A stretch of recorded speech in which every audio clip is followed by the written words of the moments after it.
contain misinformation. Social media's profitability depends on growth and engagement. More eyes on their content for longer time leads to more advertising dollars and revenue generation.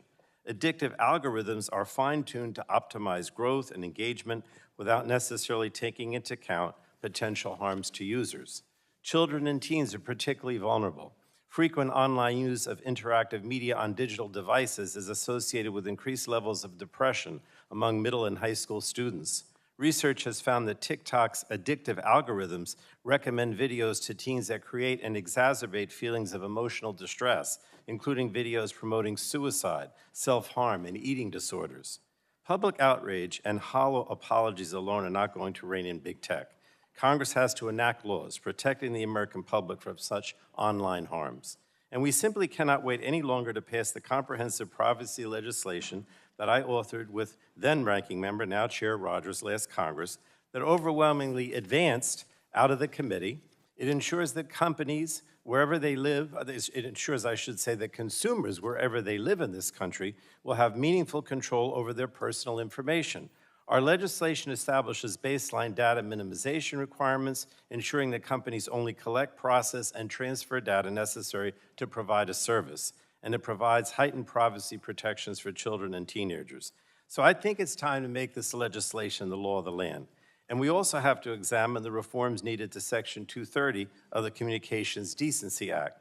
The liability shield for social media platforms has for too long been abused and led to a lack of accountability for social media platforms.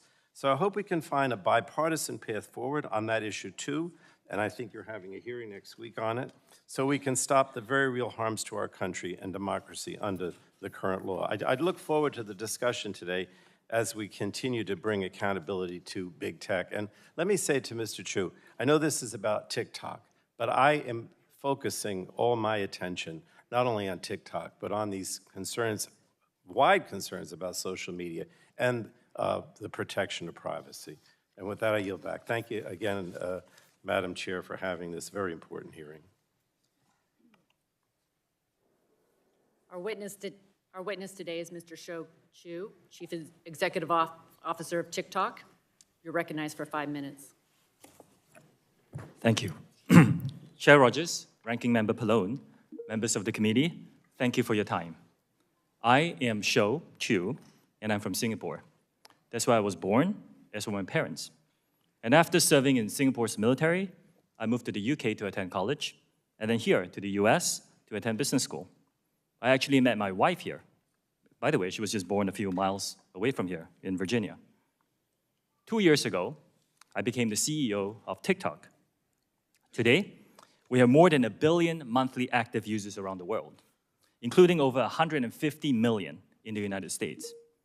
Our app is a place where people can be creative and curious, and where close to 5 million American businesses, mostly small businesses, go to find new customers and to fuel their growth. Now, as TikTok has grown, we've tried to learn the lessons of companies that have come before us, especially when it comes to the safety of teenagers.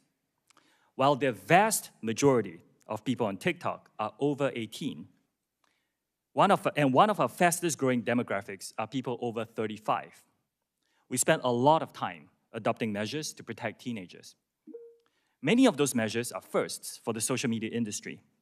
We forbid direct messaging for people under 16, and we have a 60-minute watch time by default for those under 18. We have a suite of family pairing tools so that parents can participate in their teens' experience and make the choices that are right for their family. We want TikTok to be a place where teenagers can come to learn, which is why we recently launched a feed that exclusively features educational videos about STEM. STEM videos already have over 116 billion views on TikTok. And I think TikTok is inspiring a new generation to discover a passion for math and science. Now, I would also like to talk about national security concerns that you have raised, that we take very, very seriously. Let me start by addressing a few misconceptions about ByteDance, of which we are a subsidiary. ByteDance is not owned or controlled by the Chinese government. It's a private company. 60% of the company is owned by global institutional investors. 20% is owned by the founder, and 20% owned by employees around the world. ByteDance has 5 board members, 3 of them are American. Now, TikTok itself is not available in mainland China. We're headquartered in Los Angeles and in Singapore, and we have 7,000 employees in the US today. Still, we have heard important concerns about the potential for unwanted foreign access to US data and potential manipulation of the TikTok US ecosystem. Our approach has never been to dismiss or trivialize any of these concerns. We have addressed them with real action.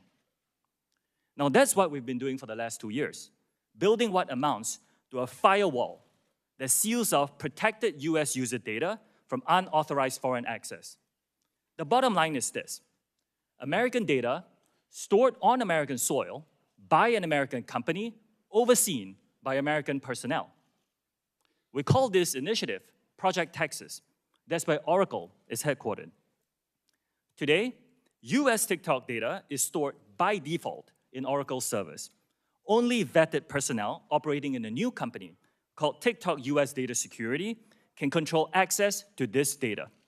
Now, additionally, we have plans for this company to report to an independent American board with strong security credentials. Now, there's still some work to do. We have legacy US data sitting in our servers in Virginia and in Singapore. We're deleting those, and we expect that to be complete this year. When that is done, all protected US data will be under the protection of US law and under the control of the US-led security team. This eliminates the concern that some of you have shared with me that TikTok user data can be subject to Chinese law. This goes further, by the way, than what any other company in our industry have done. We will also provide unprecedented transparency and security for the source code for the TikTok app and recommendation engine. Third-party validators like Oracle and others will review and validate our source code and algorithms. This will help ensure the integrity of the code that powers what Americans see on our app. We will further provide access to researchers, which helps them study and monitor our content ecosystem. Now, we believe we are the only company that offers this level of transparency. Now, trust is about actions we take. We have to earn that trust with decisions we make for our company and our products. The potential security, privacy, content manipulation concerns raised about TikTok are really not unique to us. The same issues apply to other companies. We believe what's needed are clear, transparent rules that apply broadly to all tech companies. Ownership is not at the core of addressing these concerns. Now, as I conclude, there are more than 150 million Americans who love our platform, and we know we have a responsibility to protect them, which is why I'm making the following commitments to you and to all our users. Number one, we will keep safety, particularly for teenagers, as a top priority for us. Number two, we will firewall protected US data from unwanted foreign access.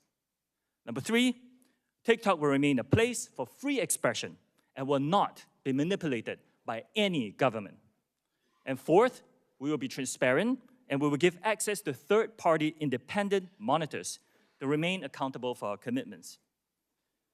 I'll be grateful for any feedback that you have, and I look forward to your questions. Thank you very much. As you know, the testimony that you're about to give is subject to Title 18, Section 1001 of the United States Code. As you state in your testimony, ByteDance is TikTok's parent company. Is it accurate to say that you are in regular communication with the CEO of ByteDance, Leon Robo? Chair Rogers, yes, I am in communication with him. Okay. Kelly Zhang is the CEO of ByteDance China, overseeing Douyin, the Chinese version of TikTok. Are you in regular communication with Kelly? I'm not in regular communication with her. The ByteDance editor-in-chief is Zhong Fuping, correct? I believe so. And Wu Shugang is Beijing ByteDance technology board member and also an official of the Cyberspace Administration in China. Is this correct? I believe so. They are not in direct... Thank you. All of these individuals work or affiliated with the Chinese Communist Party, are at the highest levels of leadership at ByteDance. a company where you previously served as the chief financial officer and where you regularly communicate with their CEO. TikTok has told us that you weren't sharing data with the CCP, but leaked audio from within TikTok has proven otherwise. TikTok told us that you weren't tracking the geolocation of American citizens. You were. TikTok told us you weren't spying on journalists. You were. In your testimony, you state that ByteDance is not beholden to the CCP. Again, each of the individuals I listed are affiliated with the Chinese Communist Party, including Zhang Fuping, who is reported to be the Communist Party secretary of ByteDance, and who has called for the party committee to, quote, take the lead across all party lines to ensure the algorithm is enforced by, quote, correct political direction. Just this morning, the Wall Street Journal reported that the CCP is opposed to a forced sale of TikTok by ByteDance, quoting a CCP spokesman as saying the Chinese government would make a decision regarding any sale of TikTok.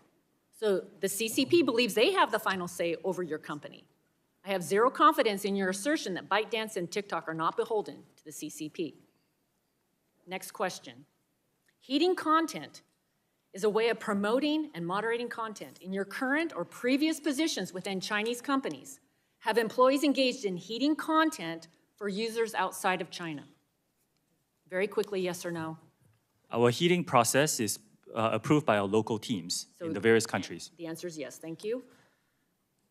Have any moderation tools been used to remove content on TikTok associated with the Uyghur genocide? Yes or no? We do not remove that kind of content. TikTok is a place of freedom of expression. And Chair Rogers, like I said, if you use our app, you can go on it and you will see a lot of users around the world expressing content on that topic and many others. Thank you.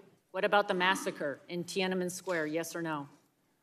I'm sorry, I didn't hear the question. The massacre in Tiananmen Square. That kind of content is available on our platform. You can go and search it. I will remind you that making false or misleading statements to Congress is a federal crime. I understand. Again, if you go on our platform, you will find that content. Okay, thank you. Reclaiming my time, can you say with 100% certainty that ByteDance or the CCP cannot use your company or its divisions to heat content to promote pro-CCP messages for an act of aggression against Taiwan? We do not promote or remove content at the request of the Chinese government. The question is, the question is, are you 100% certain that they cannot use your company to promote such messages? It is our commitment to this committee and all our users that we will keep this free from any manipulation by any government. If you can't say 100% certain, I take that as a no. As I previously referenced, TikTok spied on American journalists. Can you say with 100% certainty that neither ByteDance nor TikTok employees can target other Americans with similar surveillance techniques? Chair Rogers, I first of all disagree with the characterization that is spying. It was an internal investigation. Yes or no? Can you do surveillance of other Americans? We will protect the U.S. user data and fire it all from all unwanted foreign access. It's a commitment that we've given to the committee. So I guess my question is, I wanted to hear you say with 100% certainty that neither ByteDance nor TikTok employees can target other Americans with similar surveillance techniques as you did with the journalists. Again, I don't disagree with the characterization is surveillance, and we have given our commitments, Chair Rogers. The 4 commitments, I think it's our commitment that we will not be influenced by any government on these issues. DOJ is investigating this surveillance right now. To the American people watching today, hear this: TikTok is a weapon by the Chinese Communist Party to spy on you, manipulate what you see, and exploit for future generations. A ban is only a short-term way to address TikTok, and a data privacy bill is the only way to stop TikTok from ever happening again in the United States. I yield back. I now yield to the ranking member for 5 minutes. Thank you, Madam Chair. Let me just start out by saying, Mr. Chu, that I don't find what you suggested with Project Texas and this firewall that's being suggested to whoever will be acceptable to me. In other words, you know, I still believe that the Beijing Communist government will still control and have the ability to influence what you do. And so this idea, this Project Texas, is simply not acceptable. According to a recent report, TikTok is on target to make between $15 and $18 billion in revenue this year. Is that an accurate forecast? Congressman, as a private company, we are not sharing our I revenue thought numbers that's what you would publicly. say. How much money will TikTok make by delivering personalized advertisements just to your users in the United States? Will you give me that information? Again, Congressman, respectfully, as a I private thought company, that's we're what not you would disclosing say. that. Look, the impression you're giving, and I know, I can understand why you're trying to give that impression, is that, that you're just performing some kind of public service here, right? I mean, this is a benign company that's just performing a public service. Maybe that's not what you're saying, but I don't buy it, right? My concern here is primarily about the privacy issue, the fact that TikTok is making all kinds of money by gathering private information about Americans that they don't need for their business purposes, and then they sell it. And I mentioned this legislation that the chair and I have that would minimize data collection and make it much more difficult for TikTok and other companies to do that. So if you want to make some commitments today, I'll ask you to make some commitments with regard to this legislation. And, you're going to tell me, well, the bill isn't passed, and so therefore I don't have to do it. But, you say you're benign, you want to do good things for the public. So let me ask you, why not, what about a commitment that says that you won't sell the data that you collect? Would you commit to that, not selling the data you collect? Congressman, I believe we don't sell data to any data brokers. You don't sell to anyone. We don't sell data to data brokers. I didn't ask you data brokers. You sell it to anyone. In other words, under our bill, you could only use the data for your own purposes, not to sell it to anyone. Would you commit to not selling your data to anyone? Congressman, I actually am in support of some rules around I didn't privacy. ask you whether the rules. Yeah. I asked you whether the company, TikTok, would commit to not selling its data to anyone and just using it for its own purposes internally. I can get back to you on the details of that. Get back to me. All right. Another thing that's in our bill says that we would prohibit targeting marketing to people under the age of 17. Would you be willing to agree to prohibit targeted marketing to people, Americans under the age of 17? Congressman, we have actually stricter rules for advertisers in terms of what they can show to our So users do you under the age of 18. would you be willing to prohibit targeted marketing to those under 17? That's what's in our bill. I understand that there's some talk and some legislation around the country. Well, again, studying I'm this. wanting you to make that commitment without the legislation. Since you say you're a good company, you want to do good things, why not? It's something we can look into and get back to you. Okay, I appreciate that. Okay, we also have in our bill a requirement of heightened protection for sensitive data, particularly location and health data. Would you commit to not gathering or dealing with location or health data unless you get affirmative consent from the consumer? In other words, under our bill, those are categorized as sensitive, and unless the person specifically says, I want you to collect that data, you wouldn't be able to, location and health data. Would you commit to that? Congressman, in principle, I support that. Which, by the way, we do not collect precise GPS data at this point, and I do not believe we collect any health data. All right, so would you be willing to make that commitment that from now on you won't collect location and health data without, you're saying at all? Is that a commitment? This is data that's frequently collected by many other companies in our industry. I know other companies do it. I don't think they should without affirmative consent. You said you want to be a good actor, so why not make that commitment to me today? We're committed to be very transparent with our users about what we collect. I don't believe what we collect is more than most players in the industry. My problem here is you're trying to give the impression that you're going to move away from Beijing and the Communist Party. You're trying to give the impression that you're a good actor. But the commitments that we would seek to achieve those goals are not being made today. They're just not being made. You're going to continue to gather data. You're going to continue to sell data. You're going to continue to do all these things and continue to be under the aegis of the Communist Party through your organization that owns you. So, in any case, thank you, Madam Chair. Gentleman yields back. Chair now recognizes the gentleman from Texas, Mr. Burgess, for 5 minutes. I thank the chair. Thank you, Mr. Chu, for joining us today. I think we've heard you say multiple times that TikTok is not a Chinese company, that ByteDance is not a Chinese company.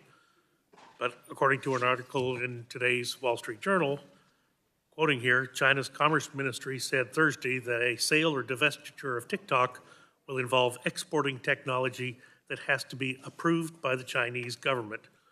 Continuing to quote, the reported efforts by the Biden administration would severely undermine global investors' confidence in the U.S., said Shu Tuting, a ministry spokeswoman. Continuing to quote, if that is true, China will firmly oppose it, she said, referring to the forced sale. So despite your assertions to the contrary, China certainly thinks it is in control of TikTok and its software. Is that not correct? Congressman, TikTok is not available in mainland China. And today we're headquartered in Los Angeles and Singapore. But I'm not saying that the founders of ByteDance are not Chinese, nor am I saying that we don't make use of Chinese employees, just like many other companies around the world. We do use their expertise on some engineering projects. But according to their ministry spokeswoman, it would be a divestiture of exporting technology from China. So they, again, China thinks they own it, even though you do not. Madam Chair, I'd just like to ask unanimous consent to put today's Wall Street Journal Without objection, so ordered. into the record. Mr. Chu, I wouldn't ask you to discuss any privileged attorney-client materials, but did anyone aside from your lawyers assist you in preparation for today's hearing?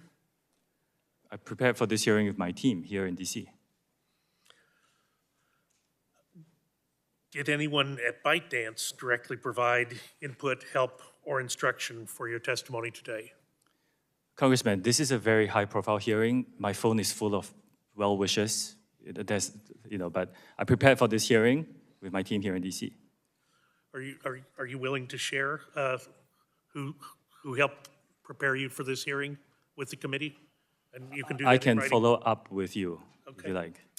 Can you guarantee that no one at ByteDance had a role in preparing you for today's hearing? Like I said, Congressman, this is a high-profile hearing. A lot of people around the world were sending me wishes and unsolicited advice, but I prepared for this hearing with my team here in DC.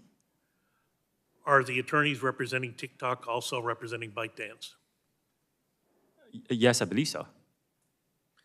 What percentage of TikTok revenue does ByteDance retain? Just give me a ballpark estimate if you don't precisely know.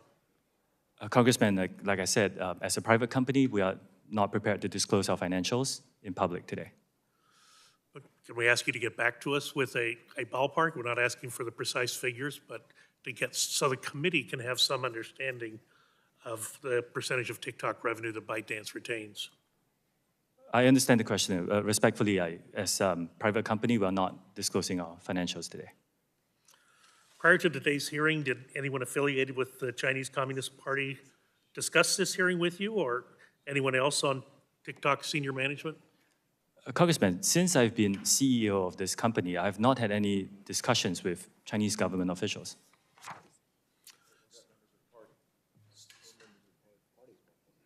So but what about the Chinese Communist Party itself? Have any of those officials discussed this with you? Like I said, I have not had any discussion with Chinese government officials. I don't know the political affiliation of everybody I speak to, so I can't verify the statement. Let me ask you a question in a different direction. A few weeks ago, this committee had a field hearing down in McAllen, Texas, and it was on the issue of fentanyl and illegal immigration. And one of our witnesses, Brandon Judd, a 25-year veteran Border Patrol agent, said that all social media platforms play a role in illegal immigration. That's one of the ways cartels advertise their services throughout the world and convince people to put themselves in their hands and come to the United States. The cartels all use social media platforms. Are you aware of this phenomenon? Any content that promotes human abuse is violative of our community guidelines, which dictates what is allowed and not allowed on our platform. We proactively identify and remove them from our platform. Well, it would be very helpful if you would share with the committee examples of how you have removed people, because what we heard at the hearing was that TikTok was one of the platforms that recruits adolescents in the United States to help with transporting, people who are in the country, who've been trafficked into the country, as well as contraband substances. Would you help us with that, understanding who you have removed from your platform? Congressman, I'll be delighted to check with my team and get back to yours and be collaborative. Thank you. I'll yield back. Gentleman's time has expired. Chair recognizes the lady from California, Ms. Eshu, for 5 minutes. Thank you, Madam Chairwoman. Mr. Chu, thank you for being here today.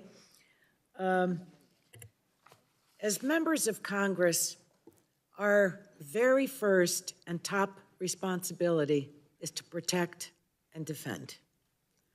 Protect and defend our Constitution and the national security of our country. So I view this entire issue, now there are many parts of it that are not part of our national security, in my view, but first and foremost for our national security. So in examining TikTok breaking away from ByteDance, I'd like to ask you some questions about that and how a severance in terms of the relationship with ByteDance, how user data, American users' data, would be protected. Now, under Beijing's security laws, Article 7 compels companies to provide data. Article 10 makes the reach of the law extraterritorial. Now, this is very clear. I don't need to read all of it into the record, but those are the laws of the PRC. How does ByteDance, how does TikTok, rather, how do you convince the Congress of the United States that there can be a clean break? Why would the Chinese government sidestep their national law, including Article 7, Article 10, in terms of user data? Congressman, thank you for the question. I'm glad you asked this. As I said in the opening statement, our plan is to move American data to be stored on American soil by the American company. I understand that, but you're sidestepping, or I haven't read anything in terms of TikTok, how you can actually say, and you spoke in your opening statement about a firewall relative to the data, but the Chinese government has that data. How can you promise that that will move into the United States of America and be protected here? Congresswoman, I have seen no evidence that the Chinese government has access to that data. They have never asked us. We have not provided. Well, you know what? I find that actually preposterous. I have looked in. I have seen no evidence of this happening. And in order to assure everybody here and all our users, our commitment is to move that data into the United States to be stored on American soil by an American company, overseen by American personnel. So the risk will be similar to any government going to an American company asking for data. If that. Well, I'm one that doesn't believe that there is really a private sector in China. And when you look at their national law and what specifically these two articles, Article 7 and Article 10, are very clear. So I think that there is a real problem relative to our national security about the protection of the user data. I don't believe that TikTok has, that you have said or done anything to convince us that information, the personal information of 150 million Americans, that the Chinese government is not going to give that up. So can you tell me who writes the algorithms for TikTok? Today, the algorithm that powers the US user experience is running in the Oracle Cloud infrastructure. Yes, initially there were parts of the source code, especially at the infrastructure layer, that doesn't touch the user experience. Now that's a collaborative global effort, including built by engineers in China, just like many other companies, by the way. The phone you use, the car you drive is a global collaborative effort. Now, but today, the business sites and the main parts of the code for TikTok is written by TikTok employees. And Congresswoman, what we are offering is third-party monitoring of our source code. I am not aware of any company, American companies or otherwise, that has actually done that. Because we are saying we want to give you transparency and rely on third parties to make sure that we get all the comfort that we need about the experience. Well, my time is up, and I yield back. Thank you. Lady yields back. Pleased to yield to the gentleman from Ohio, Mr. Latta, for 5 minutes. Well, thank you, Madam Chair.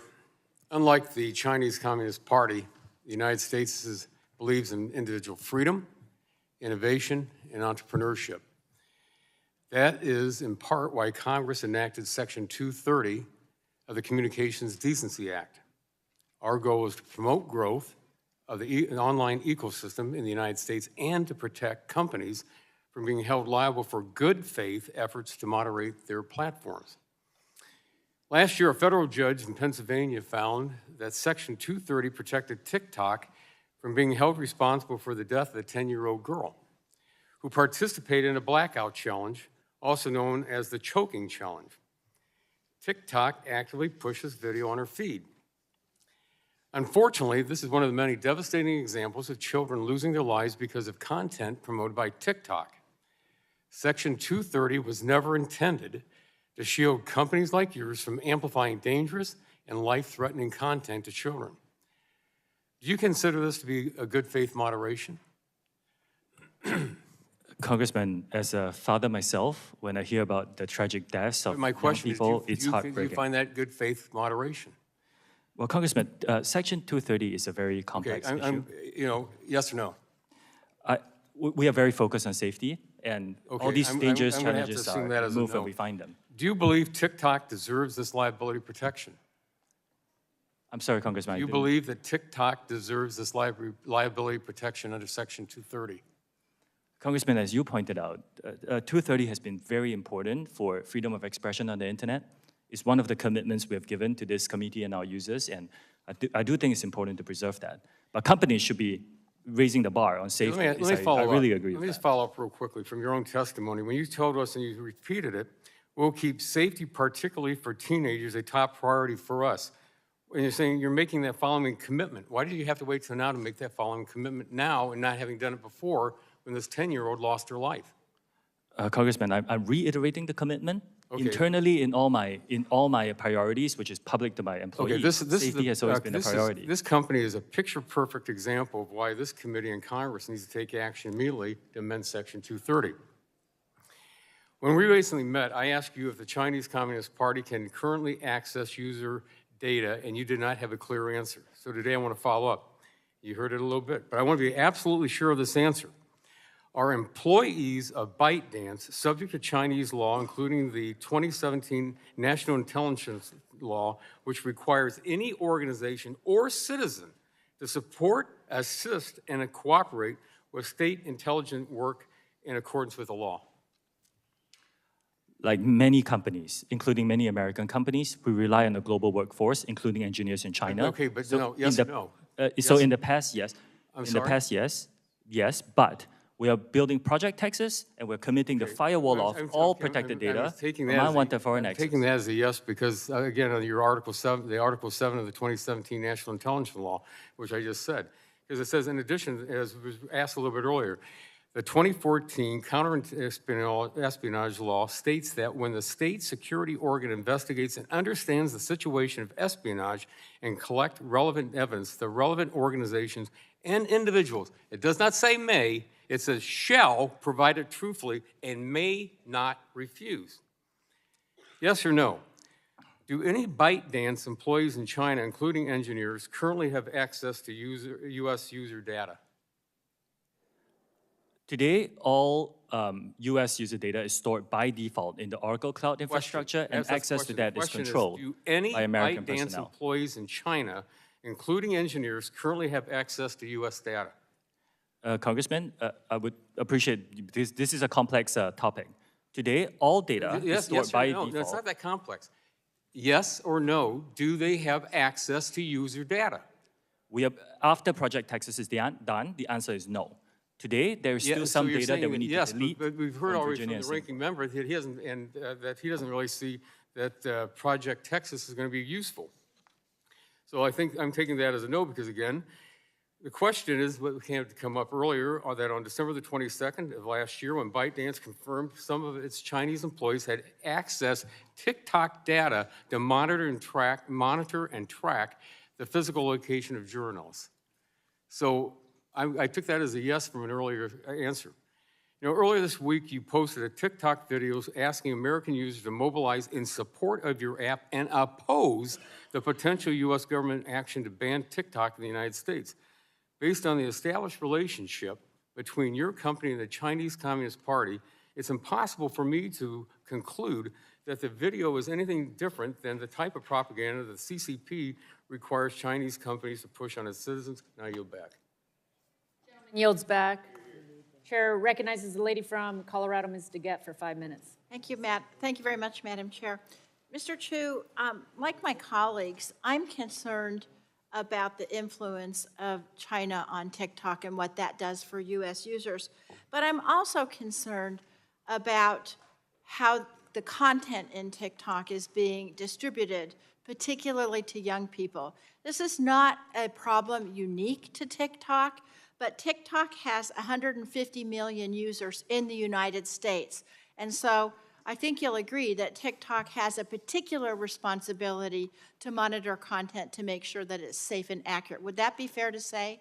Yes, I agree with that. So, you know, I know you said in your opening statement there's a ban or limited for kids under 13 and under 18 and so on. But I know it won't be news for you that computer savvy kids actually can bypass some of those restrictions quite frequently, and they can do it even if they have parental oversight. And so what I want to ask you is rather than putting the burden on young people and parents to accurately put in the birth date and so on when registering for TikTok, I want to ask you what TikTok can do to make sure to monitor this content. And I want to give you some examples of some of the extreme content. Mr. Latta talked about the blackout challenge and some of the dangers to young people's safety, but there's also extreme content around healthcare information. In one study, 13 out of 20 results for the question, does mugwort induce abortion? It talked about herbal so-called abortifacients like papaya seeds, which don't work. And so if people searching for information on safe abortions went on TikTok, they could get devastatingly incorrect information. Another study showed that TikTok had a hydroxychloroquine tutorial on how to fabricate this from grapefruit. Now, there's two problems with that. Number one, hydroxychloroquine is not effective in treating COVID, so that's one issue. The second issue is you can't even make hydroxychloroquine from grapefruit. So again, this is a really serious miscommunication about healthcare information that people looking at TikTok are able to get, and in fact, it's being pushed out to them. So I want to know from you, and I will give you time to answer this. You have current controls, but the current controls are not working to keep this information, mainly from young people, but from Americans in general. What more is TikTok doing to try to strengthen its review to keep this information from coming across to people? Thank you for the question, Congresswoman. The dangerous misinformation that you mentioned is not allowed on our platform. It violates them. I'm sorry to report it is on your platform, though. Congresswoman, I don't think I can sit here and say that we are perfect in doing this. We do work very So hard. how can you make yourself more perfect? I don't want you to say it's not there or you apologize. What can you do to limit it as much as possible, more than what you're doing now? We invest a significant amount in our content moderation work. I shared that number in my written And I know testimony. you're investing, Yes. but what steps are you taking to improve the AI or whatever else you're doing to limit this content? For example, if you search for certain search terms, we do direct you on TikTok to safety resources. That's one of the things we have done. We will continue to invest in this. I recognize and fully align with you that this is a problem that faces our industry, that we need to really invest and address. This, I'm very in alignment. The vast majority of our users come to our platform for entertaining, safe content, but there are people who do spout some dangerous misinformation, and we need to take that very seriously, invest in it, proactively identify it, and remove it from our platform. Okay, I'm going to stop you right now. I asked you specifically how you're trying to increase your review of this, and you gave me only generalized statements that you're investing, that you're concerned, that you're doing more. That's not enough for me. That's not enough for the parents of America. I'm going to ask you to supplement your testimony and have your experts tell me what you're doing to make this a higher level of scrutiny, not just pablum at a hearing. Thank you. I yield back. Thank you. Lady yields back. Chair recognizes gentleman from North Carolina, Mr. Hudson, for 5 minutes. Thank you, Chairwoman Morse-Rogers, for holding this important hearing. I appreciate the witness, Mr. Shoji Chu, for making yourself available here today.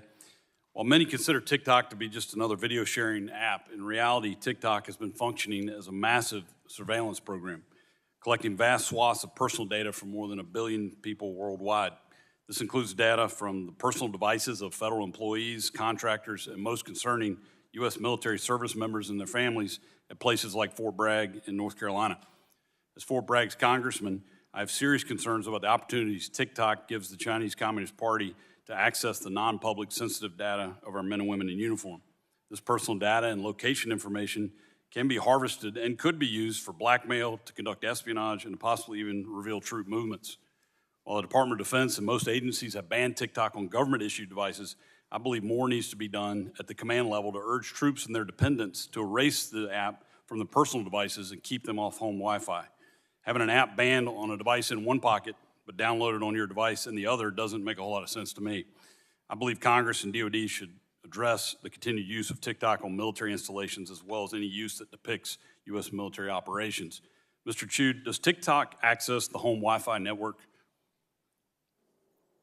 Only if the user turns on the Wi-Fi. I'm sorry, I may not understand the So if I have question. TikTok app on my phone and my phone is on my home Wi-Fi network, does TikTok access that network? It will have to access the network to get connections to the internet, if that's the question. Is it possible then that it could access other devices on that home Wi-Fi network? Congressman, we do not do anything that is beyond any industry norms. I believe the answer to your question is no. It could be technical. Let me get back to you. Okay, I'd appreciate it if you can answer that. I'd like to change directions real quick. Do you receive personal employment, salary, compensation, or benefits from ByteDance? Yes, I do. What is your salary from ByteDance? Congressman, if you don't mind, I would prefer to keep my compensation private. Okay. Do you personally have any company shares or stock in ByteDance or Douyin? Congressman, if you don't mind, I would like to keep my personal assets private. Is TikTok the company your only source of employment compensation? Where's your other source of income outside of TikTok? It's my only source of compensation. Do you have any financial debts or obligations to ByteDance, Douyin, or any other ByteDance affiliated entity? Personally? No, I do not. Does your management team receive separate salary, compensation, or benefits from ByteDance?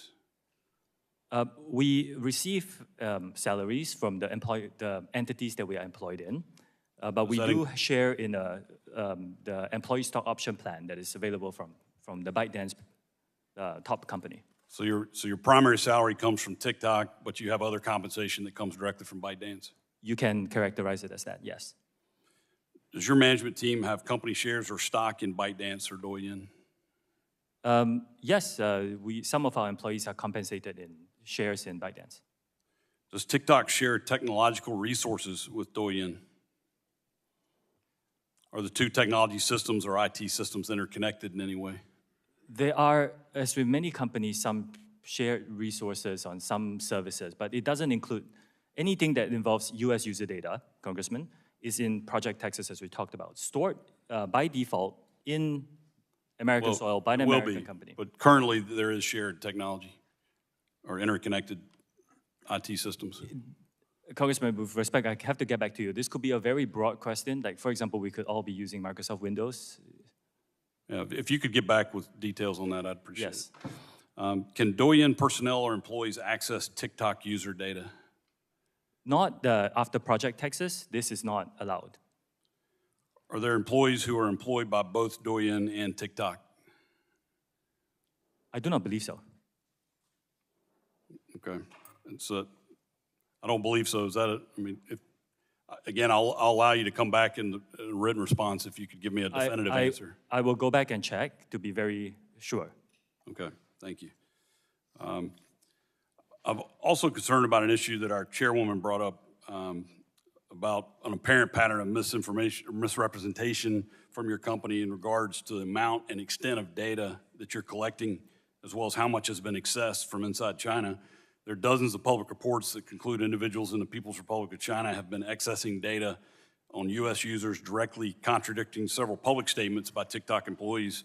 And I'm referencing Project Raven, which was first reported on by Forbes last October. Their investigation revealed, I'm sorry, I'm about out of time. Do you want to respond to that? Yes, Congressman.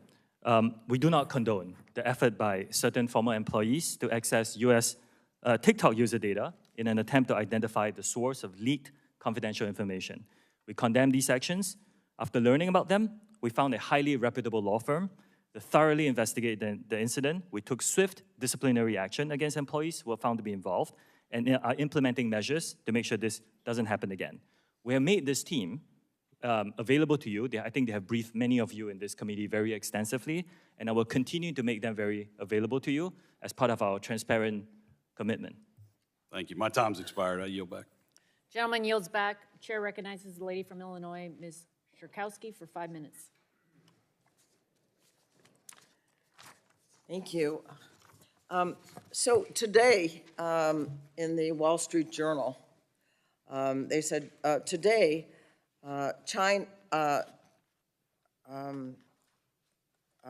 China's commerce minister said that China opposes the sale of TikTok because it would involve exporting China's technology and would, and this is the important part, and would need to be approved by the Chinese government.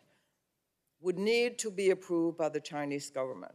So all of what you've been saying about the distance between TikTok and China has been said to be not true in the paper today, and I would like to see what you have to say in response.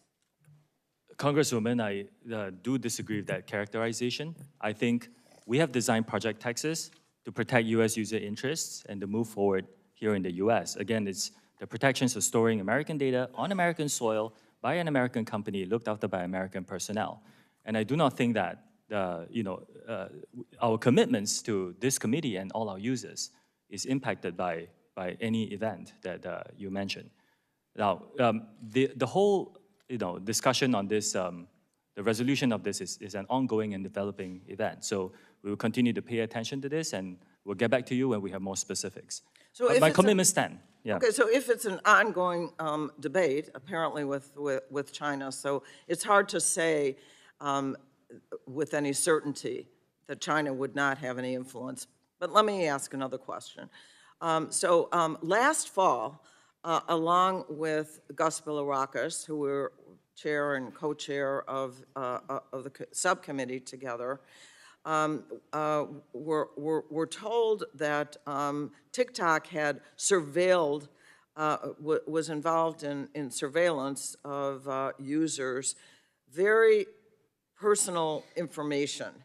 And you might say, well, not more than other companies, and I agree with Ranking Member Pallone that I really don't want to go by that standard particularly, but that TikTok's in-app browser surveilled everything from Americans, including passwords and credit card numbers, et cetera. So I just want to ask you if TikTok did track and collect this sensitive data that Americans don't want to have disclosed. Congressman, thank you. I'm glad you asked this question because, like you pointed out, we actually do not believe we collect more data than any other social media company out there. A lot of these reports, and we can talk about which specific one you're talking about, a lot of them are not that accurate. Some of them we have actually gotten in touch with the authors to help them understand the data that we're collecting. A lot of it is speculation. You know, this is something they could do. But if you look at the subtext, this is something that every company could do. I'm running out of time. Let me just say that if TikTok chose not to take this sensitive information that you don't need for a transaction and support our comprehensive privacy bill, that would be very helpful.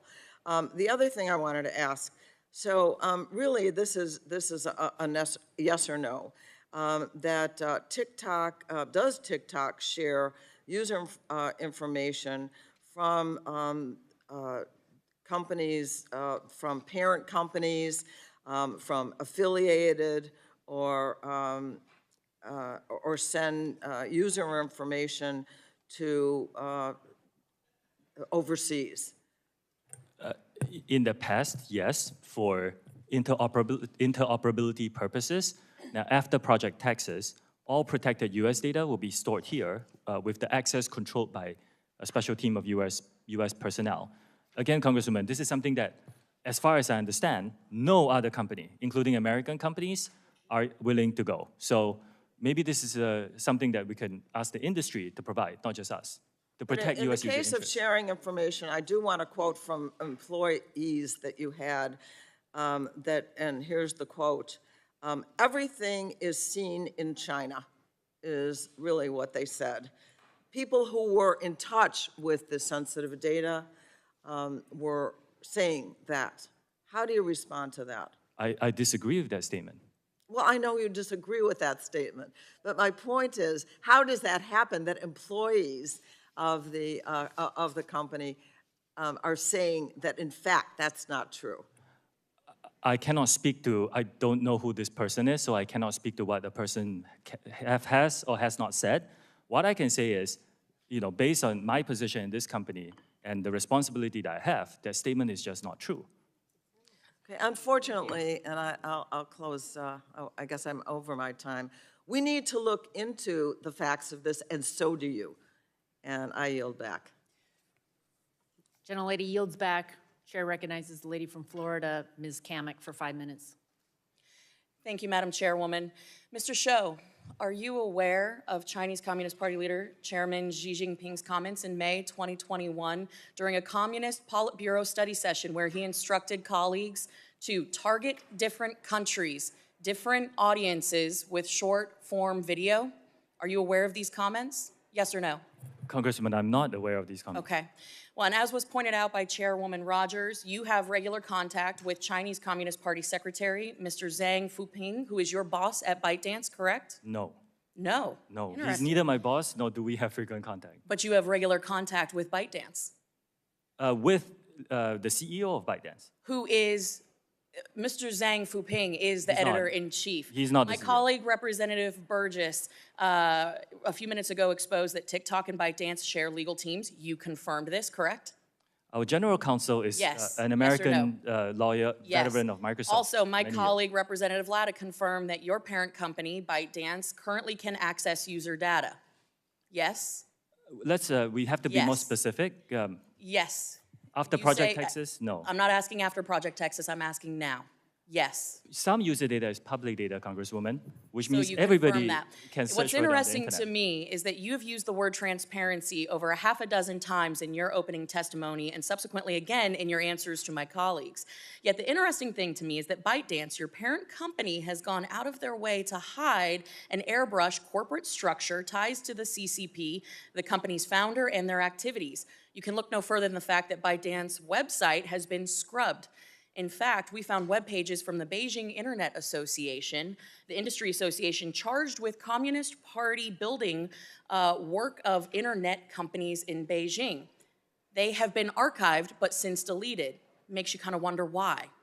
Yes or no, ByteDance is required to have a member of the Chinese government on its board with veto power. Is that correct? No, that is not correct. ByteDance owns some Chinese businesses, and you're talking about a very special subsidiary that is Mr. for Shou, Chinese business licensing Mr. Shou, purposes. I'm going to have to move on. You've said repeatedly that there is no threat, that this is a platform for entertainment and for fun. I have to ask you then, if there is no threat to Americans, if there is no threat to our data, privacy, security, why did an internal memo from TikTok corporate headquarters explicitly coach senior management to, quote, downplay the parent company ByteDance? Why would they say downplay the China Association and downplay AI? This is from an internal memo from your company. Why, if you had nothing to hide, would you need to downplay the association with ByteDance in China?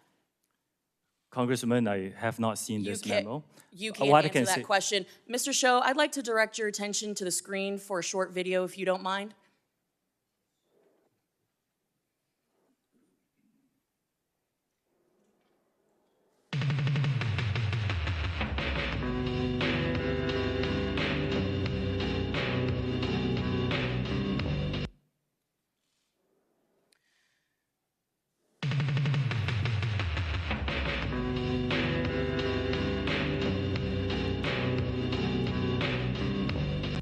Mr. Shou, that video was posted 41 days ago. As you can see, it is captioned me as F at the House Energy and Commerce Committee on March 23rd of this year. This video was posted before this hearing was publicly noticed.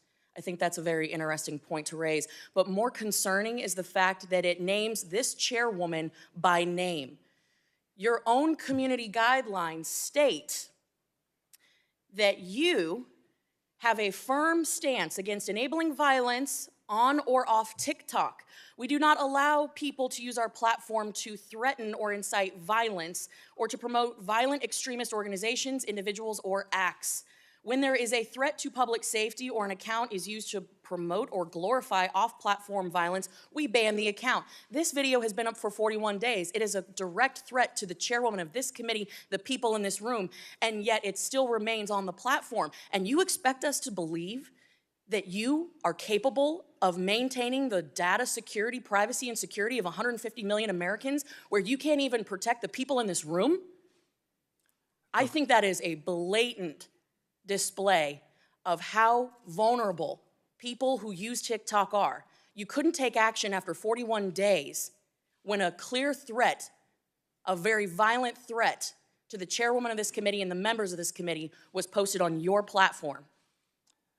You damn well know that you cannot protect the data and security of this committee or the 150 million users of your app because it is an extension of the CCP.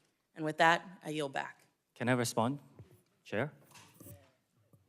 No, we're going to move on. Gentlelady yields back.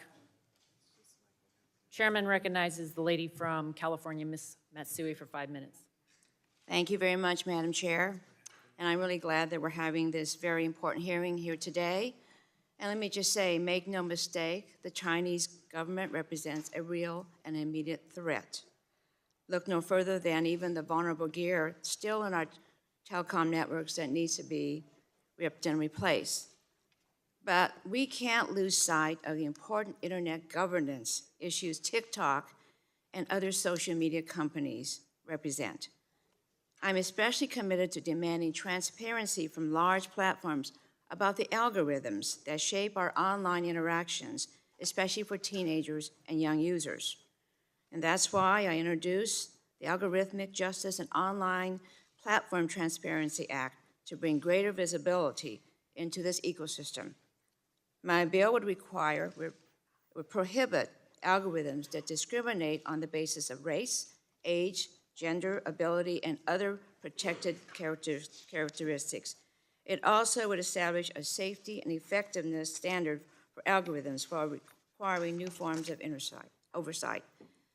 Now, this bill would require online platforms to publish annual public reports detailing their content moderation practices, which I believe should be a baseline requirement to enable meaningful oversight and consumer choice. Mr. Chu, just yes or no, do you believe a requirement for annual content moderation practices for social media platforms would be beneficial? Yes or no? Yes. This transparency bill would also require online platforms to maintain detailed records describing their algorithmic process for review by the Federal Trade Commission in compliance with key privacy and data identification standards. Mr. Chu, does TikTok currently maintain records describing their algorithmic processes? Yes or no? Congressman, I will need to check and get back to you on what kind of specific records you are talking about. I wait for that. Over the past few years, alarming information brought to light by whistleblowers have shown that social media companies are intimately aware of the effect their products have on young women, political extremism, and more. Despite this, they withheld those studies or declined to investigate further. In either case, it shows a pattern evasive or negligent behavior that I find concerning in the extreme. Mr. Chu, does TikTok conduct its own studies on the effect of its algorithms and content distribution models on mental health or safety? And if so, how and when are those findings made public? And if not, do you believe they are necessary? Congresswoman, we rely on external third parties and fund their research to help us understand some of these issues. For example, we worked with the Digital Wellness Lab at the Boston Children's Hospital to understand the 60-minute time limit that we put for all our under 18 users. And we are supportive of legislation that provides more funding for research, like, for example, for the NIH. Okay. TikTok tailors its recommended content based on user activity to encourage people to spend more time on the app. While this practice is by no means unique to TikTok, given the prevalence of young users and the digestible nature of short-form video, I'm concerned about the app's tendency to exacerbate existing mental health challenges. Mr. Chu, does TikTok have different policies for amplifying content that would be related to depression or dieting versus content like gardening and sports? If yes, describe these policy differences. If no, why not? Congresswoman, thank you for that. This is a great question. The answer is yes. We are trying out some policies together with experts to understand certain contents that are not inherently harmful, like extreme fitness, for example, but shouldn't be seen too much. And these are models that we're building, and we are trying to understand, together with experts, how to best implement them across our platform, particularly for younger users, Okay, under so 18. Yeah. in cases where users have been engaging with potentially harmful content, I believe it's imperative that the app take steps to moderate that behavior rather than continuing to promote it. I mean, in a sense, I apologize. intentional about that. I wasn't clear. First, anything that is violative and harmful, we remove. What I meant to say were content that is not inherently harmful.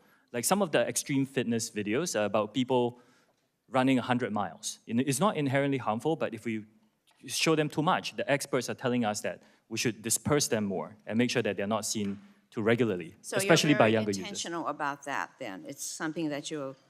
We are working on it, moderate. yes. Yeah. You're working on it? Yes. Okay. I yield back. Gentle lady yields back. Chair recognizes the gentleman from Florida, Mr. Bill Rockus, for 5 minutes. Thank you, Madam Chair. I appreciate it very much. Thanks for holding this hearing. Mr. Chu, your algorithms have prioritized providing harmful content directly to children, like self-harm challenges and even suicide. Just 3 days ago, Italy opened an investigation into the TikTok over user safety concerns after the so-called French scar challenge went viral on your platform. I know you know about the blackout challenge, which others may know as the choking challenge, that encourages children to bring them to the point of unconsciousness or, in some cases, tragically, death. If that isn't enough, I want to share the story of Chase Naska, a 16-year-old boy from New York who tragically ended his life a year ago by stepping in front of a train. I want to thank his parents. Again, they are here. I want to thank his parents for being here today and allowing us to show this. Mr. Chu, your company destroyed their lives. Your company destroyed their lives. I admire their courage to be here and share Chase's story in the hopes that it will prevent this from happening to other families. The content in Chase's For You page was not a window to discovery, as you boldly claimed in your testimony. It wasn't content from a creator that you invited to roam the hill today, or STEM education content that children in China see. Instead, his For You page was sadly a window to discover suicide. It is unacceptable, sir, that even after knowing all these dangers, you still claim TikTok is something grand to behold. I want you to see what Chase would see. And I think if you want, again, would you share this content with your children, with your two children? Would you want them to see this? And again, I want to warn everyone watching that you may find this content disturbing, but we need to watch this, please. Player tip. You got to kill yourself. Oh, word? Like right now? And then I'm gonna put a shotgun in my mouth and blow the brains out of the back of my head. Cool.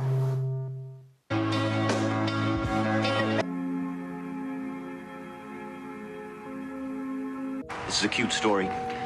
My brother, who is addicted to painkillers, blew his head off on the State Street Bridge. Bam! Now hold on, it gets better. No letter, no goodbye, nothing. Got a question.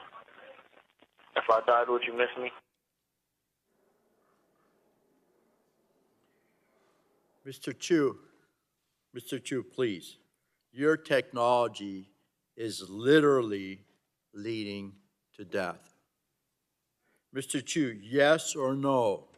Do you have full responsibility for your algorithms used by TikTok to prioritize content to its users? Yes or no, please? Congressman, I'll just like to, if respectfully, if you don't mind, I would just like to start by saying it's devastating to hear about the news of, yes, as a father myself, this is sir, tragic. Yes or no? I'll repeat the question. Do you have full responsibility over the algorithms used by TikTok to prioritize content to its users? Yes or no, please? Congressman, we do take these issues very seriously. Yes or no? And we do provide resources for anyone who types in anything that Sir, is yes or related. no? I see you're not willing to answer the question or take any responsibility for your parents' companies, the technology, and the harms it creates.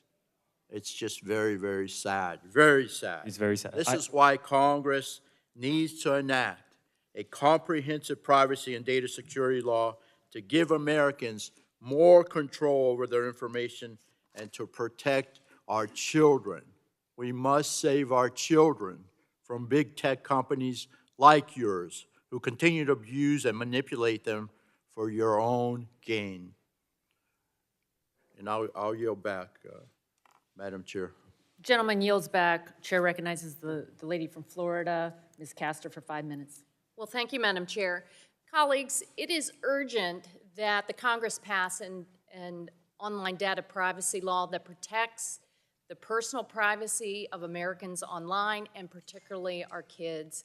While this hearing shines a light on TikTok, This hearing also should serve as a call to action for the Congress to act now to protect Americans from surveillance, tracking, personal data gathering, and addictive algorithmic operations that serve up harmful content and has a corrosive effect on our kids' mental and physical well-being. For many years, I've sounded the alarm in this committee of how big tech platforms like TikTok and Facebook and Instagram incessantly surveil, track, gather personal private information, and use it along with data brokers to target and influence our behavior. This is a much broader issue than TikTok in China. There are other malign actors across the world who gather data to use it as an element of social control and influence peddling and worse. And as I detailed in this committee last year when we passed our online privacy law, the harms to children are very serious and demand swift action. Big tech platforms profit immensely from keeping children addicted. They do not care about the privacy, safety, and health of our kids. They are the modern-day tobacco and cigarette companies that for so long resisted and misled Congress. And it took action by the Congress to actually protect our kids and to outlaw smoking by young people. In early 2020, based upon the growing body of evidence to harm to kids online, I introduced the Kids Privacy Act and the Kids Act. And I want to thank all of the researchers, the young people, the parents, the Surgeon General of the United States who have explained the correlation between social media usage and body dissatisfaction, disordered eating habits, anxiety, depression, self-injury, suicide ideation, and cyberbullying. Heck, Frances Haugen, the Facebook whistleblower, was right here and testified to us that Facebook and Instagram conducted research on this topic. They knew and understood the harms, but they continued to elevate profits over the well-being of children. And TikTok does the same. Last Congress, when we passed the ADPPA, the committee incorporated many of these important child online privacy and safety provisions from my bills, but we can make the 118th Congress's version of this bill, of this new law, even more protective of children, and I look forward to working with the chair and the ranking member to make that happen. Mr. Chu, TikTok has incredible sway over children in the U.S., but you don't have a very good track record. In 2019, TikTok was hit with the largest civil penalty by the Federal Trade Commission in a children's privacy case. 4 years later, TikTok still has not taken sufficient action to fix the problems. I assume because child users are incredibly profitable to your bottom line. So answer me this. TikTok allows advertisers to specifically target advertising to children aged 13 to 17, correct? Congresswoman, I do want to disagree Yes with the or no? statement that child abusers are not allowed on our platform yes at all. or no? It's Do you deplorable target- conduct do you and it's not target- allowed on our do you platform. target advertising to young people aged 13 to 17? We do serve personalized Okay, thank advertising at this point, And but the how policies much are very money- safe for them. How much money does TikTok make selling ads targeted to minors? Congresswoman, can I clarify minors in what age? From just say age 13 to 17.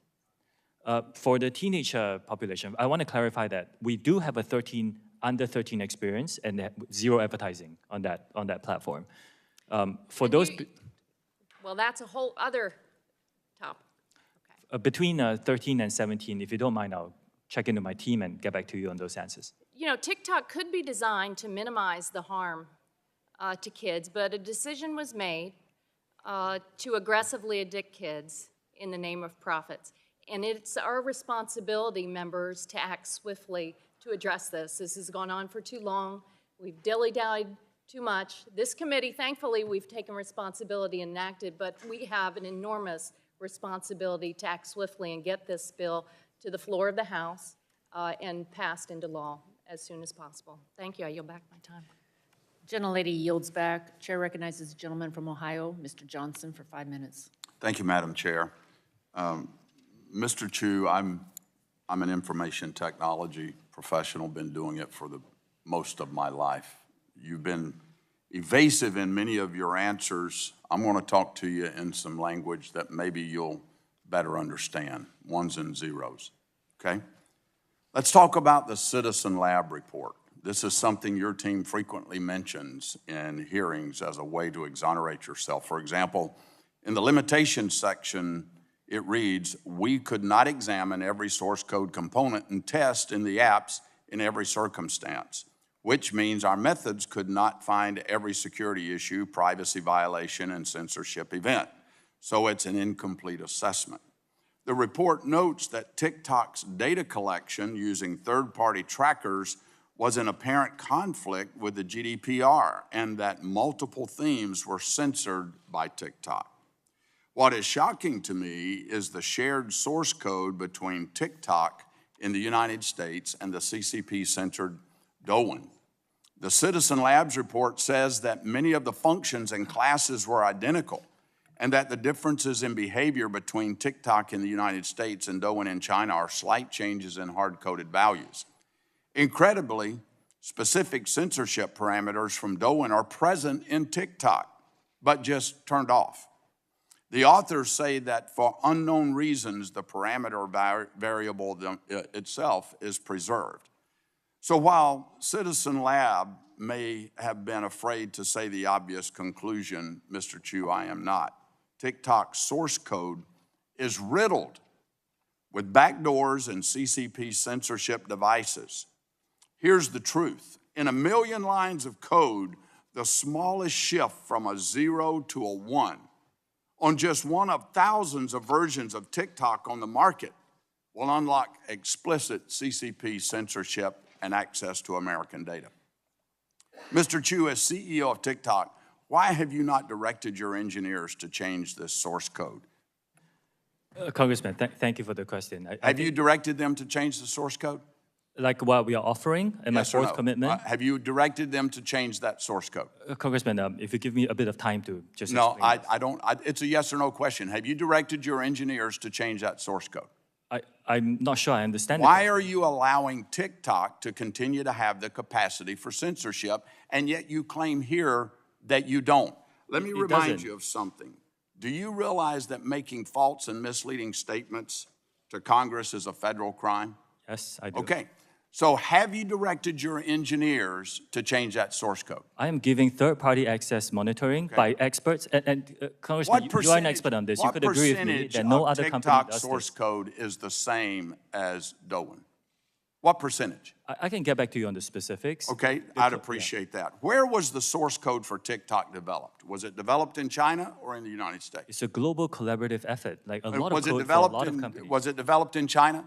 Some of it? Some of it is. Okay, at ByteDance.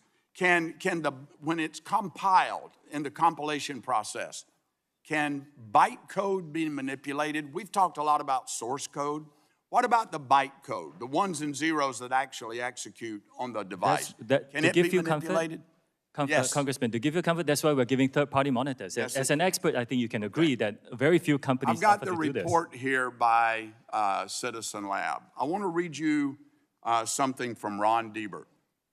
Specifically, in your written testimony to Congress, you stated on page 9, Citizen Lab found that there was no overt data transmission by TikTok to the Chinese government and that TikTok did not contact any servers within China. You implied that Citizen Lab exonerated TikTok from any information sharing with China. Well, the director of Citizen Lab saw this and issued a statement correcting the record yesterday. And I'm quoting Ron Diebert, the director of the lab. I am disappointed that TikTok executives continue citing the Citizen Lab's research in their statements to government as somehow exculpatory. I've called them out on this in the past, and it's unfortunate that I have to do it again, unquote. He goes on to say, and I quote, we even speculated about possible mechanisms through which the Chinese government might use unconventional techniques to obtain TikTok user data via pressure on ByteDance, end of quote. Mr. Chu, you sent Congress written testimony citing this lab as a support of your claim that China cannot access user data, U.S. user data. And now this lab has come out to say, we never said that. That's misleading, Mr. Chu. I hope you understand what that is. That's misleading. Mr. Chu, this is yet another instance of TikTok attempting to mislead Americans about what their technology is capable of and who has access to their information. Madam Chair, I'd like to Madam Chair, I enter would like the to respond to that statement by very Ron quickly, Biebert please. and the Citizens Lab into the record. Without objection. With so that, I ordered. yield back. Gentleman yields back. Chair yields to the gentleman from Maryland. Mr. Sarbanes, 5 minutes. Thanks very much, Madam Chair. Mr. Chu, I'm going to pick up on a theme we've already covered here, which is the effect that your platform, along with many other social media platforms, by the way, has in terms of mental and behavioral health in this country. I won't speak to what's happening elsewhere in the world, but we've talked about the impact that it's having on children, on teens. We took some action last year in this committee to try to improve access to resources. We authorized critical programs to address mental health needs, but we need to do even more than that. And we got to address what the big tech companies like TikTok are doing, because those are platforms that expose children, teens to additional risks. The more time that middle and high schoolers spend on social media, the evidence is the more likely they are to experience depression and anxiety. And this is particularly troubling since apparently 16% of American teenagers report that they use TikTok, quote, almost constantly. That's, I think, about 5 million teenagers in this country that are on TikTok all the time. And we know that big tech, including TikTok, uses design features that can manipulate users, including children and teens, to keep them engaged, designed to feed them a never-ending stream of content, keep their attention for hours on end, which includes capitalizing on the desire for others' approval through like features, preying on the fear of missing out through push notifications, and so forth. Again, you're part of an industry that's set up to do this. You, in some sense, don't appear to be able to help yourselves in reaching out and finding that new user and then holding on to them. TikTok itself has acknowledged that these features and others, like the endless scroll feature, can have an outsized effect on teens. And we've been discussing today how your app only intensifies that harm by amplifying dangerous content and misinformation. I don't want to be too paternalistic here because we have young people in the audience. We've got TikTok users that are watching this hearing, and I'm sure they have their own ideas about how this technology is being managed by TikTok and other social media platforms. They like to access the platforms, and they should be able to do that safely, so it's certainly in their interest, and they can drive this conversation, I think, perfectly well, but it's not a fair fight, is it? I mean, the algorithms are on one side of the screen, the human brain is on the other side of the screen, drowning in these algorithms, in many instances at an age where the brain's not even fully developed yet, so those addictive impulses are being sort of perfected by the technology, and again, it leaves the users sort of helpless in the face of that. Are you looking at ways to redesign core features like the ones I mentioned to be less manipulative, and addictive for users? And can you commit to making some of those modifications here today? Congressman, thank you. We do want to be leading in terms of safety of our users, particularly for teenagers. We were the first to launch a 60-minute watch limit. Yeah, let's talk about the 60-minute launch.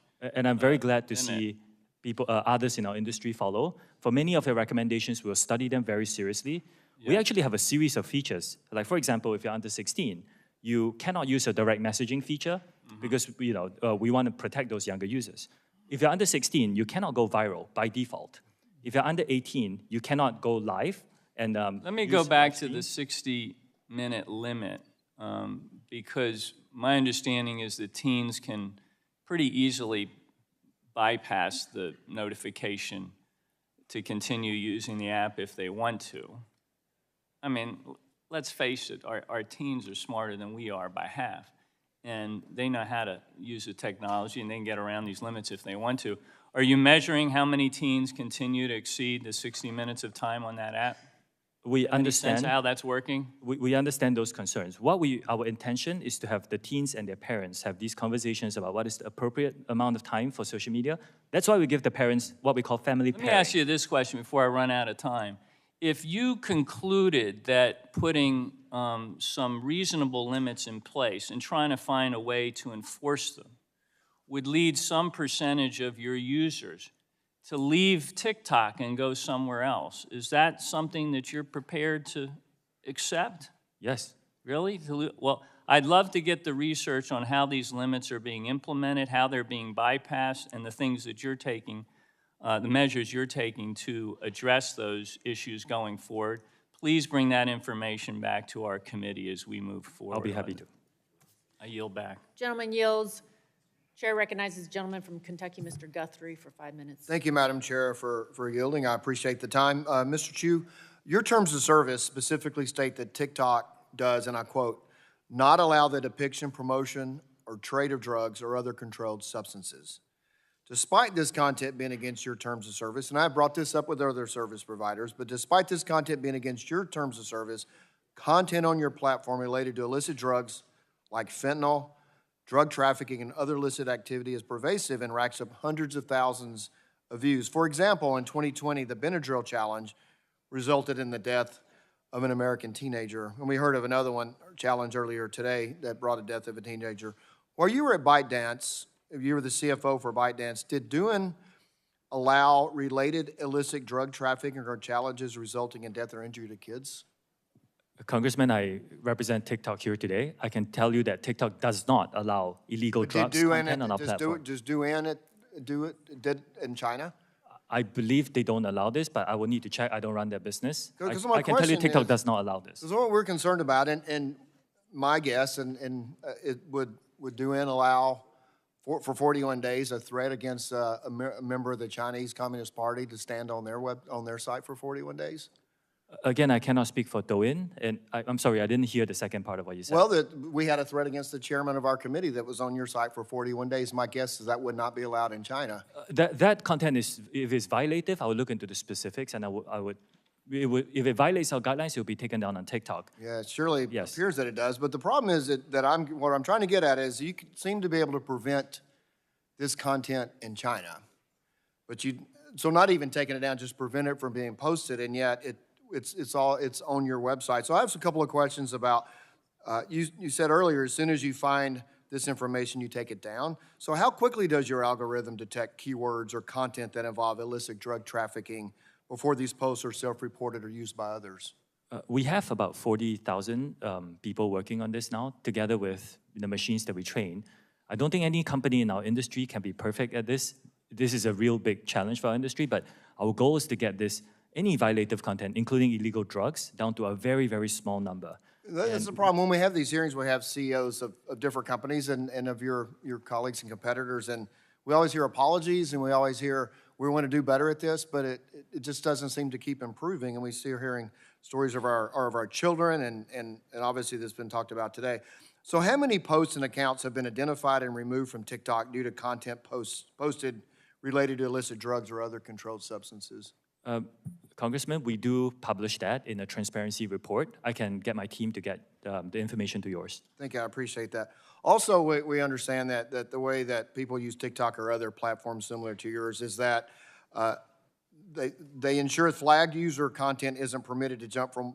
So my question, so what we've heard is that the instances the users see a drug advertisement and then give a code to go to another site. So my question is, do you work with other platforms to ensure flagged user content isn't permitted to jump from one platform to others? I will check with my team. I would love to work with our industry to make sure that we stamp out these problems. Violative content should not be allowed on any platforms, in my opinion.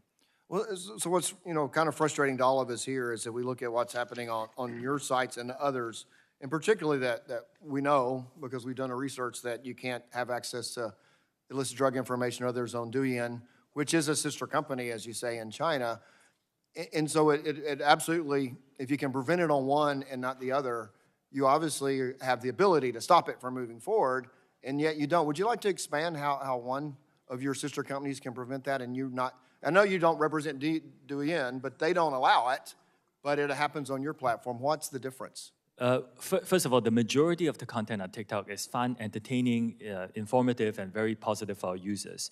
Like other companies that operate in this country, we have to deal with some bad actors who come and publish some content on illegal drugs, other. The bad actors don't seem to be able to access Douyin.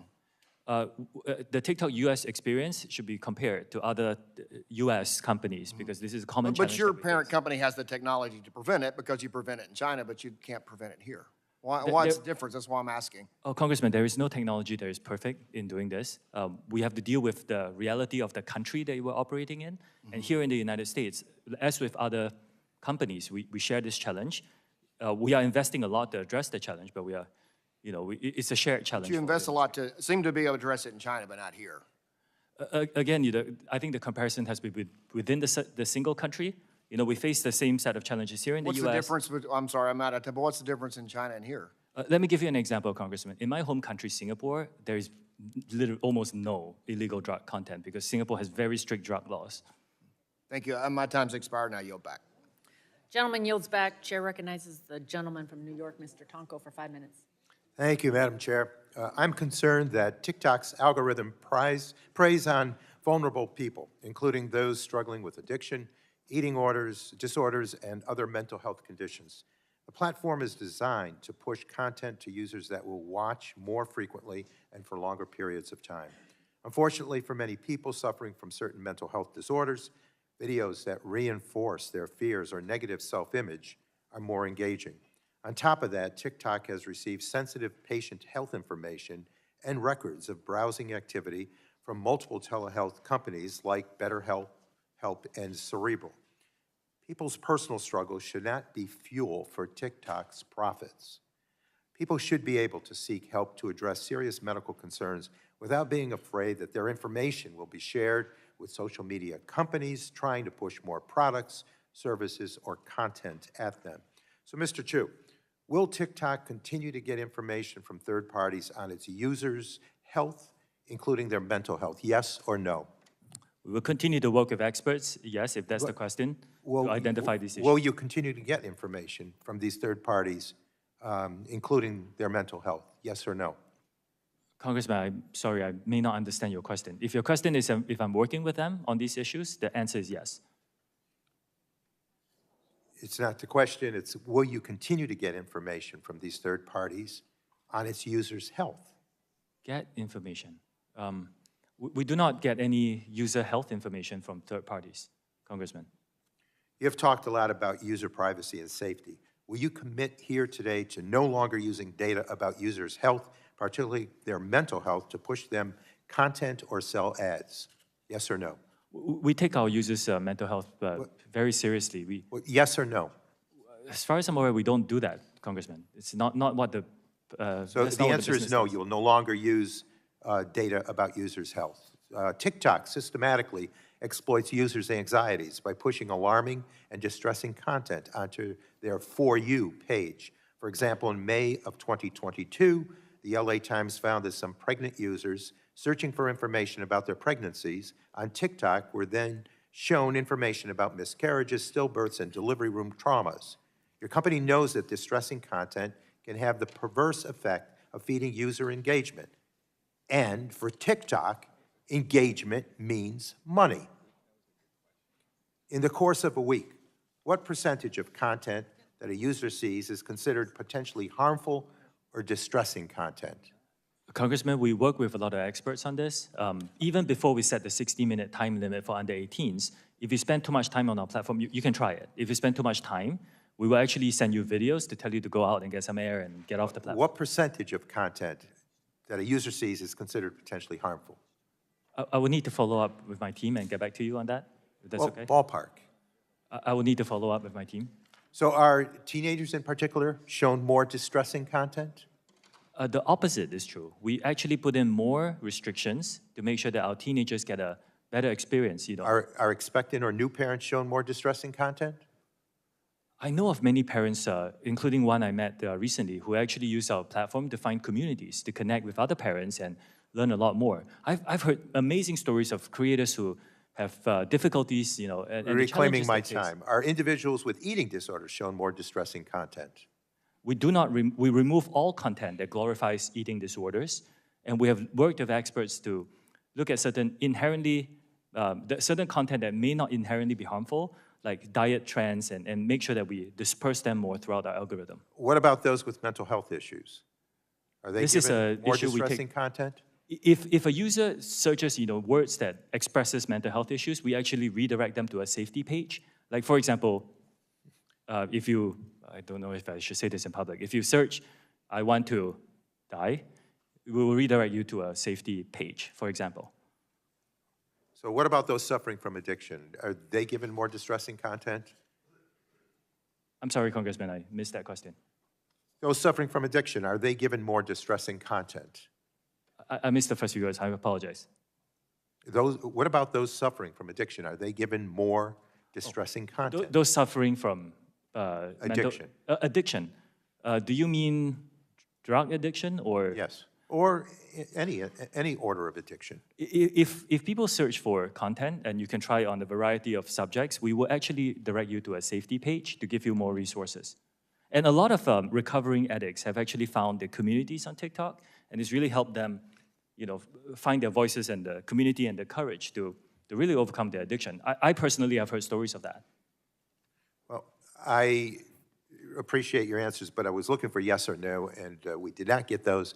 And again, I think the more that they watch this distressing content, the more profit TikTok makes, and that's distressing.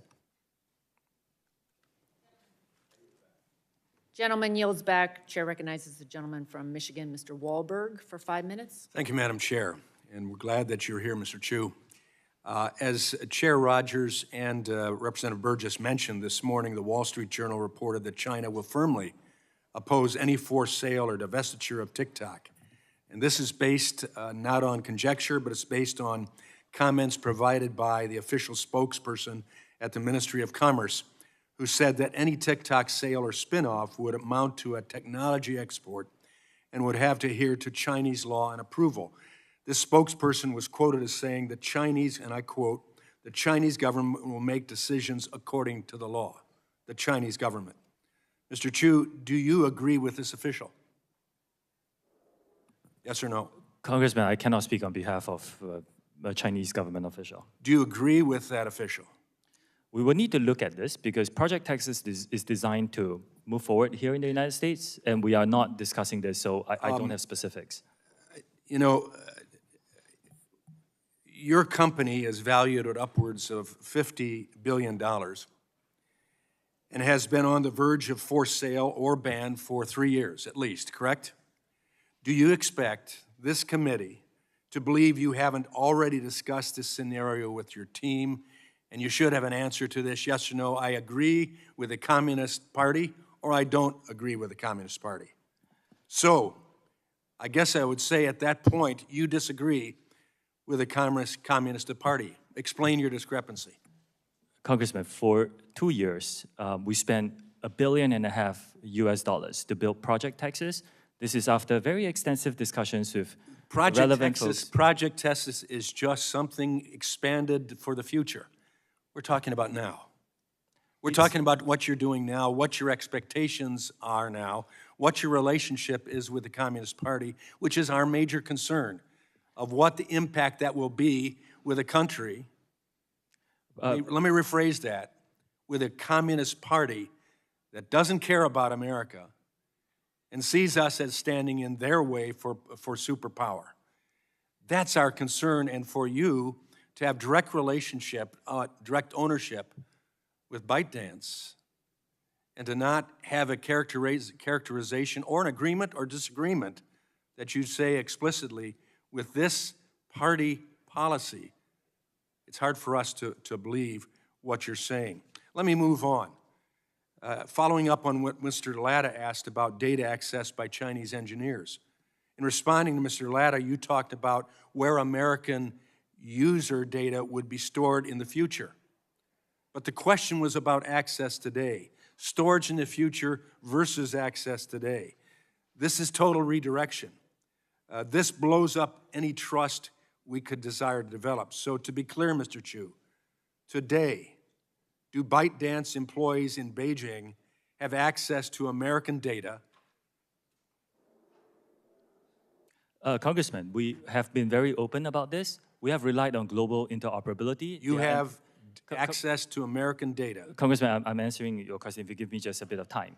We rely on global interoperability, and we have employees in China. So yes, the Chinese engineers do have access to global data. You have access to global data. We have heard. Not concerns. storage. No, storage has always been in Virginia and Singapore. The physical service. You have no access to storage, to American data today. That's not what I said. I said. So you do have access to American data, and you have storage of American data. The American data has always been stored in Virginia and Singapore in the past. And access of this is on an as-required basis by our engineers globally. By engineers for business purposes. By engineers? This is a private ByteDance? ByteDance. The Communist Party? No. Why? How can you say that? This is a if they have access. Private business. This is a private business, and is like many other businesses, many other American companies, we rely on the global workforce. So the global workforce that includes ByteDance, which is connected directly to the Chinese Communist Party, that is a access. characterization that we disagree with. Now, in the future, that's not what we can disagree with. That's a fact. It's not, unfortunately. With the CEO of ByteDance and your relationship to them. Congressman, respectfully, in my opening statement, I said this is a private company. It's owned 60% by global investors. 3 out of the 5 board members on ByteDance are Americans. This is a private business. And you report directly to ByteDance with the CEO who is a member of the Communist Party. Let me move on. He's not. I think we got the answer. Sadly, at this point, I believe my time has expired, so I yield back.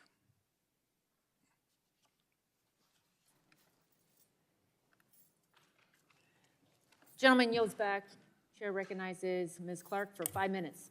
Thank you, Chairwoman Rogers. Thank the ranking member, Pallone, for holding today's hearing. Throughout this hearing, I also want to thank our witness for being here to testify on what are very important issues before us today. Throughout this hearing, my colleagues have outlined the potential threat posed by the security of Americans' data by TikTok being affiliated and some would say owned by a Chinese company. Foreign adversaries having direct access to Americans' data, as well as the ability to influence this content Americans see on a prolific social media platform, represents an unprecedented threat to American security and to our democracy. However, the problems of social media platforms, content moderation, algorithmic discrimination, and safety are neither new nor unique to TikTok. Mr. Chu, I share the concerns raised by my colleague, Congresswoman Matsui, related to algorithms. I believe that without mitigation against bias, platforms will continue to replicate, exacerbate discrimination that is illegal under civil rights law, as well as exclude important dialogue about sensitive topics like race from occurring on the platform. For example, I was disturbed by reports that TikTok content moderation algorithm flagged words like Black or Black Lives Matter as inappropriate content. So my first question, Mr. Chu, is do you agree that platforms like TikTok should be subject to regular audits or transparency requirements to identify whether policies have a disparate impact on communities that are protected classes like race, religion, national origin, or gender? I think, Congresswoman, I think platforms should be very transparent on what they do there and disclose a lot of information. We can get back on the specifics of what we mean by an audit, but I do agree very strongly that platforms should be very transparent, and it's a commitment that we're giving to this committee and all our users, that our platform will be a place for freedom of expression. We embrace all diverse points of view, all ethnic minorities, You can come and say whatever you want, as long as you don't violate the rules of safety that were put in place. And we also commit to be free of all and any government manipulation. So I think I'm in strong agreement with a lot of what you said. Well, thank you. My bill, the Algorithmic Accountability Act, would require platforms to be transparent about their algorithms, measure disparate impact, and require risk mitigation. It is vital that the diverse culture of the United States is reflected online, but I'm concerned the algorithms and content moderation practices employed by TikTok are ignorant to the fundamental diversity while also failing to remove content that is harmful, like child sexual abuse material, hate speech, or domestic terrorism content. My next question to you is, it's my understanding that users must be in good standing to be eligible for compensation from TikTok's Creator Fund. For example, they can't have violated community guidelines. Is this correct? There are some details there, but directionally, yes. If TikTok's algorithm is flagging content incorrectly, resulting in creators violating community guidelines when in fact they have not, those creators would not be eligible to receive compensation under the Creator Fund, correct? We do have an appeals process. You have an appeals process, okay. Yes, In my view, if TikTok employs algorithms that disproportionately remove content from Black creators, it disproportionately silences and excludes Black creators from compensation opportunities. And this problem happens in parallel to the lack of adequate recognition, attribution, and compensation to Black creatives for their content. The exploitation, cultural misappropriations, the erasure of Black creatives' ownership of their fashion, art, and media is nothing new. We need transparency, accountability, and bold action to mitigate against misinformation, bias, and exclusion of certain communities from the opportunities present on platforms like TikTok. So let me just say this. I'm concerned about transparency. I am concerned about algorithmic accountability. And I'm not clear that your organization holds those values. So I want to ask that you take a look at this because this is all part and parcel of what we're concerned about with respect to social media platforms and the misappropriation, the ways in which those algorithms can discriminate within the context of the social media platform. With that, Madam Chair, I yield back. Congresswoman, is it okay if I just very quickly respond? This is a very important topic. Unfortunately, we only have 4.5 hours with you, and I'm going to try to get to every member, so we're going to keep going. It is very important. I would love to follow up. Well, there will be other opportunities. The lady yields back. Gentleman from Georgia, Mr. Buddy Carter, is recognized for 5 minutes. Thank you, Madam Chair. Mr. Crew, welcome to the most bipartisan committee in Congress. We may not always agree on how to get there, but we care about our national security. We care about our economy, and we sure as heck care about our children. We sure do. And that's why you're here today, because 2/3 of all the youth in our country are on your app. They spend an average of 95 minutes on your app. And you know, research has shown that TikTok is the most addictive platform out there. And the reason for that, as we've been told, is because it has the most advanced algorithm. And the Chinese Communist Party knows this, and I don't speak for everyone, but there are those on this committee, including myself, who believe that the Chinese Communist Party is engaged in psychological warfare through TikTok to deliberately influence U.S. children.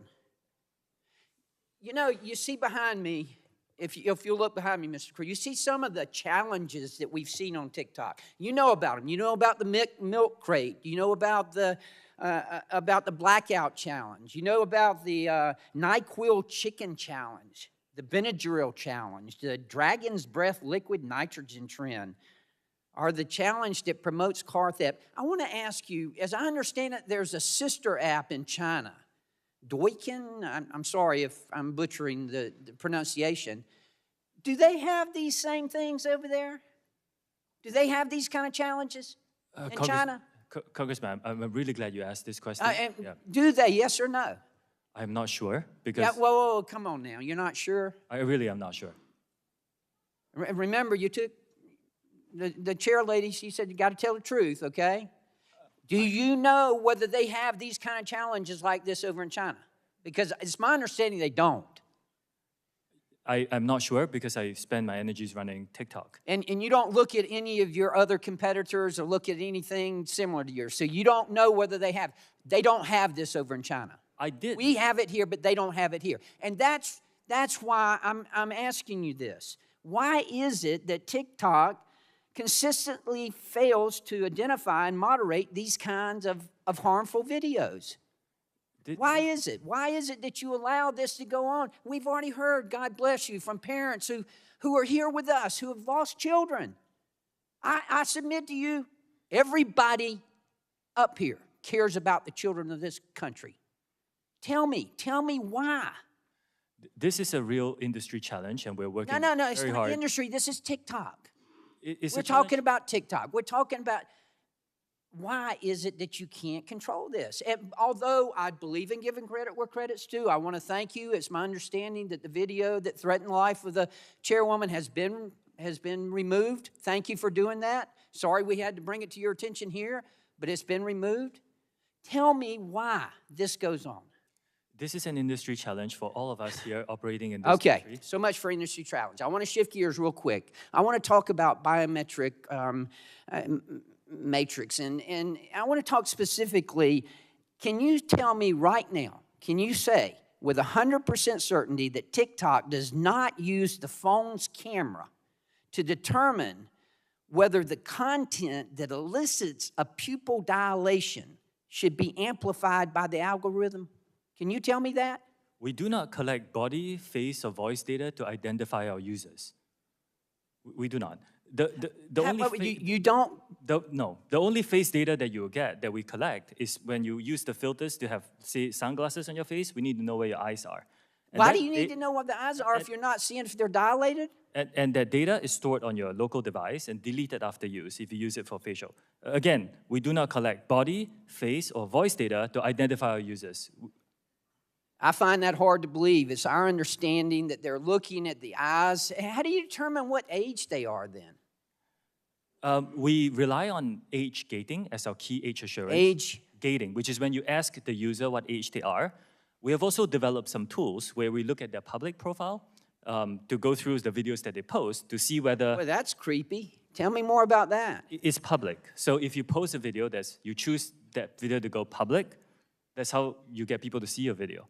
We look at those to see if it matches up the age that you talked about. Now, this is a real challenge for our industry because privacy versus age assurance is a really big problem. Look, you keep talking about the industry. We're talking about TikTok here. We're talking about children dying. Do you know how many children have died because of this? Do you have any idea? Can you tell me? Congressman, again, it's heartbreaking. Can you tell me how many children in America have died because of challenges like this?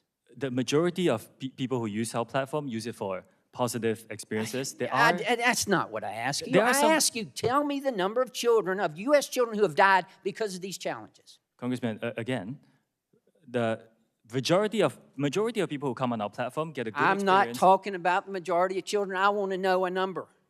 Dangerous challenges are not allowed on our platform. If we find them, we will remove them. We take this very seriously. Obviously, you found one today and you removed it. We had to bring it to your attention, and I know I'm out of time. Thank you for being here. Welcome again to the most bipartisan committee in Congress. Gentleman yields back. We will now take a brief recess and resume in 10 minutes. The committee stands in recess.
Chair recognizes gentleman from California, Mr. Cardenas, for 5 minutes.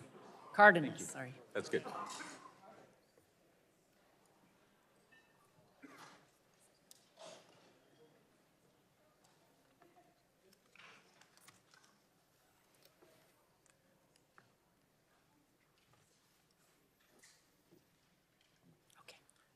Thank you, Madam Chairwoman.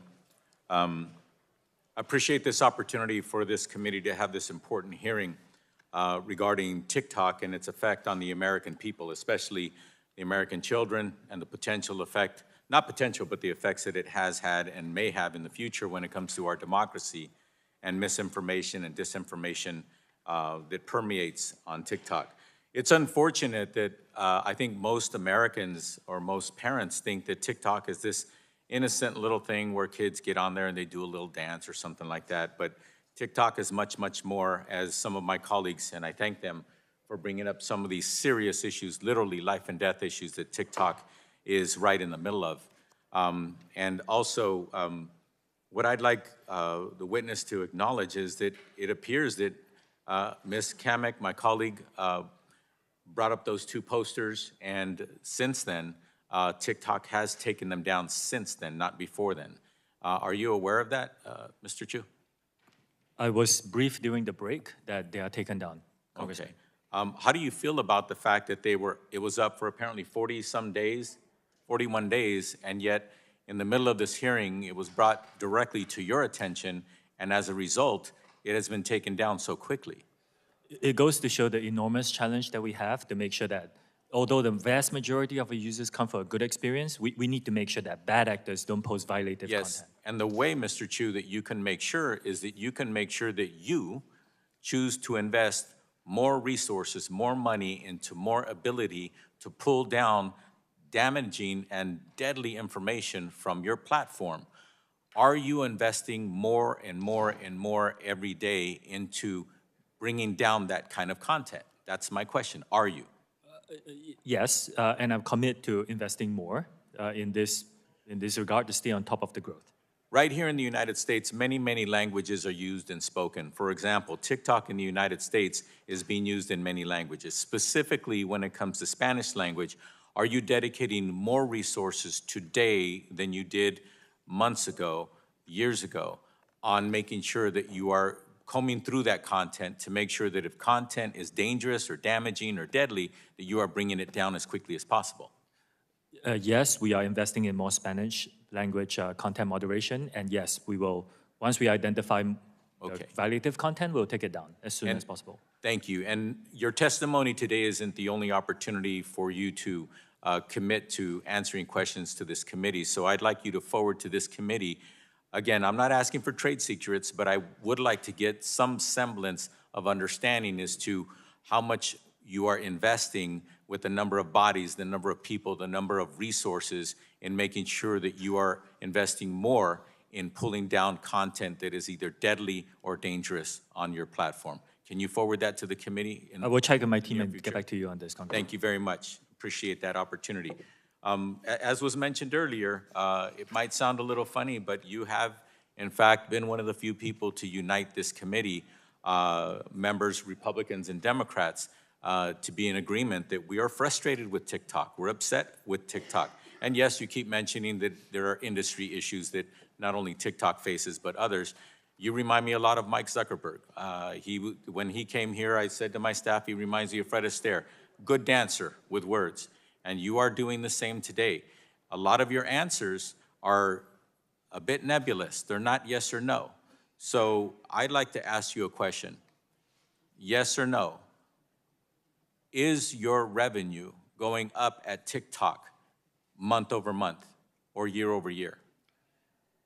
Yes, our revenue is going up year over year. And with that, some of the answers I'd like you to forward this committee is, are you investing more and more money into making sure that content that is dangerous and or deadly, you're investing more and more resources in that aspect of your expenditures and your commitment to your users and to your organization? Yes, I commit to that, and we are investing more, and we will continue to do that. Okay. My last question is this. Are you a Chinese company? TikTok is a company that's now headquartered in Singapore and Los Angeles. Okay. We are not available in mainland China. Our users are in other countries around the world. Okay. Is there a corporation that has any authority above TikTok?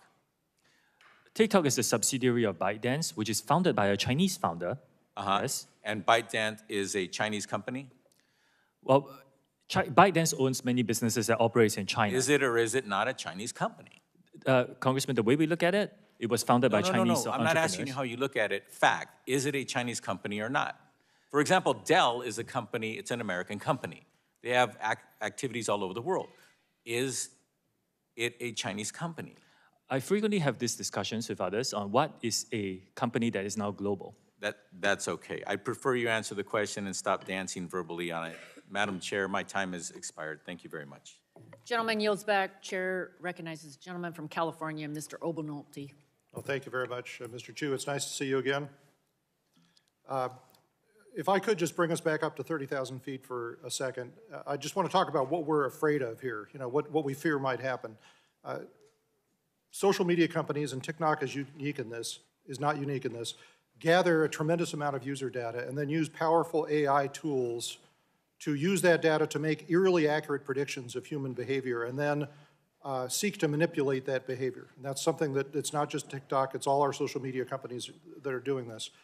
Ultimately, the solution is to enact comprehensive federal data privacy legislation that will prevent that kind of behavior, or at least allow users to consent to it. And that's, I know, something that the chair is working on, the ranking member. I hope that this committee will act on that this year.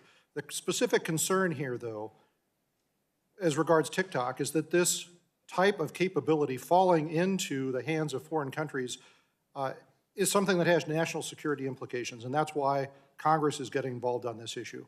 So I know that you have proposed Project Texas in an effort to alleviate these fears. So I wanted to ask some specific technical questions about Project Texas and the way that you believe that it will solve this problem. So one of the things that you've said in your testimony is that part of Project Texas will have engineers at Oracle going through the source code for TikTok.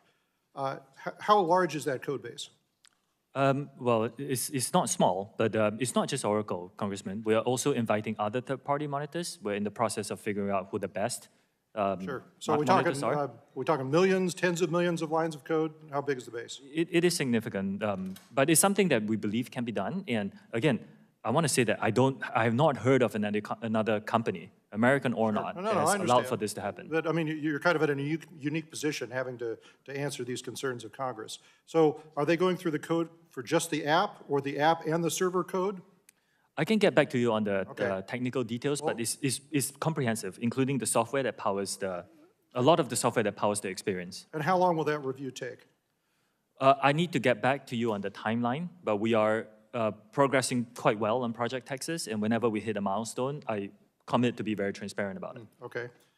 So I'm wondering, because I'm also concerned as a software engineer about the process in which new code is introduced into the code base. Do you use a software configuration management system at TikTok? The way we plan for new code to be done is that even before the code becomes live, it has to be reviewed. The changes have to be reviewed by so the you're third-party talking monitors. about a code review. That was good. That was another question I had for you. So the code review, is it done with a team of engineers or just with a single engineer? Oh, it's going to be a team effort. Okay. Yeah. And that's going to be done at Oracle or elsewhere? It's going to be done in one of our transparency centers so that we still need to make sure that the code itself is secure. And, Okay. yeah. What I'm hearing you say is that even though the code might be written by someone not in the United States, before the code is integrated, it'll be reviewed in a code review by a team of engineers within the United States? That's the plan. Okay, and back to the question about the software configuration management system, how do you manage the integration of that code change into the rest of the TikTok code base? The long and short of it is we have built a team of American personnel with security credentials. The person who leads the team used to work for the Secret Service, I understand, but I mean, there's a software solution for integrating those code changes into the code base. What solution is that?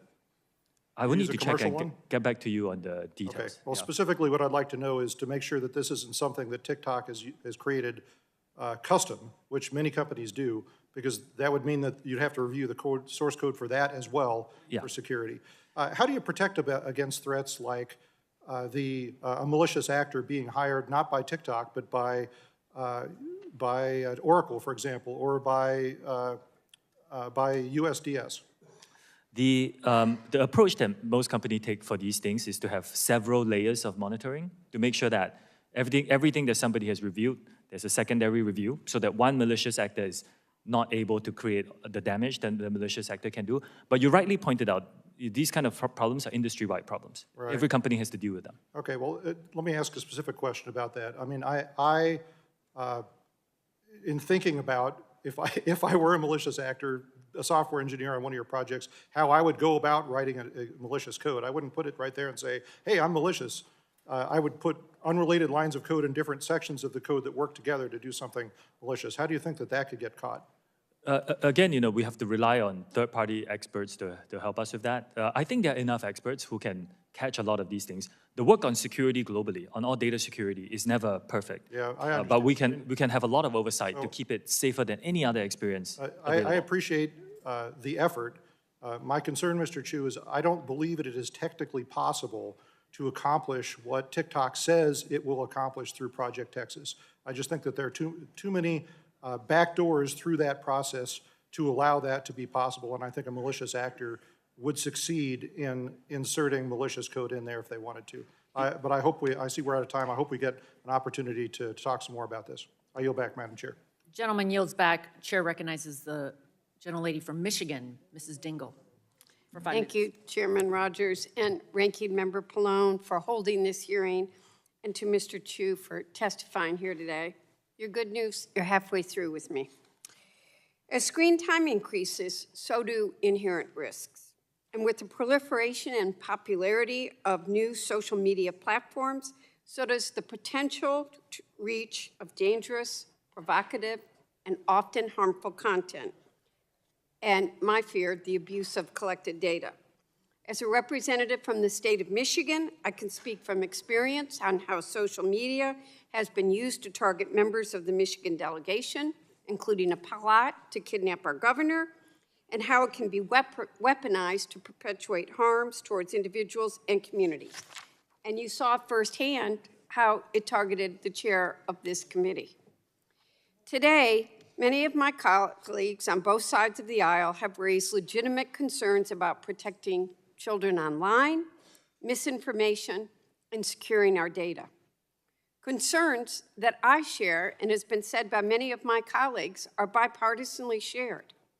I think in many ways, these myriad of issues highlight the need for comprehensive data privacy, legislation that would ensure the safety and integrity of every American's data on every social media platform and mitigate potential harms. One important area of concern I have regarding data collection is geolocation data and how it can be abused. I've seen it abused. I have seen women die because it has been abused. This subject has dangerous implications for survivors of domestic violence, people seeking medical care, and protecting children from potential predators.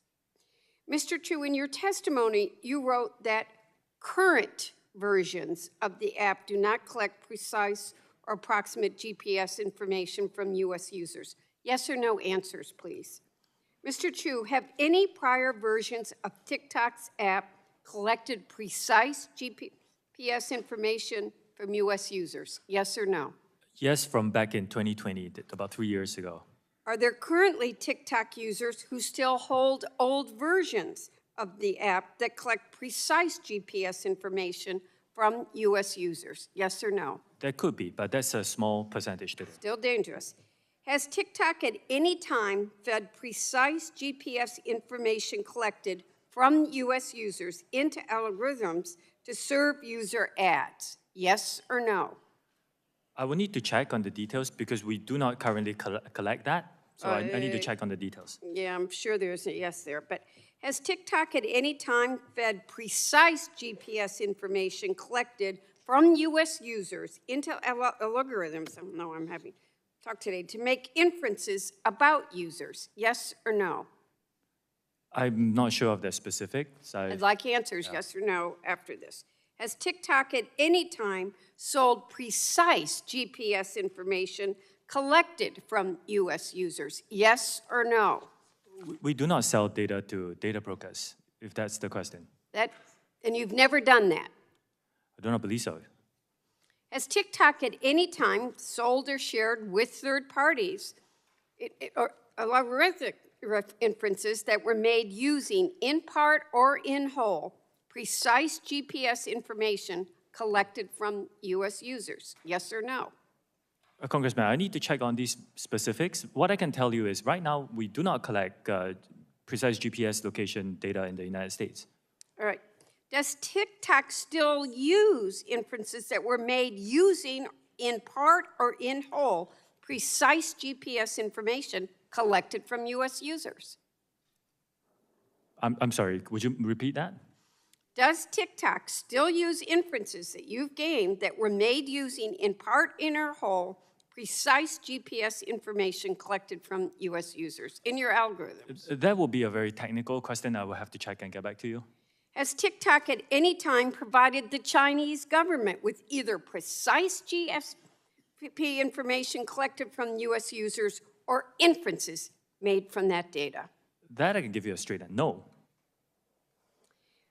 Mr. Chu, even if Congress were to ban TikTok, I'm concerned that China or others would still have access to U.S. consumer data by purchasing it through data brokers. Will you commit not to sell any of TikTok's data to data brokers now or in the future? We do not do that. We do not sell data to data brokers now. Will you commit to not do it in the future? There are certain members of our industry who do this. I think this has to be broad legislation to help us, the whole industry, address this problem. I think I'm out of time. Thank you, Madam Chair. I'll yield back. Gentlelady yields back. Chair yields 5 minutes to the gentleman from Alabama, Mr. Palmer. Thank you. When the Chinese Communist government bought a share of ByteDance, it's been described as the Chinese Communist government's way of quieter form of control, and that companies have little choice in selling a stake to the government if they want to stay in business. And what I'd like to know is when the Chinese Communist government moved to buy shares of ByteDance, were you informed beforehand, yes or no? No. Okay. Congressman ByteDance... Were you or anyone with TikTok asked for your opinion about the sale of shares of ByteDance to the Chinese Communist government? Yes or no? This hasn't happened. Did you or anyone employed by or affiliated with TikTok state any objections or concerns about the possibility of the Chinese Communist government, once they had shares in ByteDance, exercising control over content, using your platform for conducting misinformation campaigns, or restrictions ensuring nothing is posted that reflects badly on the Chinese Communist government, or for surveillance and data collection for use against anyone? Did any of you or anyone affiliated with TikTok raise any concerns about that? Congressman, we do not collect, we do not promote. I didn't ask you that. We do not promote. Yes or no, did you raise any concerns about it? Because that's why we're here. But we do not promote or remove any content at the behalf of the Chinese government. Did you communicate in any form or fashion with the directors of ByteDance that there might be concerns about government control over content? Yes or no? You either did or you didn't?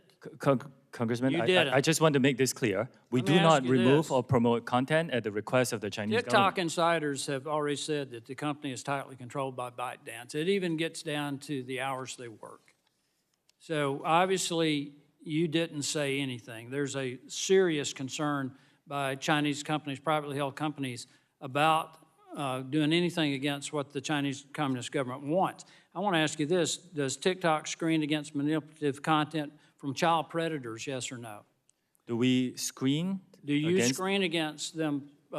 Yeah, we do. This child predator. How about drug cartels? Drug cartels, child predatory content. This is all You had a violated. drug cartel that was engaged in a police chase with Spanish authorities, and they posted it on TikTok and got over 1 million views. Why wasn't that taken down?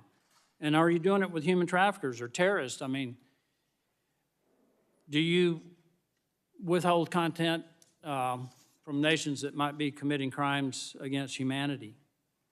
Yes or no? Congressman, our platform is a Yes place or of no? freedom of Yes or expression, no? and users I know come you, here you and talk about that, but yes or no, do you screen against content from nations that commit crimes against humanity? Congressman, our users come and Yes or express, no? our Yes or users no? come and present No, any points of views you that don't. they want, and it's a commitment to keep this Let me free ask from you this. interference Michael from any Beckerman, government. who is your vice president and head of public policy for the Americas, right? Is he part of the team that helped you prepare for this meeting, yes or no? Can I clarify who you mean? Michael Beckerman. Yes, he is. Okay, where is he at this moment? I'm sorry? Where's Mr. Beckerman at this moment? He's probably here. No, you know he's here. He's sitting right behind you. I want to know why, when Mr. Beckerman was on with Jake Tapper on CNN and asked repeatedly to condemn Chinese Communist government's treatment of the Uyghurs, when that treatment has been classified by the United States as a genocide, when a UN report classifies it as a crime against humanity, why, after multiple questions, Mr. Beckerman refused to address that? Are you afraid of the Chinese Communist government? No, because you can find that concerned content that- on our platform. Any content that our users want Well, why to couldn't express your their vice views on this president of issue is public freely policy, available on the our guy platform. who is head of public policy for the Americas, and an American on an American television news channel, why couldn't he condemn that? I think it's very important to look at our platform, and if you use and open our app I'm not and talking about search your for any platform. I'm asking content, about your personnel now, because personnel is policy. Everybody in this room understands that, except maybe you. Personnel is let me just conclude with this. And I hate to bring this up because this is part of the stuff that I've studied, but deception is fundamental to the Chinese Communist Party's political, intelligence, and military strategy. And you have repeatedly used the word transparency throughout this hearing, and every time you've said it, what I've heard is deception. I yield back. Gentleman yields back. Chair recognizes gentleman from Texas, Mr. Vesey, for 5 minutes. Thank you, Madam Chair. I got to tell you, Mr. Chu, as a father of a 16-year-old that likes social media, a lot of your evasiveness today in answering many of these questions really disturbs me, because I can tell you that the teenagers of today, they really don't want to be on Facebook. They want your platform, and you were asked to come before this committee to testify about many things, and a lot of us are worried about our kids' personal data. As the co-chair of the Congressional Voting Rights Caucus, I also worry that TikTok is the world's most powerful and extensive propaganda machine, allowing the Chinese Communist Party to use TikTok's platform to influence public opinion and undermine the integrity of our democratic elections. And I have a report called "TikTok and Facebook Failed to Detect Election Disinformation in the U.S. While YouTube Succeeds." And this report was published by the nonprofit Global Witness and the Cybersecurity for Democracy team at NYU. And the purpose of the study was to test platforms like TikTok and whether or not they can detect and take down false political ads targeted at U.S. voters, young voters, ahead of last year's midterm elections. And according to this report, 90% of election disinformation ads tested were approved by your platform. Again, that is 90% of ads containing false and misleading election misinformation went undetected on TikTok. And just to add some color to the type of misleading ads that were approved by TikTok, this included ads that were live on TikTok that said the wrong election day and actually encouraged people to vote twice. You do know that voting twice is a felony. Mr. Chu, you do know that it's legal to vote twice. Congressman, any misinformation that comes around a political election is something we take very seriously. Let me, I'm particularly troubled about this type of information because it can run rampant on TikTok. And given that TikTok, again, y'all are appealing to a very young and diverse user base, that is exactly the people that we've seen targeted time and time again with voter suppression campaigns run by malicious actors. Mr. Chu, do you agree with me that it is completely unacceptable that 90% of these ads were undetected on your platform, And can you detail for us right now TikTok's policy regarding election misinformation and paid political ads, and how the company monitors such information, and how you plan to get that number down to 0? Whilst TikTok is a place for our users to come and express their points of views freely, we do take misinformation, dangerous misinformation, particularly around an election, very seriously. And we will work with third-party experts to identify misinformation. You call allowing 90% of false content, political content, on your platform to be taken, you define that as being taken seriously? I need to look into the specifics. I'm not sure where the number came from, but I can tell you, Congressman, that we are the only platform that I know of that doesn't actually take political ads. We don't accept money. I don't think other platforms can say that. Mr. Chu, can you detail how you responded to that report? Did you respond to that report that I just mentioned? I need to look at the specifics of the report, Congressman, and I can get back to you on that. All right. Mr. Chu, I want to shift to Project Texas. I know that we've discussed this initiative throughout today's hearing, but I want to dive deeper into your notion that promises about Project Texas should give us any confidence in TikTok's ability to localize U.S. data and discontinue access to that data to ByteDance employees in China. Why? Because we've already had a TikTok executive appear before Congress and give sworn testimony about the comfort that we should take in TikTok's U.S.-based resources. Well, TikTok data security practices were being scrutinized by the U.S. government, and unfortunately, we've since found out from journalists and recorded conversations that those assurances were worthless. In your testimony, you also mentioned that Oracle has already begun inspecting TikTok's source code and has access to the platform's recommendation algorithm. Why should this give the American public any great assurances, particularly given that Oracle now owns a stake in TikTok and stands to gain monetarily the more revenue that TikTok and its algorithm generates? Congressman, not only is Project Texas unprecedented in our industry in protecting U.S. user data and interests, we are inviting third parties to come in and monitor this, and we will, be transparent in that process. And this is more beyond all companies that I know of in my industry. Thank you, Madam Chair. I'm out of time. Gentleman yields back. Chair recognizes the gentleman from Florida for 5 minutes, Mr. Dunn. Thank you very much, Madam Chair. Mr. Chu, I'm aware that on arriving in D.C. this week, you appeared on TikTok and posted you had 150 million U.S. users, 5 million U.S. businesses. That represents a lot of data. You also referenced your appearance before this committee as a chance to share all that TikTok is doing to protect Americans using the app. Mr. Chu, has ByteDance spied on Americans at the direction of the Chinese Communist Party? No. Madam Chair, I'd like to enter into the record this October 20th, 22 Forbes article entitled TikTok Parent ByteDance Plan to Use TikTok to Monitor the Physical Location of Specific U.S. Citizens. Without objection, so ordered. Thank you. The project assigned this to a Beijing-led team, and they were going to follow individual American citizens. I ask you again, Mr. Chu, has ByteDance spied on American citizens? I don't think the spying is the right way to describe it. All right. This is ultimately... We can differ on that. This is ultimately an internal Any investigation. TikTok or ByteDance data that is viewed, stored, or passes through China is subject to the laws of China, one-party authoritarian state hostile to all American standards of privacy. China's court system reports to and falls under the Chinese Communist Party.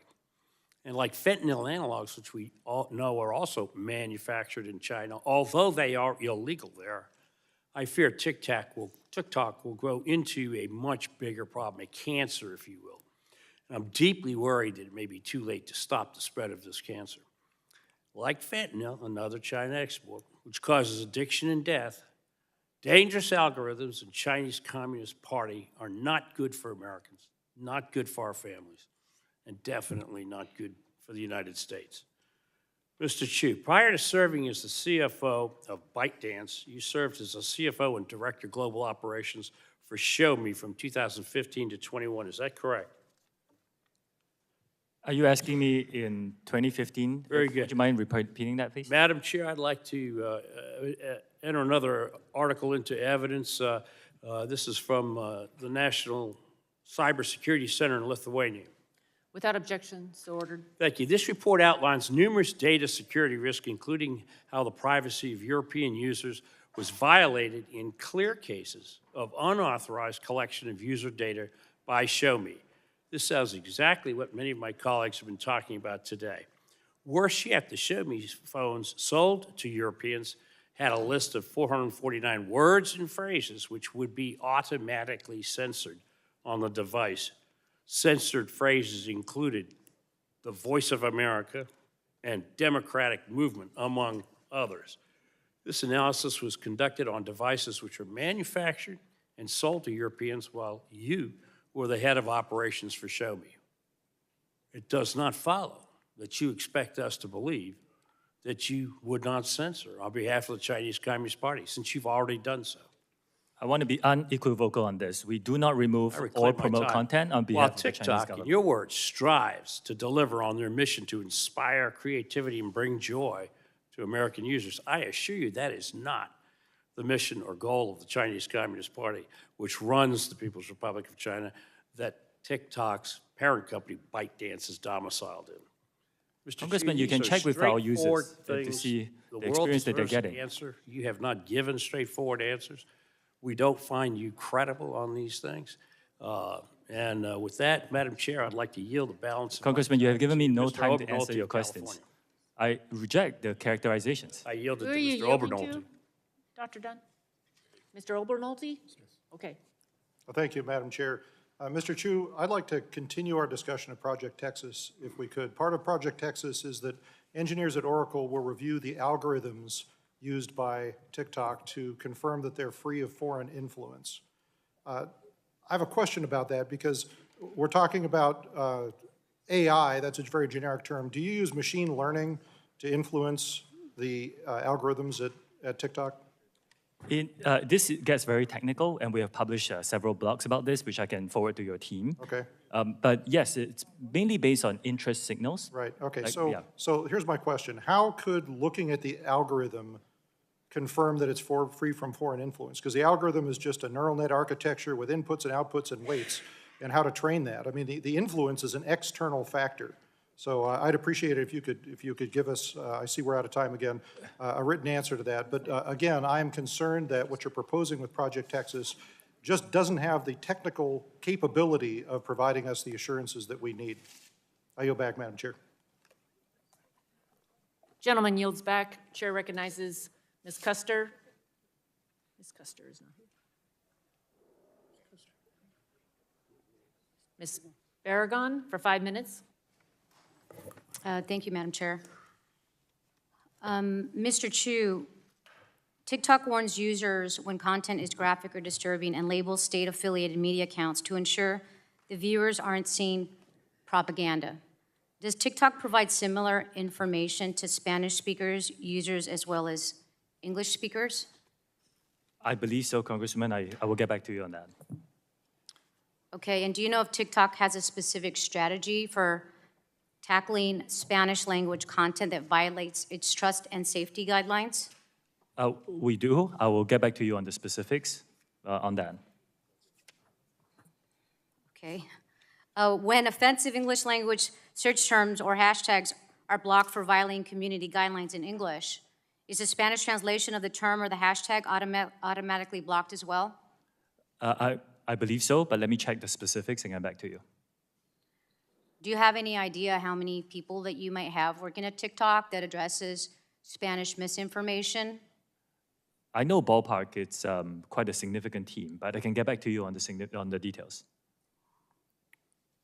You said significant, so are you saying it's, do you have a ballpark at all you can give us? Would you say it's like 10% of your force or more It's than? an important number, so I want to be precise, and I'll get back to you.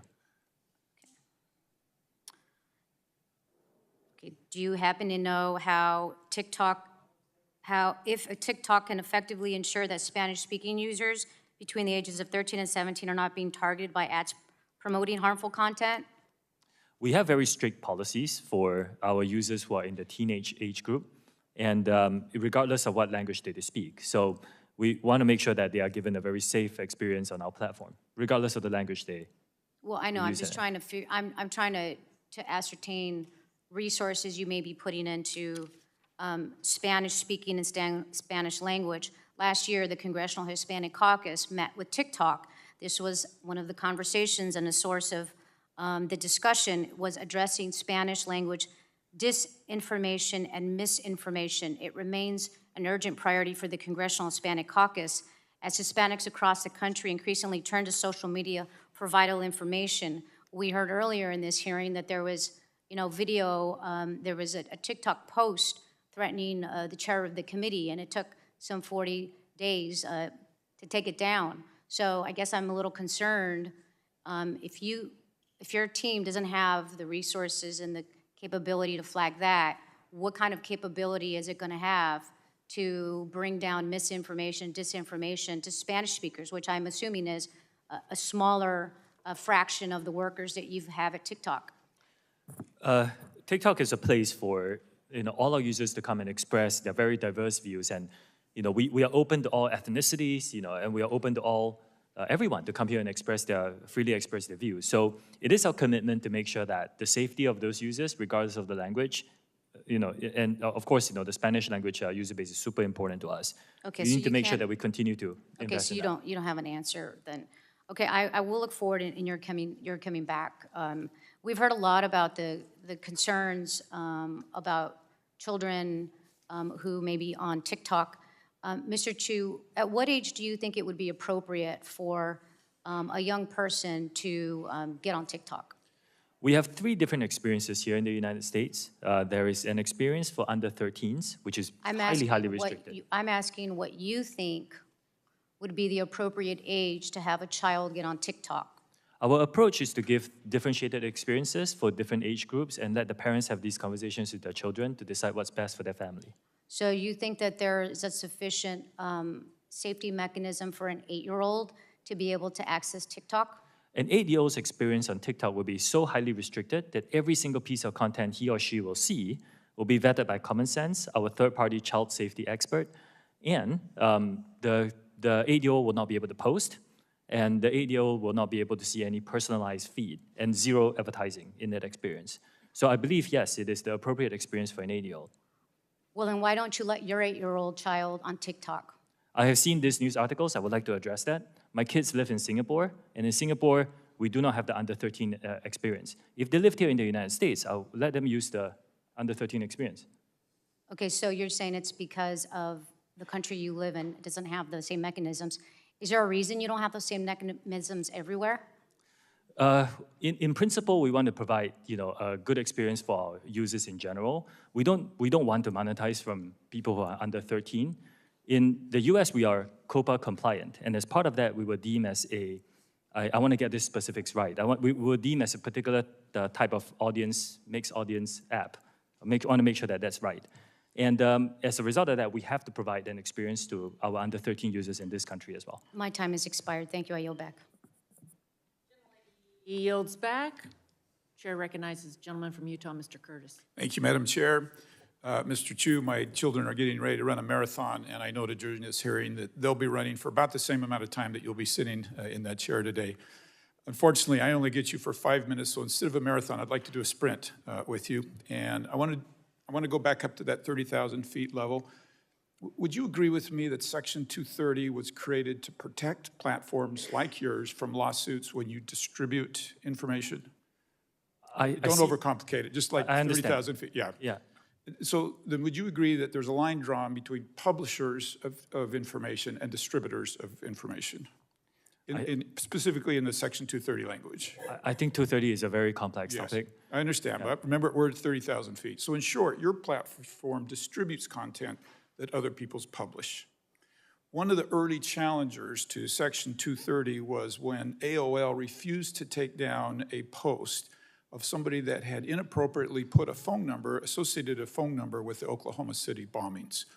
The courts ruled that AOL was not liable for that post because of Section 230. Now, I want you to do a hypothetical with me because I'm going to use the absurd to try to make a point here.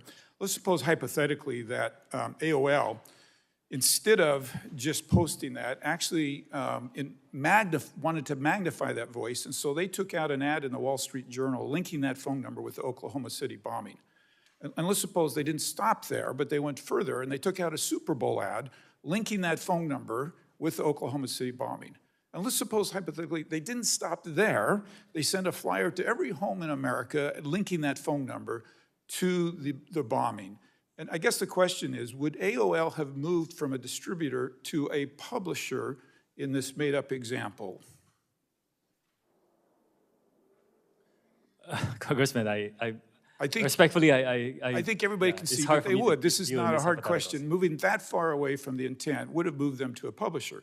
So my question is platforms are protected because they post content, but I want this room to see, not just you, the protection has limits. And if AOL moves to a distributor instead of a publisher, they go outside of those limits. Now let's talk algorithms just super quickly. We've thrown that word around a lot today. Let me here again go 30,000 feet, and we'll use another platform so it's not sensitive. But Pinterest, I like to go on Pinterest. My wife and I are building a home, working on the yard right now. If you went on my Pinterest page, you would see swing sets and things made for my grandkids. Now, another hypothetical, let's suppose that there's some devious intent inside Pinterest, and they decide they want to influence John Curtis with these algorithms, and they want me to believe it's the end of the world. And all of a sudden now I'm buying bomb shelters instead of swing sets for my kids. Have they become a publisher and should not be protected from Section 230? And if you don't feel, I'm pretty sure the room understands that they have crossed this line, and you can tell me if you think they have or not. Congressman, I will have to study that specific example and get back to you. It's a hypothetical, but you can see at some point they've crossed the line and they have become a publisher and a distributor. So we've touched on this today, but I want to be super specific. Is it possible that TikTok had enough data, could get enough data on me, that you could use artificial intelligence and your algorithms and machine learning to write an algorithm that could persuade me to change how I view a policy issue? Does that possibility exist? The way we look at it... 30,000 feet, we're on a sprint. I will stay very high level. Okay, the way we look at it is our users come in and express whatever views they want. But that's not the point. The point is you could write an algorithm that would change. And we've actually seen, the Washington Post reported the Stop the Willow campaign shows how TikTokers are tackling climate change. I think that's all fine, right, and all good, unless somebody has interjected into that and magnified or diminished voices in that. And what I'm proposing to you today is that pushes them across the line from a distributor to a publisher if they make those decisions. Now, serious allegations have been made against your platform and others, many of them here today, and you're not new to these allegations. This isn't your platform, but some time ago there was an allegation that a platform recommended ISIS-related videos. We've talked about the weight loss videos. We didn't talk about it, but they're still in the elections. Whatever the motivation, I'm trying to point out that as you move from a publisher, as you manipulate this data with algorithms, that you step out from the protections of Section 230. Do you see that logic? This is a very complex I understand it's very complex, but you see the logic. In your mind, has TikTok ever stepped across the line from a distributor to a publisher? Congressman, again, this is a very complex topic. I will need to get back to you on this. I understand that. Okay, and finally, very quickly, you produced a video that now is well known about your visit here and today in Washington, D.C. Can you tell me 100% that no TikTok employees manually manipulated that to get more views? I checked, and as far as I know, there was no boosting and heating. I went viral organically. Okay, Madam Chair, I'm sorry I'm out of time. I yield my time. Gentleman yields back. Chair recognizes Ms. Blunt Rochester. 5 minutes. Thank you, Madam Chair. Mr. Chu, as I'm sure you know, this hearing is part of an ongoing effort by our committee to examine data security and other concerns with social media companies broadly.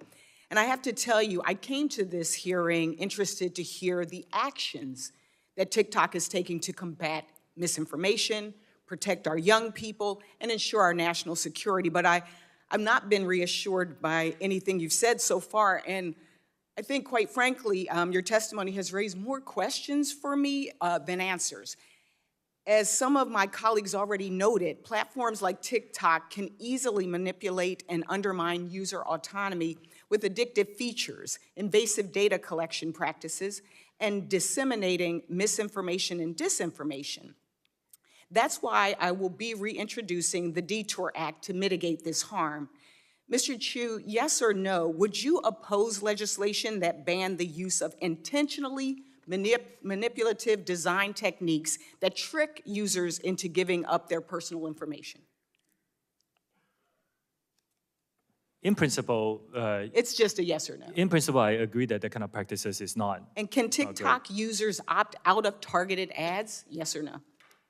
At this moment in time, we believe that this is a very important part of the experience. Yes or no? Time is ticking. It is an important part of the experience. Even if someone wants targeted ads, do you give a user a clear opportunity to prevent TikTok from using tools like pixels to collect their data and track them off of the TikTok platform? We give our users a lot of tools to control their privacy settings on our app. And by the way, if you're below 16, it's private by default. So you cannot even go viral. In August of 2022, response to a letter I wrote to your company on abortion misinformation, TikTok asserted several actions to address abortion misinformation. In light of recent attacks on safe and effective medication abortion, I'm remained worried by this misinformation. And following on Ms. DeGette's questioning, how many posts did you actually take down that contained abortion misinformation? Contents and views on both sides of the on abortion is allowed on our platform. It's just freedom of expression. If it's dangerous misinformation, we rely on third-party experts to help us identify and remove them. I can get back to you on specifics. Yes, please get back with us on the specifics. Mr. Chu, in your testimony, you indicated TikTok has taken several steps to implement Project Texas. You've said you've spent, in your testimony, $1.5 billion. You've hired 1,500 full-time employees. Can I ask for some specifics about the implementation? This $1.5 billion, what was it used for? The employees, were they people that you already had that you just transferred over? And what types of roles will they have? Oh, okay. This $1.5 billion US is spread across many things, including the infrastructure we have to build, the migration of the data to a new cloud infrastructure, and all the third-party security partners that we're hiring, and of course the new employees. Now, this team will now be run by a gentleman who used to be this, who has spent his career as a chief security officer in other companies, and another gentleman who used to work, I believe, in if you could just follow up with us, that would be very helpful. I will. Because we would really like to understand the details. Where's the money going? How many people are, and what will they be doing? Okay.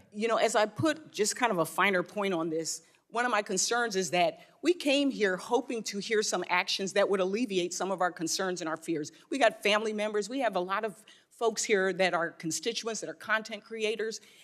And for us, we were looking for action. We wanted to make us feel like we really can trust, as you use the word.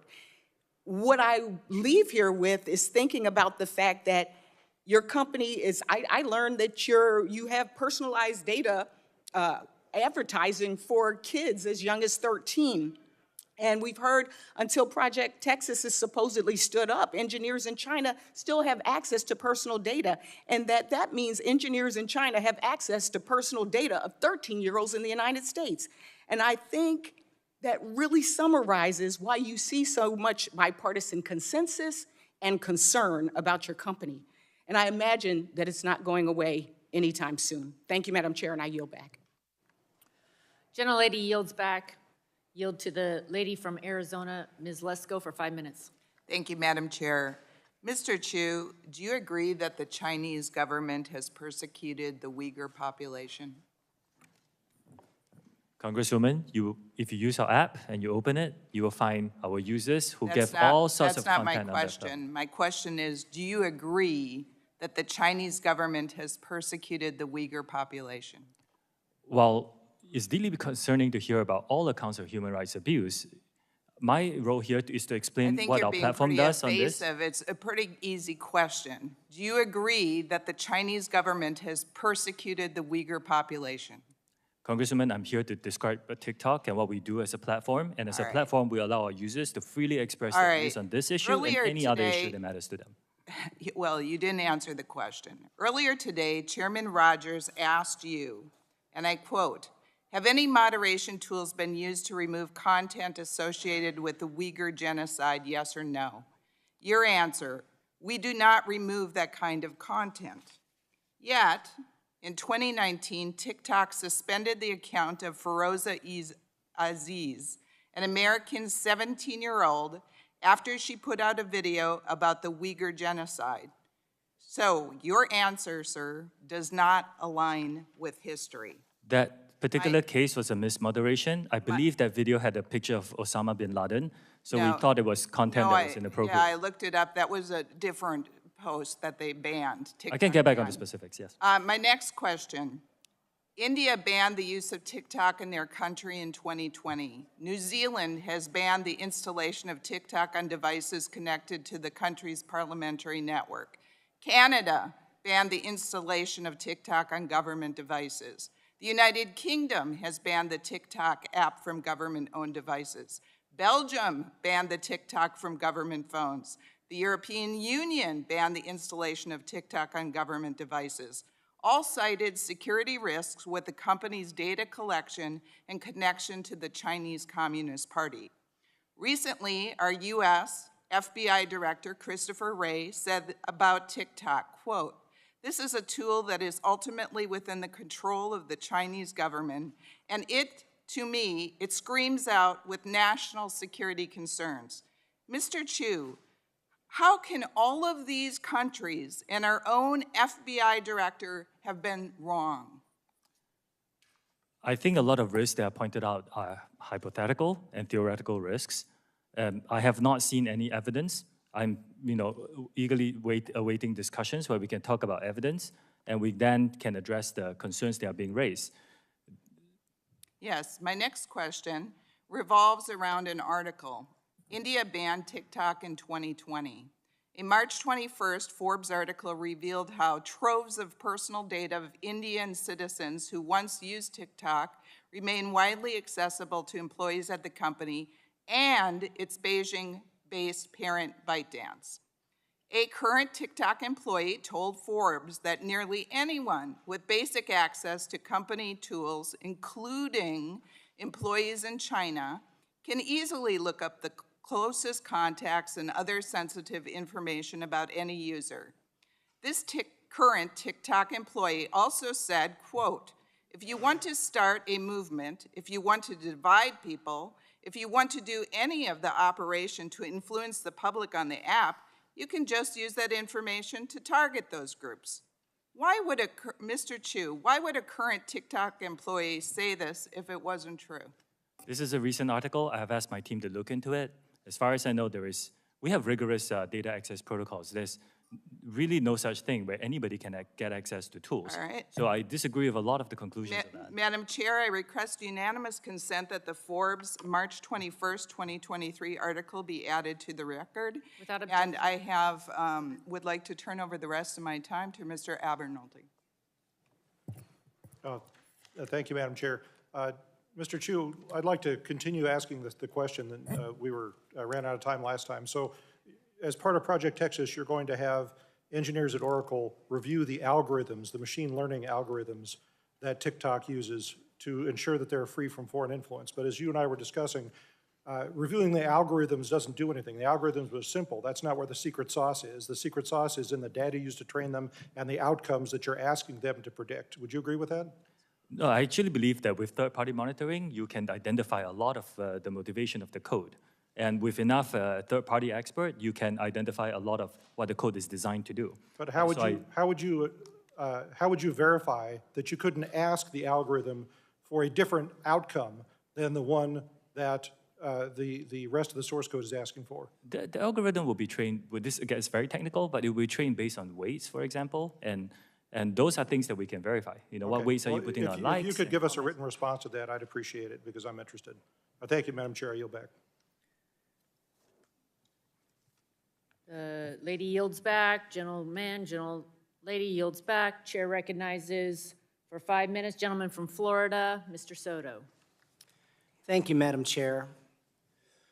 The genie's really out of the bottle on this now, so to speak. 150 million Americans are now on TikTok. That's almost half of America.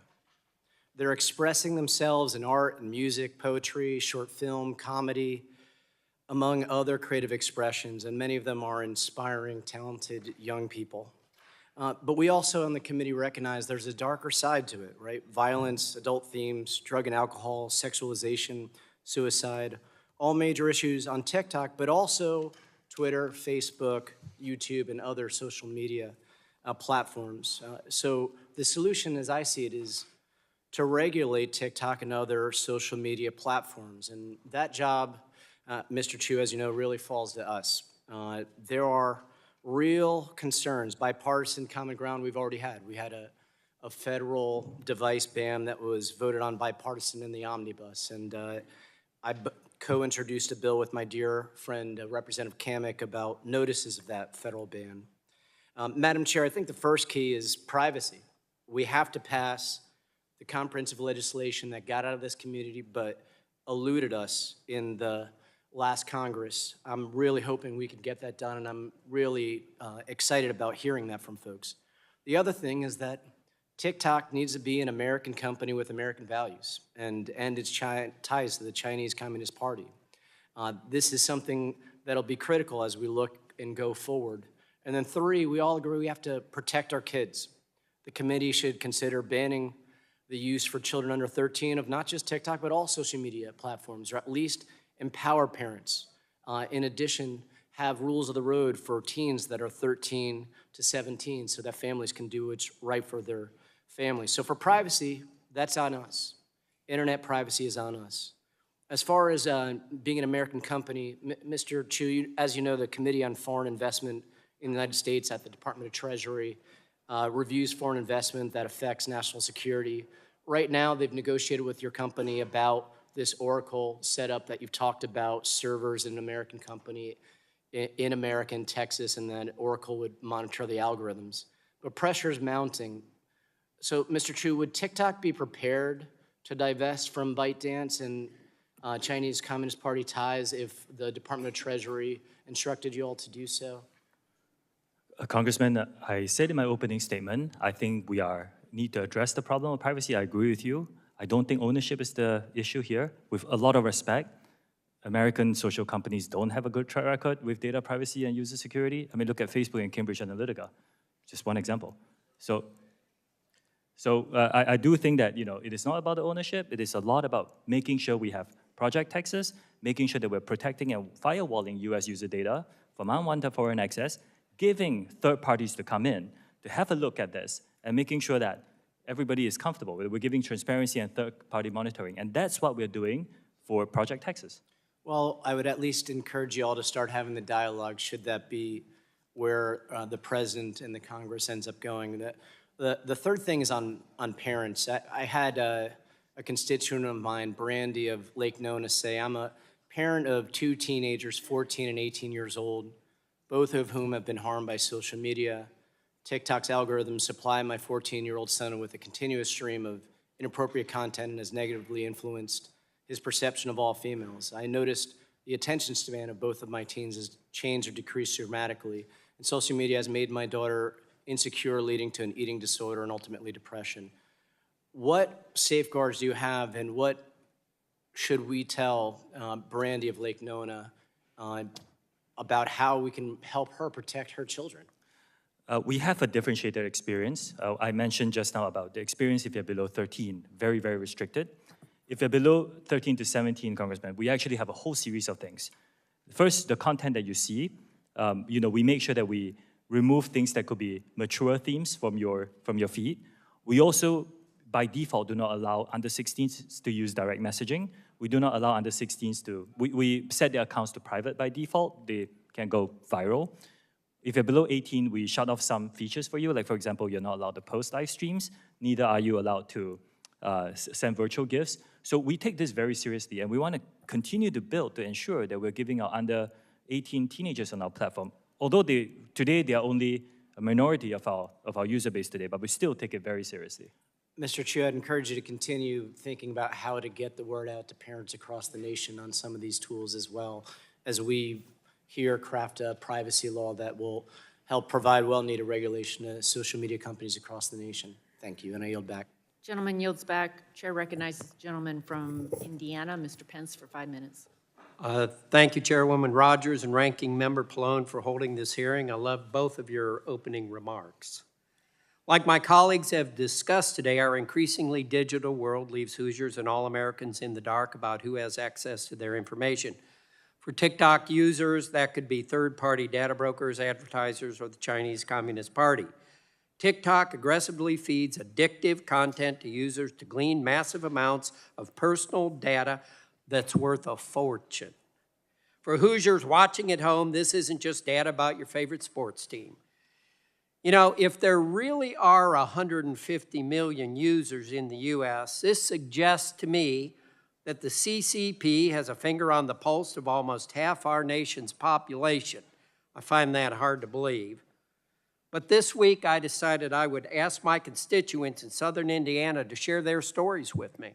Went out Monday night, and we got 800 responses in less than 12 hours, okay? Let me share a couple of those with you. One of my constituents shared, I quote, "I'm a mental health counselor. Most of my teenage clients are on TikTok. They spend hours online being negatively influenced by others. I have seen kids experience self-harm, gender dysphoria, and many mental illnesses they have picked up from TikTok. I will not allow my children to have TikTok. The creators know the algorithms are addicting our children. They know that children are suffering more anxiety and depression from screen time, but they do not care. They will not change their algorithms because it's financially lucrative for them to keep their kids addicted." Another parent said, "We let our daughter try it out. The feed was continuously suggesting sexually explicit, stupid, and vulgar videos. We discontinued it within a week." And there's been many more, like I said, 800, okay? In your testimony, Mr. Chu, you walked through a number of supposed actions taken by your company to create a safe environment and empower parents to oversee content shown to their children. But virtually everything we've heard reflects the opposite, and some of your answers are a little confusing. You know, all of those sitting here and maybe watching on C-SPAN, this is the 32nd hearing we have held about privacy and big tech. Each hearing I've been part of, we've heard the same stories about our constituents' experience and the same promises for big tech to do better. The truth of the matter is this disgusting and dangerous content littered across your platform is not justifiable, and it's uncontrollable. Americans' data is not safe, and big tech is doing nothing to protect it. Putting aside the dangers of the CCP involvement, and after these 32 hearings, I believe it's actually time to change the narrative, change the focus, and change the outcome by talking about the money you're making at TikTok. Mr. Chu, I have a question. How much revenue is generated per user? Congressman, Private company, and you're not going to tell me. Does each user receive a comparable benefit for the amount of profit their data brings to your company? We do share some revenue with some creators who produce, say, 1 minute plus informative content. When am I going to get paid for the data that you are selling, or you're getting revenue from advertisers? When am I going to get paid for the data you're getting from my children, my grandchildren, my neighbors? I think that's the only way to get your attention, is talk about the money you're making, and maybe that'll get you all to do what you're supposed to do. I respect and understand your opinion. The vast majority of our users have a great experience. I sent a video recently as well. I got hundreds of thousands of comments. But what am I getting? It's a great experience. What about these 800 bad experiences that people in the Indiana 6th District have been getting? We will look into them, and a lot You're of the going to look issues into it, but this is a 30-second big tech hearing, and you're always going to look at it. Frankly, I think you're all stalling is what you're doing. You're just trying to buy time while you're making the 18 billion, perhaps, whatever you're making. The majority of our users have a great experience on our platform. It is our duty to keep it safe. I agree with you. That's why our commitment is to make sure that safety is a priority for us. I think it's your duty to pay attention to what you're doing, and maybe you paying people for the information that you're getting from her is a way to get that done. Thank you. Yield back. Gentleman yields back. Chair recognizes gentlelady from Washington, Ms. Schreier, for 5 minutes. Thank you for being here, Mr. Chu. I'm really concerned about everything that we are hearing in this conversation today, and I appreciate your good intentions, but the actions are really falling short. As a pediatrician and the parent of a teenager, I'm particularly concerned about how social media generally, and TikTok specifically, is affecting our kids and teens. We just heard a lot about this from testimony from a psychologist. Last year, the American Academy of Pediatrics sounded the alarm about our children's mental health crisis. And as a pediatrician, I know this has been going on for more than a decade. In fact, it tracks perfectly with social media engagement. And during the pandemic, teens who are missing out on in-person interactions turned even more to social media to connect with friends. Social media is designed to be addicting. That's the business model. And your platform is the most addictive of all. And this endless, mindless scrolling takes teens away from human relationships. And here's what's important. It keeps teens awake all night, well past their bedtime, at a time in their lives when sleep is critical for brain and physical development. In fact, sleep deprivation alone, ignoring even content alone, can cause depression, anxiety, social withdrawal, inattention, poor coping skills, and academic failure. So, Mr. Chu, I just want to follow up a little bit on what my colleague, Mr. Sarbanes, was discussing. It is your business model to keep eyes on the app, to keep it addictive. I know you likely have experts who have advised you on how to design this to keep those eyes on your platform for the longest possible time. So I want to know if you have psychologists or other health experts on staff looking at screen time, hours of use, and sleep. We worked with the Digital Wellness Lab, Congresswoman, and at the Boston Children's Hospital, and we came up with a 60-minute default limit for any users under 18. We were the first to do it in our industry. That is an opt-out, and I can tell you, they're going to immediately opt out. It is addictive. It's We like also give tools. asking a chain smoker not to take the next cigarette. It is not going to happen. And by the way, first I have a question, then I'll go back to Boston Children's. Mr. Sarbanes asked earlier, what is the percentage of teens who actually adhere to the 60-minute limit? I would need to check on those numbers and get back to you on specifics. I'd appreciate those numbers. Yes. I'm guessing it is an incredibly low percentage who actually heed that. Now, as far as Boston Children's goes, I know you're referring to them as a source for these ideas about go outside, get some air, take some time out. But I can tell you as a pediatrician, I'm guessing their suggestions were a little stronger than that. And so I'm wondering what is the next step? What are you doing when you find out that almost nobody is really opting out after 60 minutes to take this burden off of the kids and off of the parents and change your algorithms to make them not so hooked? We give our parents, as you pointed out, the family pairing tool. And in that tool, if you pair it with your teenager's phone, you can actually set a restriction, how many minutes. And we believe it's very important for parents to have these conversations with their teenagers so to decide what's best for their family. I also, Congresswoman, a lot of people come to our platform to have a really informative experience. Like I said, there were 116 billion pieces of content on STEM.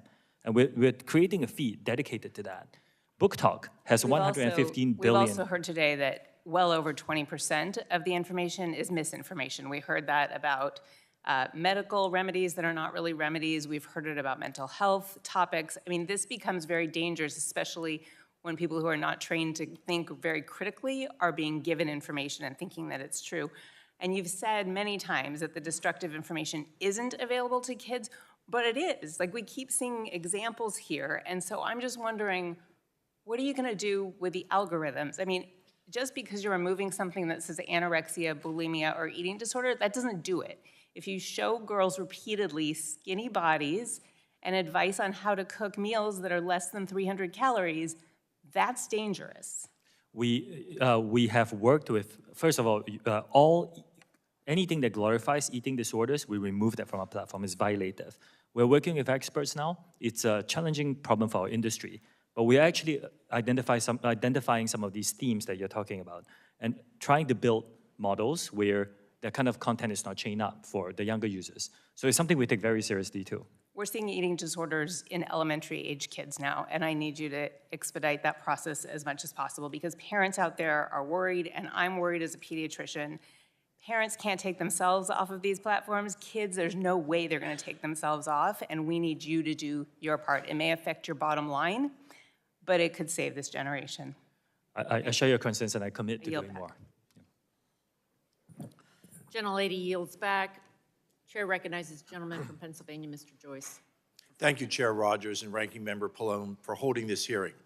According to an August 2022 article in the New York Times, TikTok's in-app web browser can track every individual keystroke made by a user. We have heard today about the various ways in which the app's code could be used to monitor or track users, and likewise, we've heard concerns that this data may not be fully isolated from access by the Chinese Communist Party. That said, I'd like to know more about the historical, non-public U.S. personal data that your company has already amassed. Mr. Chu, you have publicly stated that the non-public information of TikTok users in the United States is being transferred to an Oracle-based cloud infrastructure because of safety concerns. Will that be completed by the end of this week, by the end of this month? What's the outline for dealing with that data that you've already amassed? All new data is already stored by default in this Oracle Cloud infrastructure with the No, I'm talking about the data that you've already amassed. We are in the process of deleting. What timeline will that data be able to be stored? I believe we will be able to get it done this year. I'm hiring. This year, thank you. It's not going to occur anytime soon. To be clear, until that data transfer happens, user data remains accessible to the Chinese Communist Party. On March 1st of this year, the committee asked you when you plan to delete non-public historical U.S. user data. Are you aware of this? Congressman, I disagree with this assessment that the Chinese government can get access to the data. It's really for, look, this is a private company. This is what Chinese employees You responded. You responded in writing to this committee. I have the response that we got back from you on March 7, just 6 days later. Your attorneys wrote, the company, I'm quoting, the company plans to begin the process of deleting non-public historic U.S. user data this month and anticipates that the process will be completed this year. You came up with a supposed plan in the summer of 2022, specifically based on our concerns that the Communist Chinese government was spying on U.S. users. But you only just came up with the idea to delete historic non-public U.S. data just 2 weeks ago? Let me read it again. On March 7th, your attorneys wrote, and I quote, the company plans to begin the process of deleting non-public historical U.S. data this month and anticipates that the process will be completed this year. Mr. Chu, did you just come up with this plan only because we asked about it on March 1st? No, we started deleting this. Well, because that's what it looks like to me. We hired a third-party auditor to help us with this. Wouldn't you agree that awaiting even minutes for this personal privacy protection is absolutely wrong and it is not in the best interest of your users? Congressman, respectfully, there are many companies that use a global workforce. We are not the only one. We are just taking action after hearing Given the concerns. delay Many in other deleting companies this have data not. and what we've already established about the ability of the Chinese Communist Party to access personal user data, would you agree that no U.S. government electronic devices should have access to TikTok platform as your lackluster security currently stands? I disagree with that characterization. Like I said, Do you think the U.S. that any individual should be utilizing that on any government platform? I think the government devices shouldn't have no social media apps, to be honest, but and not targeted to us. TikTok. Mr. Chu, during this hearing, you have mentioned several times that there is a, quote, different experience, your words, for children under the age of 13. That is correct. Different experience. Mr. Chu, do you allow your children under the age of 13 to participate in TikTok? Yes or no? I did just explain this in detail. This experience doesn't exist in Singapore, where my children live. If my children lived here, then yes. Based on what we've heard today, it's clear to me that TikTok as a company cannot be trusted, and that Americans remain significantly at risk because of the TikTok app. I still contend that TikTok is the spy in Americans' pockets. I want to acknowledge that TikTok does have the ability to make those changes, but unfortunately, we have not heard that from you today. We have not heard a commitment to be able to protect the personal privacy that Americans expect and that Americans deserve. Thank you, Madam Chair, and I yield the remainder of my time. Gentleman yields back. Chair recognizes Ms. Tran for 5 minutes. Thank you, Madam Chair. Mr. Chu, many big tech CEOs have sat where you're seated today and tried to run out the clock during a hearing like this one. They were trained not to answer questions and just wait for the news cycle to pass so that they could get on with business as usual. Those same executives want this moment, TikTok's moment under the microscope, to distract Congress and the American people from the very real issues that exist on their platforms.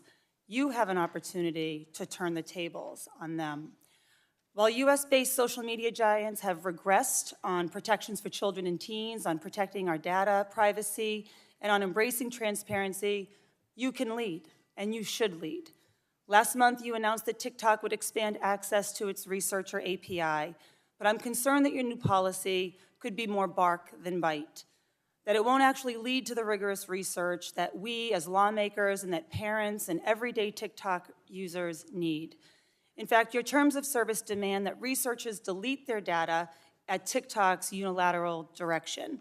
It puts onerous restrictions on how researchers' findings can be published, and it only allows access to public data, which researchers already have access to within the app.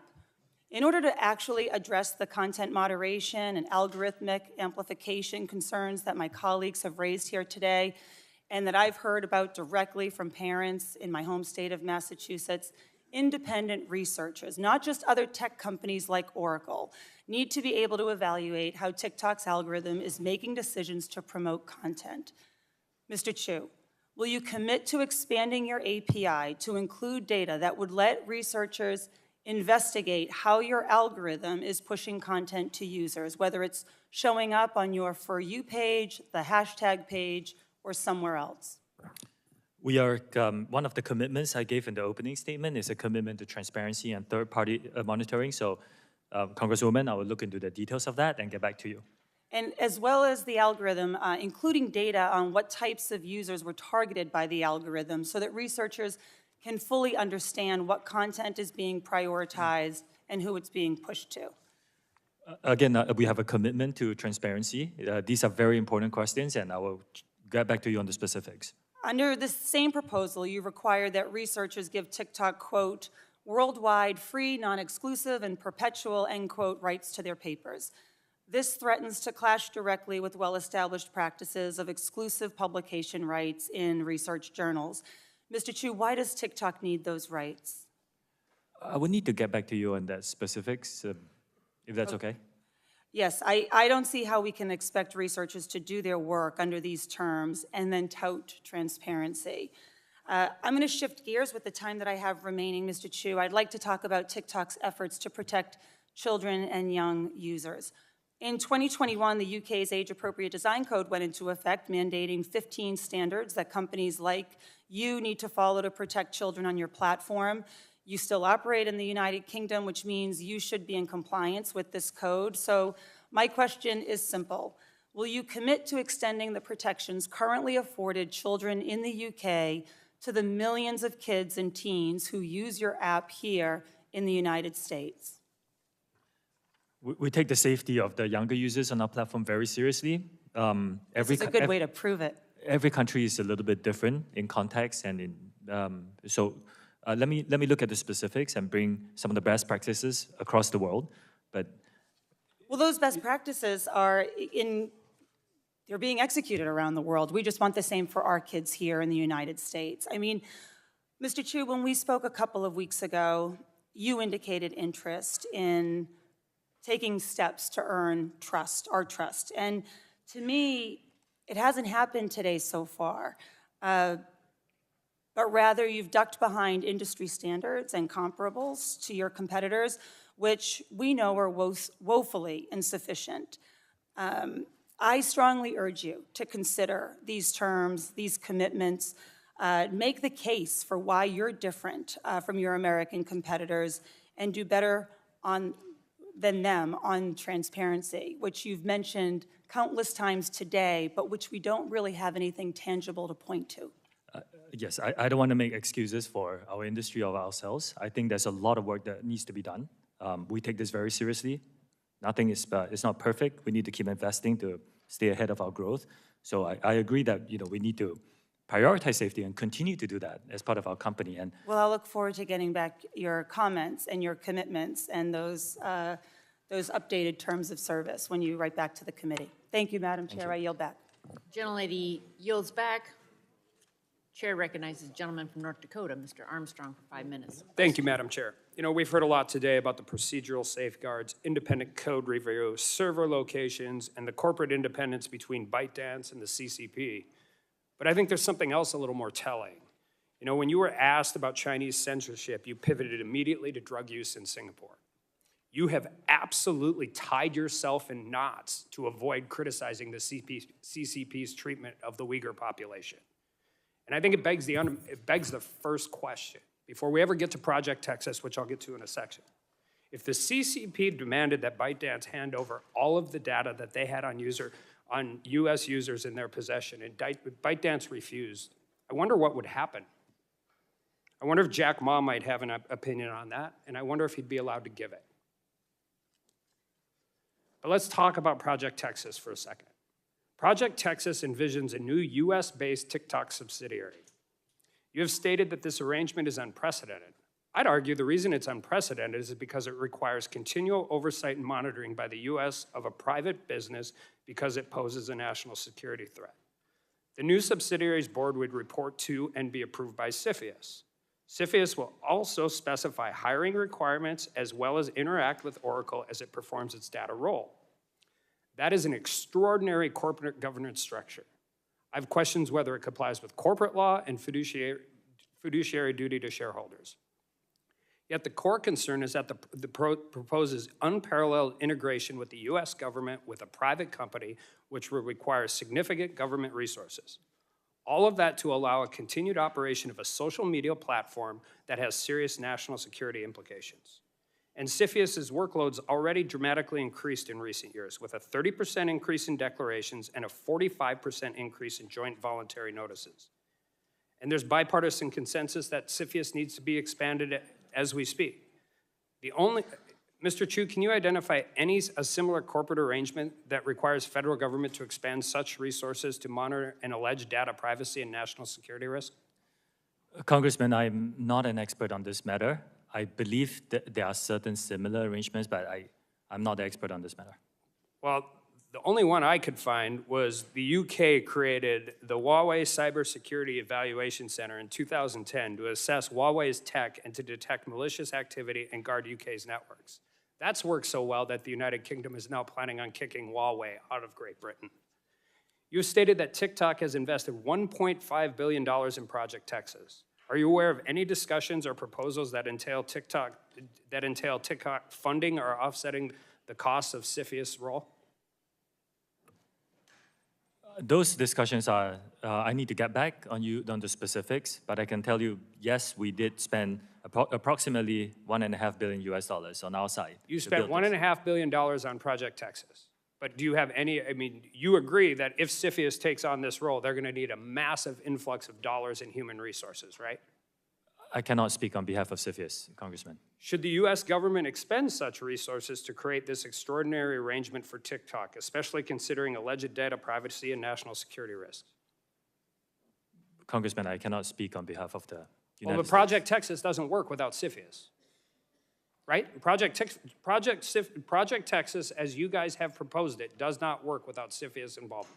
The idea behind Project Texas is the firewall of US user data, make sure it's stored by an American company, overseen by American personnel, and we will invite third-party monitors to monitor this. So that, in essence, at least as far as I know, is the majority of the cost, because it will rely on not just us building the infrastructure, but us, finding and hiring these third-party monitors who are vetted to come in and monitor this structure.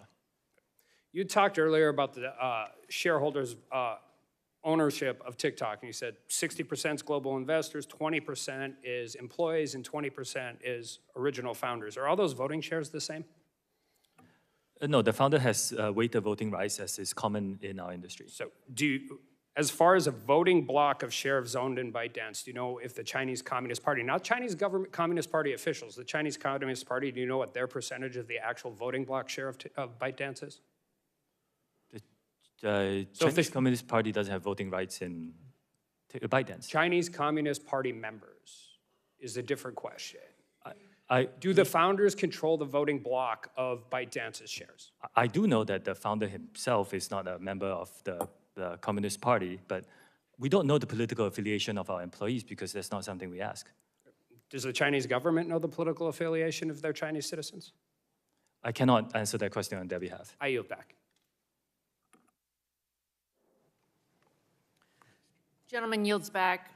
Yield to the gentle lady from New Hampshire, Ms. Custer. 5 minutes. Thank you, Madam Chair. Mr. True, I just want to say I agree with all of the comments of many of my colleagues today that we need to take a close look at whether TikTok poses a national security risk. For today, I'm going to focus my limited time on how TikTok can better protect its youngest users. And I think a number of us have identified as parents today and have serious concerns as we relayed to you. Just this week, I heard from a parent in my district in Nashua, New Hampshire, whose child was served harmful content on TikTok and has needed counseling as a result. This experience is not unique to this family, and it underscores the need for better child protections on your app. I'd like to dig further into TikTok's current safety and privacy controls for children. I understand that TikTok restricts certain app capabilities for users under age 18 and has additional restrictions for users under age 16 or 13, such as limiting who can interact with them on the platform. However, these protections are worthless if any savvy child can easily bypass these age restrictions by deleting their own account and creating a new one with a different age. And by easily, I mean you can literally go in and open another account using the same email address. So I've been made aware by child safety groups, including Fair Play for Kids and Common Sense, that it is that simple for young users to bypass the age restrictions on TikTok. Yes or no, are you aware of this issue? I apologize. I think that's a great question that you raised. If a user inputs an age and is blocked, my understanding is that if the user tries to do it again within a short period of time, and I won't disclose publicly. We did it in our office yesterday. You can go right back in, use the exact same email address, and open a new account. So can I get your commitment that you will at least fix that bug? I will go and have a look at it, yes. Thank you. If we're here today to talk TikTok and not other platforms, but I'm happy to look at legislative solutions. In the interim, TikTok has a responsibility to do more to protect its young users, and I will accept your commitment to take a look at fixing that issue. Will you, let's see. Sorry, I recognize that TikTok has made efforts to provide parents and guardians increased options to monitor and limit their child's activity on the app, including family pairing and time limit features. But I still have concerns. In order to access family pairing, parents then must download the app onto their phone. And this sounds like a design to lure more users onto the app rather than a practical safety feature. Furthermore, downloading the app may not be a viable option for many parents. Mr. Chu, will TikTok commit to developing other methods for parents to monitor their child's use of the app without having to download the TikTok app on their phone? I can look into that specifically and get back to you. But the Okay. family pairing that you mentioned is a very good tool that we developed. I encourage parents with teenagers But it's not a to use perfect it. tool, and let me just say, one of my concerns is that the minimum time limit TikTok lets parents set for their children is 40 minutes, which for a young child is a very long period of time. Actually, giving parents control would mean providing them the freedom to set the screen time that makes sense for their family. Now, I've got a copy of the app page that shows just the 4 options. Would you commit to adding an other option so that the parent can easily set their own screen time limit? I can take a look at that. I think it's important. I think parents are looking for control. They're looking to allow their family to use these apps without TikTok taking over their child's media use. I've heard reports of users struggling to access the feature, and so I will look forward to hearing back from you on adding an other so that a parent can add a custom limit.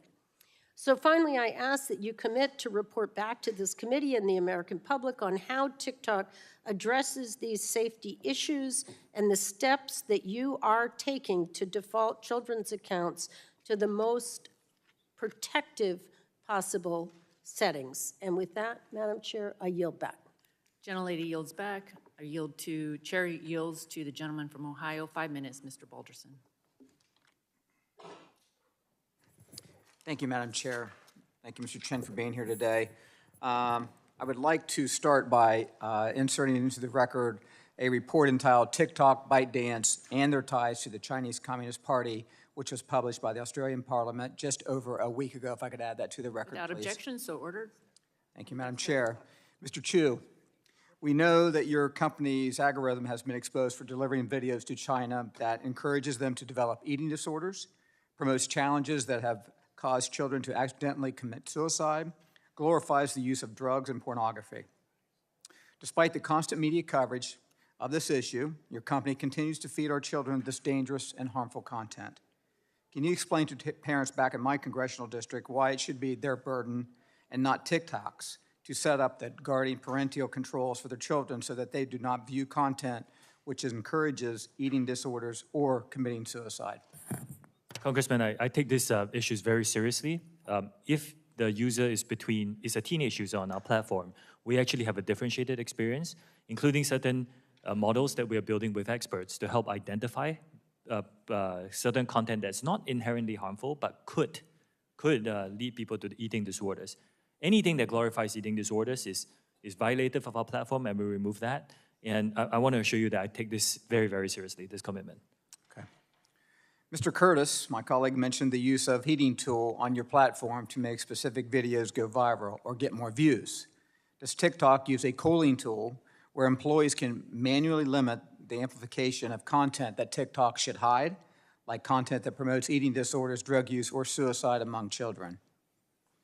The only promotion tool that we have is approved by the local teams, so in the US by the US team, and it's for commercial purposes like Taylor Swift. I think when she onboarded, we, So heated that'd a be little. yes or no? I just want to make sure that I'm answering your question with specifics. If this tool exists, why isn't it being used to cool then the spread of dangerous content? I mean, why is it still happening? Dangerous content that violates, we remove them. When we see them, we actually remove them from the platform. Okay. The fact of the matter here is that despite whatever action you take, that TikTok is taking to protect teens, your algorithm continues to promote harmful content. Wouldn't you agree that indicates there is something inherently wrong with the algorithm your platform employs? I do respectfully disagree with that. The algorithm drives a great user experience for many, many users. Well, I talked about STEM content. That has 116 billion views on our platform. One more example. Book Talk is a trend that happened on our platform. It's to encourage people to read. And globally, it has 115 billion views, and it's fantastic. I've heard people telling me that they are reading more because of Book Talk. So there is a lot of good and joy and positive that can be derived from the TikTok experience. Yes, there are some bad actors who come in and post violative content, and it's our job to remove them. But the overwhelming experience is a very positive one for our community. But if it's your job to remove them, it's been said many times here today about the 41 days that that video stood up with addressing the chairwoman. After this, I'm going to go and look into the specifics of that. All right, thank you. Madam Chair, I yield back. Gentleman yields back. Chair recognizes the lady from Texas, Ms. Fletcher, for 5 minutes.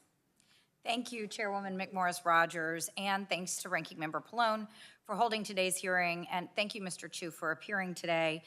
It's been a long day, but we're here to learn about a complex set of issues that relate to TikTok and how to address them. And I think that's what we're hearing from colleagues on both sides of the aisle today, is a real effort to grapple with the challenges that we see for national security and for the safety and protection of American citizens, especially our children and young adults.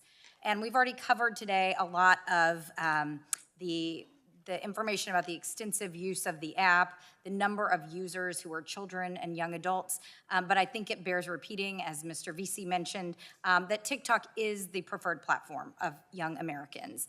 And they use it for all kinds of creative and important things, and we have seen that. But there are also some dangerous things that we know it has and continues to be used for. And that also, that the data that's collected is posing additional dangers. And that's what we're here for. Most people using TikTok do not realize that TikTok is collecting data about their keystrokes or about their browsing history on other sites and so much more. And I agree with my colleagues that we need a comprehensive set of data privacy laws here in the country, and we've heard some very good ideas today. Mr. Chu, you've mentioned several times today that these are industry-wide issues, and I agree with you that there are industry-wide challenges here. But there are also some specific things relating to TikTok that I want to focus my questions on and really want to understand where there's a difference and how we can craft legislation that addresses the very real challenges that we've been hearing about today. As you know, states across the country have joined an ongoing investigation into possible violations of consumer protection laws by TikTok as they pertain to TikTok's effect on the mental health of American children and teenagers. As part of this investigation, states have requested to review internal TikTok communications that takes place on LARC. That's TikTok's primary instant messaging system. Is that right? Yes. Okay. And does every TikTok employee have a LARC account? It is very similar to companies that use Slack or any other instant messaging tool. But LARC is a proprietary instant messaging tool. It's not Slack. It's something that was developed, yes, by ByteDance. It was developed by TikTok? No, it's developed by ByteDance. It's developed by ByteDance. Okay. And so a couple of questions stemming from that. Is it true that LARC video conferencing has a translation feature in which Chinese is translated to English text and vice versa? That is correct. It helps with global cooperation. Okay. And those translated conversations are somehow saved into the LARC system? I will need to get back to you on the specifics. Okay. There is, I'll get back to you on the specifics. Okay. That would be great to know. And I neglected to ask, but does every TikTok employee have a LARC account? Yes, I believe so, yes. Including you? Do you have one? Yes, I believe so. Yes. And then do you have there's some kind of profile for your instant messaging system, so every employee identifies their manager and their department, who they work for, what they do. Is that all included in their LARC profile? Do you know? It's very common for companies to have enterprise messaging tools that companies use. It does, and I guess I'm asking specifically about LARC since it's specific to TikTok, whether it includes information like identifying who, for example, your manager is. Do you know whether that's something that's identified in LARC? Yes, again, some of these HR features are built into a lot of enterprise tools that we use and So like for your own profile, does it identify who your manager is? Yes, it does. And who does it identify as your manager? I report to the CEO of ByteDance. Okay, and so that is Zhang Yiming, is that identified as your manager? That's the former CEO. He has stepped down from the board and so- as the CEO, yes. Okay, so Mr. Rubo is identified now as your manager on Yes. the system? Okay. And as you mentioned, it was developed by ByteDance, so it's not just used by TikTok employees, it's also used by ByteDance employees, is that right? Also by other companies now. I think Lark is selling it, and it's a good tool for instant messaging. So Lark is available to third parties outside of the ByteDance system as well, like Yes. Slack? And do you personally ever use Lark to communicate with ByteDance? With employees at ByteDance? Yes, I do. You do, okay. Well, I'm running out of time, and I'm sorry to say, because this is really interesting. I do think it underscores some of the concerns that have been raised in this hearing. So I think it's clear we have work we need to continue to do here in the Congress to address data protection and privacy. And with that, Madam Chairwoman, I thank you, and I will yield back.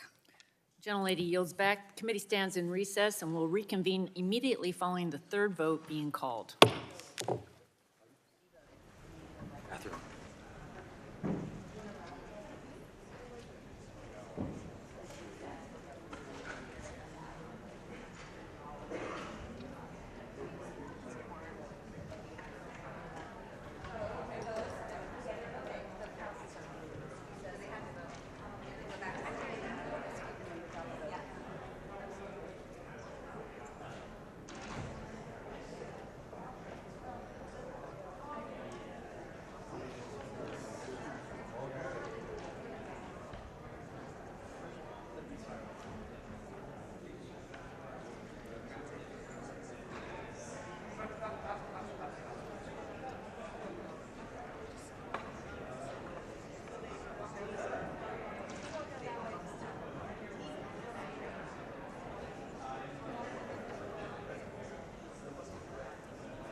Being here, Ms. Chu, I am one of 6 Texans on this committee.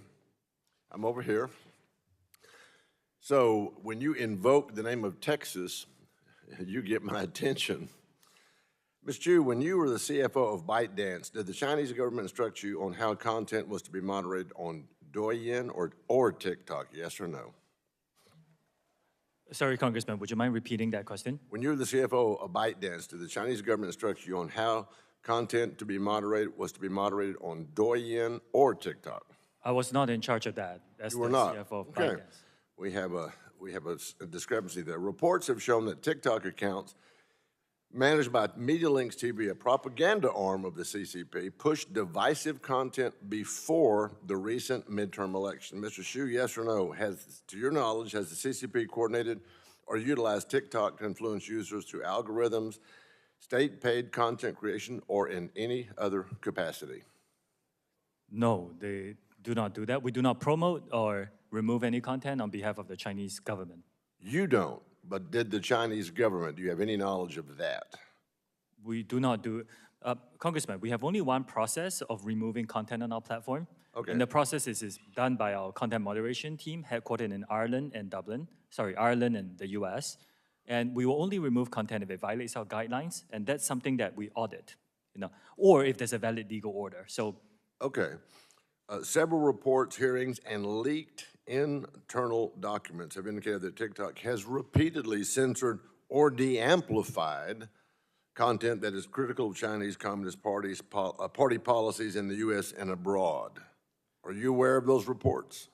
I don't think that's accurate, Congressman. Are you aware of those reports?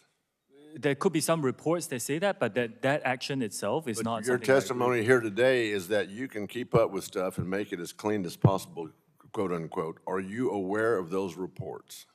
I want to make it very clear that there is content on TikTok that's great and fun. There is content that's critical of China, That's and it's not there. That's not what I'm saying. Are you aware of the reports citing that fact? Again, like I said, the fact is, if you go onto our platform, you will find content that is critical of China. Well, we're going to talk about that. Now, this committee is looking at reforming Section 230 of the Communications Decency Act, which has already been mentioned here today. Do you think that censoring history and historical facts and current events should be protected by Section 230's good faith requirement? Congressman, that is a more complex topic. I will need to speak to my team and get back to you on the specifics. Is your team behind you? It's my broader team. I will speak to them and I'll get back to you. It's always good to have folks behind you, isn't it? Not them. Oh, no. Oh, okay, I got you. Here are my concerns with TikTok. Your claims are hard to believe. It's no secret to us that TikTok is still under the thumb of CCP influence. And let's be honest, TikTok is indoctrinating our children with divisive, woke, and pro-CCP propaganda, all while threatening our national security with Chinese spyware. In fact, let me look at my notes here. You had an exchange with Anna Eshoo.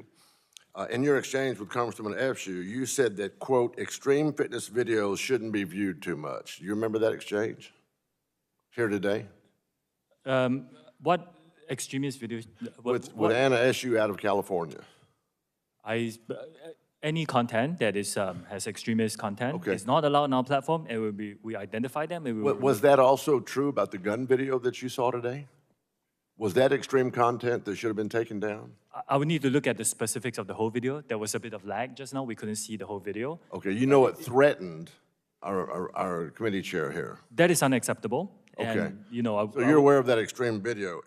And why did it take 40-plus days to get it down? Does it take literally an act of Congress? Should we plan to have a committee hearing every time there's something brought up so that we can limit the content on TikTok?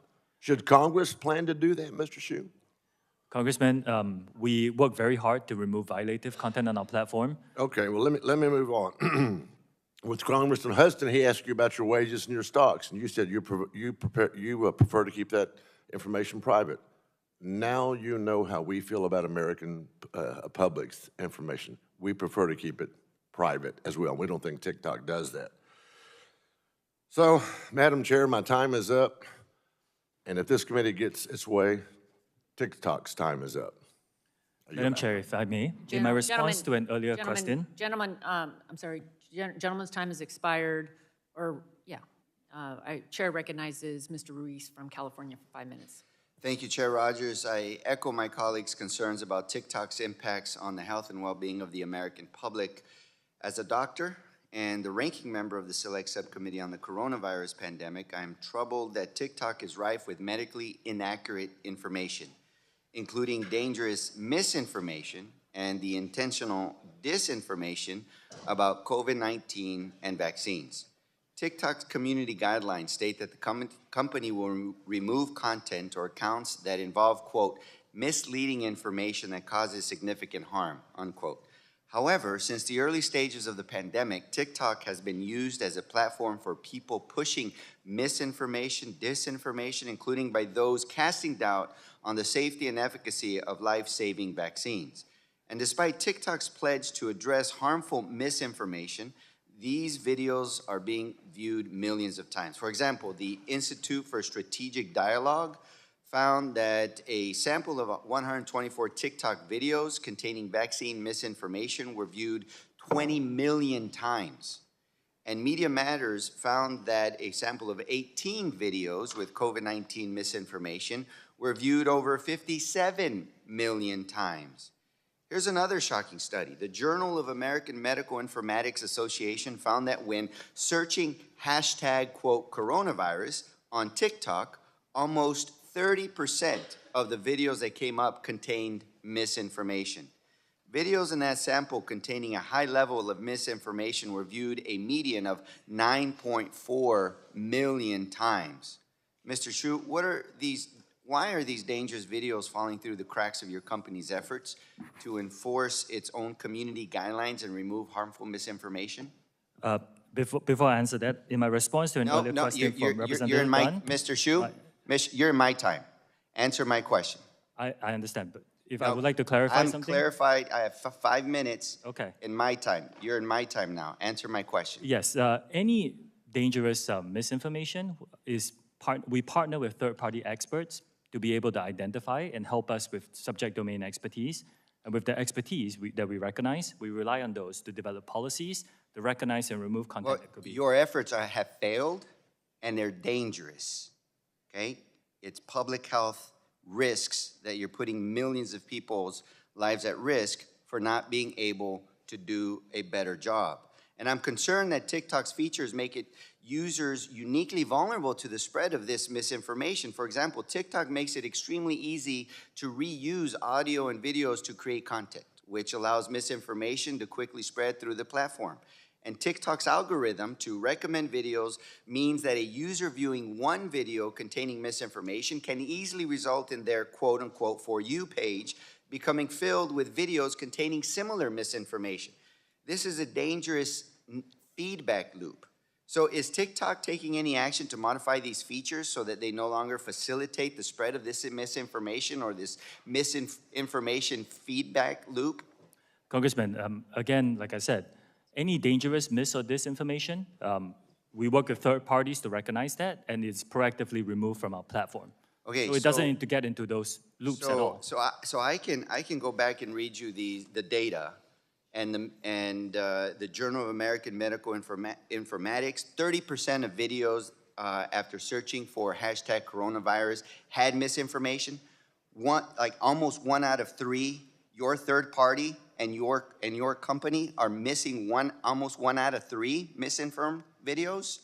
So you're telling me what you're doing. I'm telling you the data shows that you are grossly failing at that effort. The other question I have for you is that TikTok is also in Spanish, and Spanish-speaking populations have been specifically targeted to misinformation when it comes to many aspects, especially medical misinformation. And as chair of the Congressional Hispanic Caucus, we reached out to you last Congress on this issue. So what is your intent, or how does your team look like to address Spanish versus English? How many staff do you have focusing on Spanish versus how many staff do you have focusing on English misinformation? Congressman, I was, like I explained just now, the Spanish-speaking population is very important to our platform. We do have a lot of Spanish-speaking moderators, and we will continue to. So how many Spanish-speaking staff versus English-speaking staff for misinformation do you have? I can get back to you on the specifics, but dangerous misinformation is moderated regardless of language. Not to the degree that it needs to be. We can continue to work hard. And when there's misinformation, people base their decisions that oftentimes put them at risk in exposures and their families at risk. And with the coronavirus, especially prior to the vaccines, the risk was their life. Thank you. Yield back. Madam Chair, I would like to clarify something. In the follow-up question to Representative Dunn's question just now, I misunderstood the follow-up about ByteDance spying on behalf of the Chinese government. My answer to that question should be a no, because it came very rapidly. I just want to clarify that. Gentleman's time has expired. Gentleman, or the chair recognizes the gentleman from Idaho, Mr. Fulcher, for 5 minutes. Thank you, Madam Chairman. Mr. Chu, we've been going a long time here by now, and a lot of questions have been answered, and a lot of them have not been answered. And primary thing I want to do is just share some thoughts of what I've seen, learned today, been exposed to. First of all, I've got to compliment you on having a product that's impressive. It is a very influential tool. It is addictive, and that's what you want users to be exposed to, is something addictive, and it is a data gathering masterpiece. So clearly, it's got the potential to sell products, connected like-minded people with that artificial intelligence capability in a viral fashion, and perhaps spread information quicker, better than anything else that's been developed out there. Now, I'm just going to tell you, I'm not a subscriber, at least a willing subscriber, but probably in that database somewhere is my preferences with colors or foods or who I've spoken to or what I've said or my favorite newspapers. I don't know. But that's available to be sold or given to whomever or whatever. And the whatever is what bothers me. And I'll use myself as an example again. If, for whatever reason, I became a target in this, I became somebody you didn't like, and I know that'd be hard to believe because you gotta like me. But let's say you didn't, or a company didn't, or for whatever reason I became an app target. That artificial intelligence algorithm could be shared or spread selectively to a targeted audience that, with negative information that maybe has been paired up with that knowledge and that app to make me look really, really bad. Or to the converse. Same thing could be done to make me look really, really good. Here's the problem. It's someone else or some artificial intelligence algorithm that has inordinate power to subjectively combine strategic data with strategic audiences to shape whatever thoughts and news they want. And I've equipped it, not even knowing it. And that process could apply to anyone or anything. There's the danger. It could be the President of the United States. It could be their kids. It could be a company. It could be a political party. It could be a news outlet. Anything could be targeted for that selective viral spread of just some information. Mr. Chu, this may be genius, but that doesn't make it fair. It doesn't make it good, and it doesn't make it accountable. I wouldn't want my government to have that ability. I wouldn't want a company or a political party or my friend August here or my mother to have that capability. And I certainly don't want that to be accessible to anyone in China. Now, there's no question it's got immense value. And as proof of that, you're here. Because this hasn't been a fun day. I know that. Hasn't been a fun day for us either.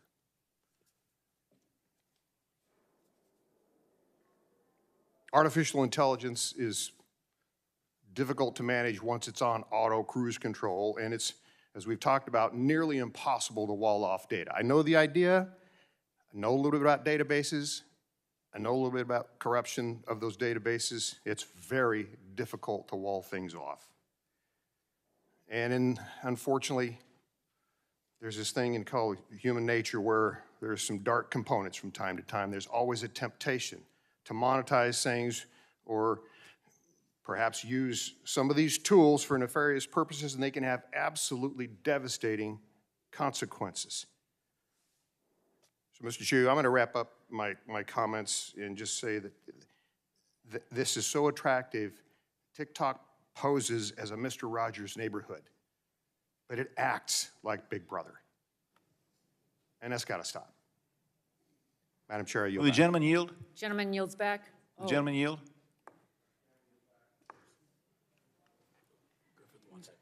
Oh, gentleman yields. Yield to Mr. Morgan Griffith.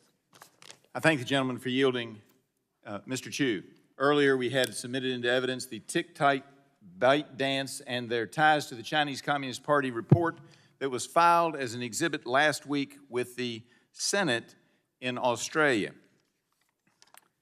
If you have any comment, I'd like to get it on this paragraph out of their summary. Our research confirms beyond any plausible doubt that TikTok is owned by ByteDance. ByteDance is a PRC company, and ByteDance is subject to all the influence, guidance, and de facto control to which the Chinese Communist Party now subjects all PRC technology companies. We show in this report how the CCP and the PRC state agencies together, the party state, have extended their ties into ByteDance to the point that the company can no longer be accurately described as a private enterprise. You keep calling it a private enterprise, but all the countries in the world are saying it's not a private enterprise, it's part of the Chinese Communist Party. What say you, sir, yes or no? Is it part of the Chinese Communist Party, as everybody thinks, or are you still living in some mystical world? I disagree with many So conclusions. you're living in the report. mystical world, I yield back. Gentleman yields back. Chair recognizes Ms. Democrat, right? Yep. The gentlelady from Minnesota, Ms. Craig, for 5 minutes. Well, thank you so much, Madam Chair, for yielding. Mr. Chu, I'm probably like a lot of parents who are also members of Congress out here. I know a number of us, when you testified earlier today, you mentioned that the over 35 segment was a growing group of potential users. As if over 35 is old, and I realize that my own children think that I'm ancient, our 4 boys. But like a lot of us up here, we understand that there is some potential good, and of course, many of your influencers are doing what they're doing for all the right reasons. But one thing in your testimony you said a lot was safety. But as a mother and as a member of Congress and as someone who's very concerned about drug use in our country, I was surprised that that didn't come up once in your testimony, no real reference to it here today. You know, I've raised my concerns in general about social media platforms serving as an illegal marketplace for drugs in prior big tech hearings, and I plan to continue that focus during today's hearing. Mr. Chu, a March 8th, 2023 article in the Washington Post detailed the fact that TikTok has made little progress in combating the sale of illegal drugs on your platform. In fact, Colorado Attorney General Phil Weiser said that getting drugs on a platform like yours was nearly as convenient as using a phone to order a pizza or call an Uber. That same article mentions that law enforcement agencies have been frustrated by TikTok's lack of competition in the form of data sharing. In my view, TikTok has taken little action in response to this crisis. According to a May 2022 blog post from TikTok, you donated $125,000, or 0.001% of your 22 revenue, to an anti-drug effort on your platform in the form of ad credits. You also redirected #drugs, #fentanyl, and other obvious hashtags away from posts selling drugs to a community resources page, as if a teenager looking for drugs is going to look for them at hashtag drugs. Drug dealers have easily worked their way around this, using emojis and slang to communicate that they have drugs for sale. To this day, it is possible for anyone to log into your platform and acquire drugs, and the consequences of that can be fatal. What are you doing to move past these token efforts to prevent teenagers from accessing drugs on your platform? Look, as parents up here today, we may not understand everything about your platform. I'm not a tech guru. Many of us up here may not use exactly the right language, but we know when our kids are at risk, and our kids are at risk on your platform. So what are you going to do to move past these previous token efforts? Congresswoman, we do take illegal drugs content on our platform very seriously. It violates our guidelines to proactively identify and remove them. And as you pointed out, if anybody searches for any drugs on our platform, we do point them to resources to help them with that. At the same time, we have also taken product changes. Like, for example, we don't allow our under 16 users to use direct messaging. And the reason is because, we wanted to, there was a trade-off here. And we believe that, it will protect these younger users better from getting contacts from people trying to push illegal activity. So we will continue to work on it. Again, no company can be perfect at this. We're not saying we are. Mr. Chu, I, with all due respect, the no company can be perfect line has been used way too much today. I'm going to reclaim my time. Clearly in the 3+ hours you've been before us today, what you're saying about Project Texas just doesn't pass the smell test. My constituents are concerned that TikTok and the Chinese Communist Party are controlling their data and seeing our own vulnerabilities. If you were an American company, we could look at your 10K, we could see who your shareholders are. The answer you provided earlier today, you'd rather not tell us what your compensation is or how it's derived.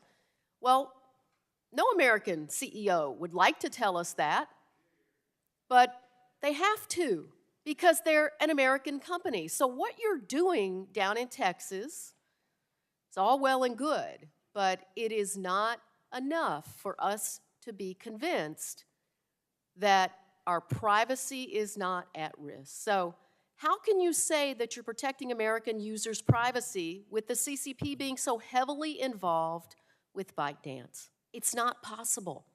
China won't even carry your product. How is it that you can convince us that our privacy is not at risk? And more than that, our kids' privacy is not at risk in this country. In my opening statement,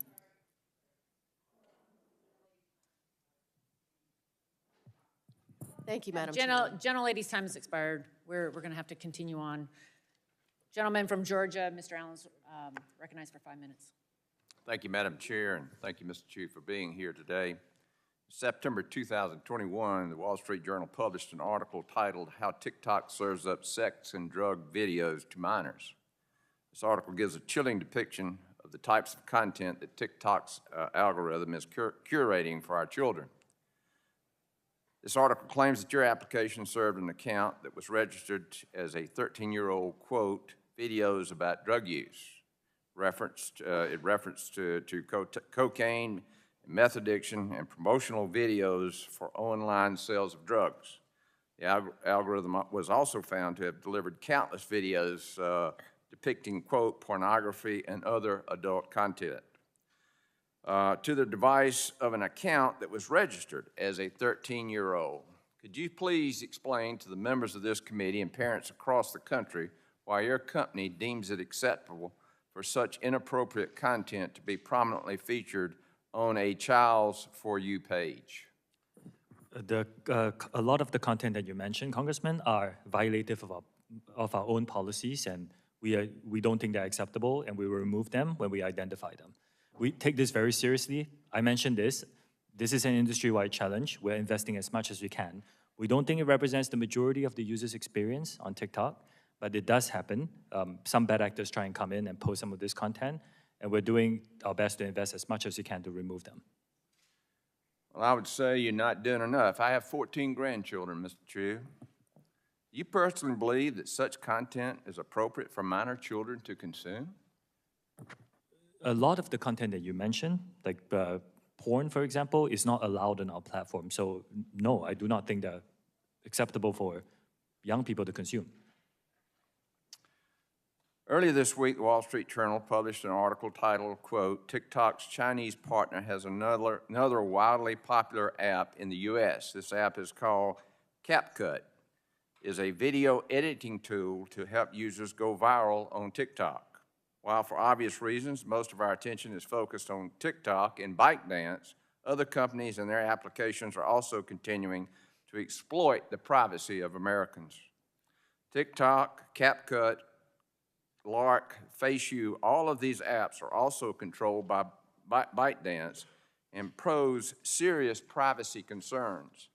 In 2022, it was reported that TopBuzz, an international version of ByteDance's censored Chinese news app, was used to spread pro-China messages to Americans.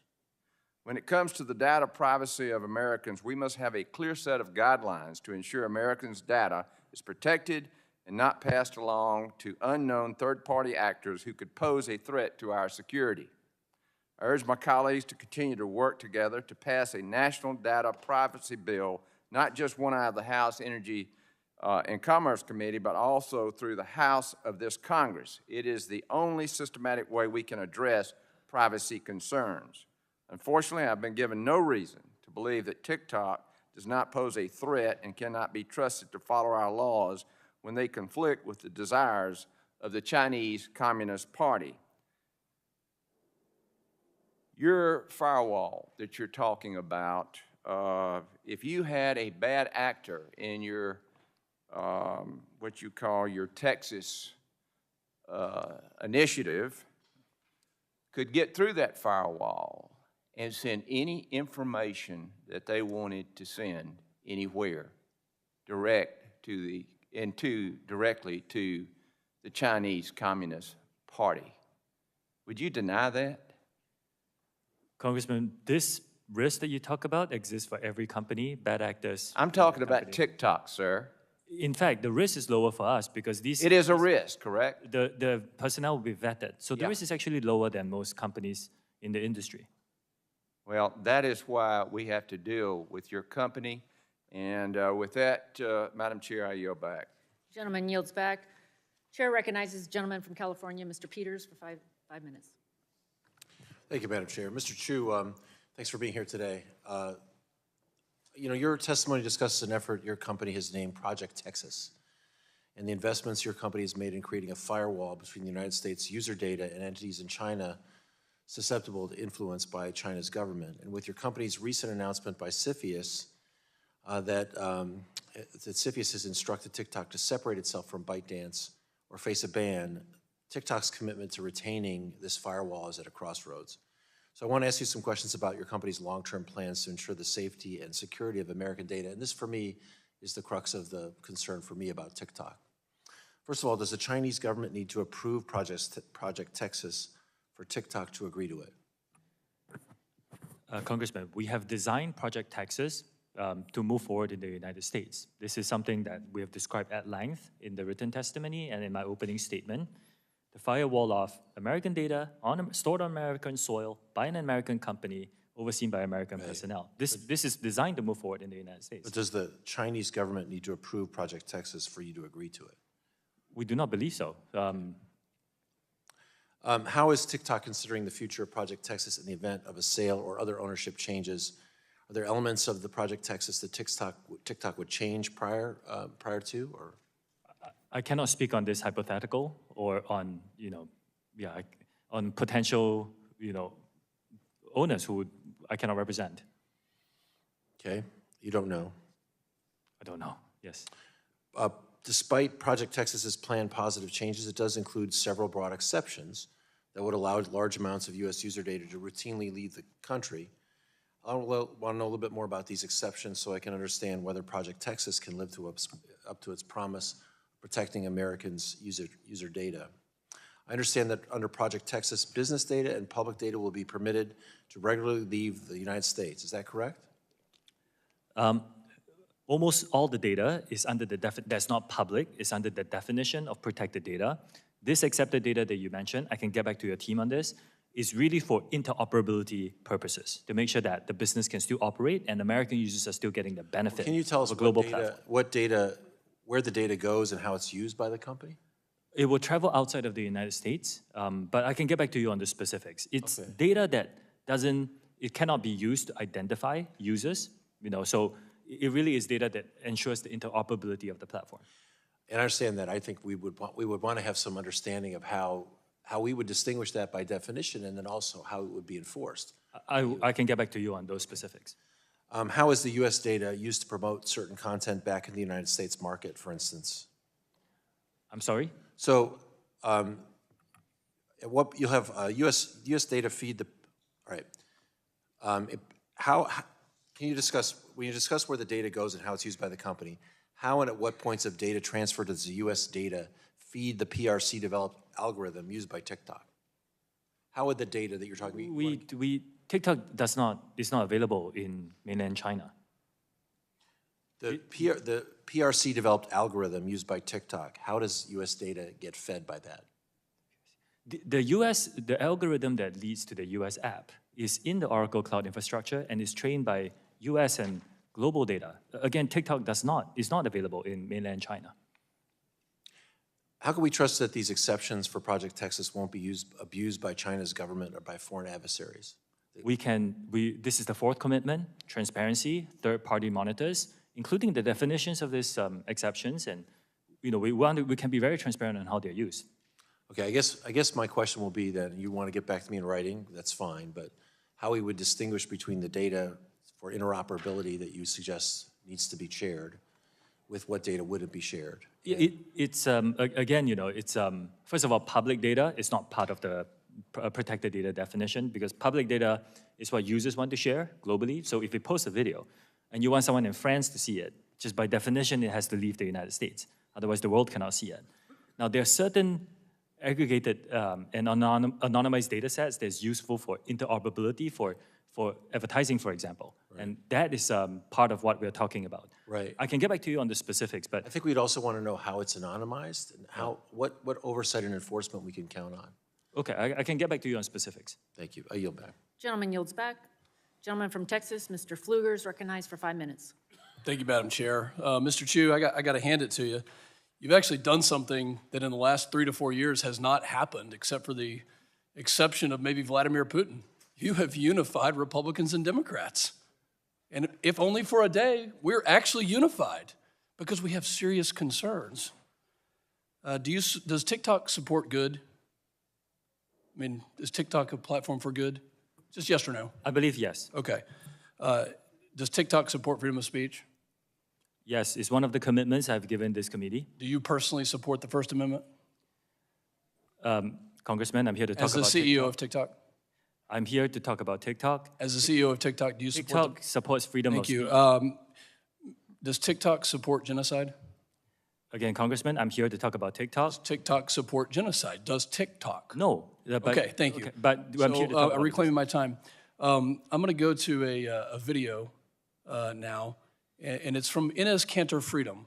And I'd like you to see Inez Cantor Freedom, who has spent his entire career post-MBA fighting against human rights violations within the Chinese Communist Party. Go ahead and play this video, which highlights a situation that allegedly shows some human rights violations inside China. Please play.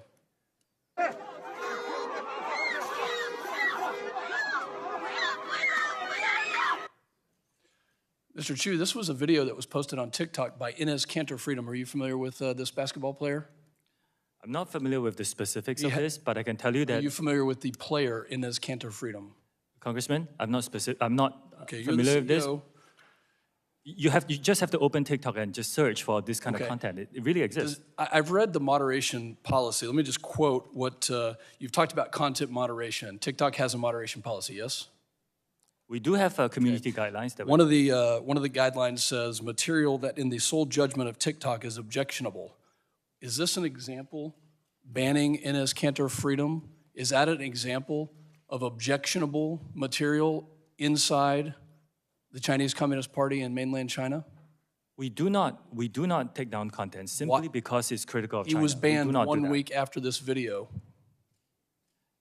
We do not do that. And I can check on the specific. If you need a note, go ahead. The note says he's not banned.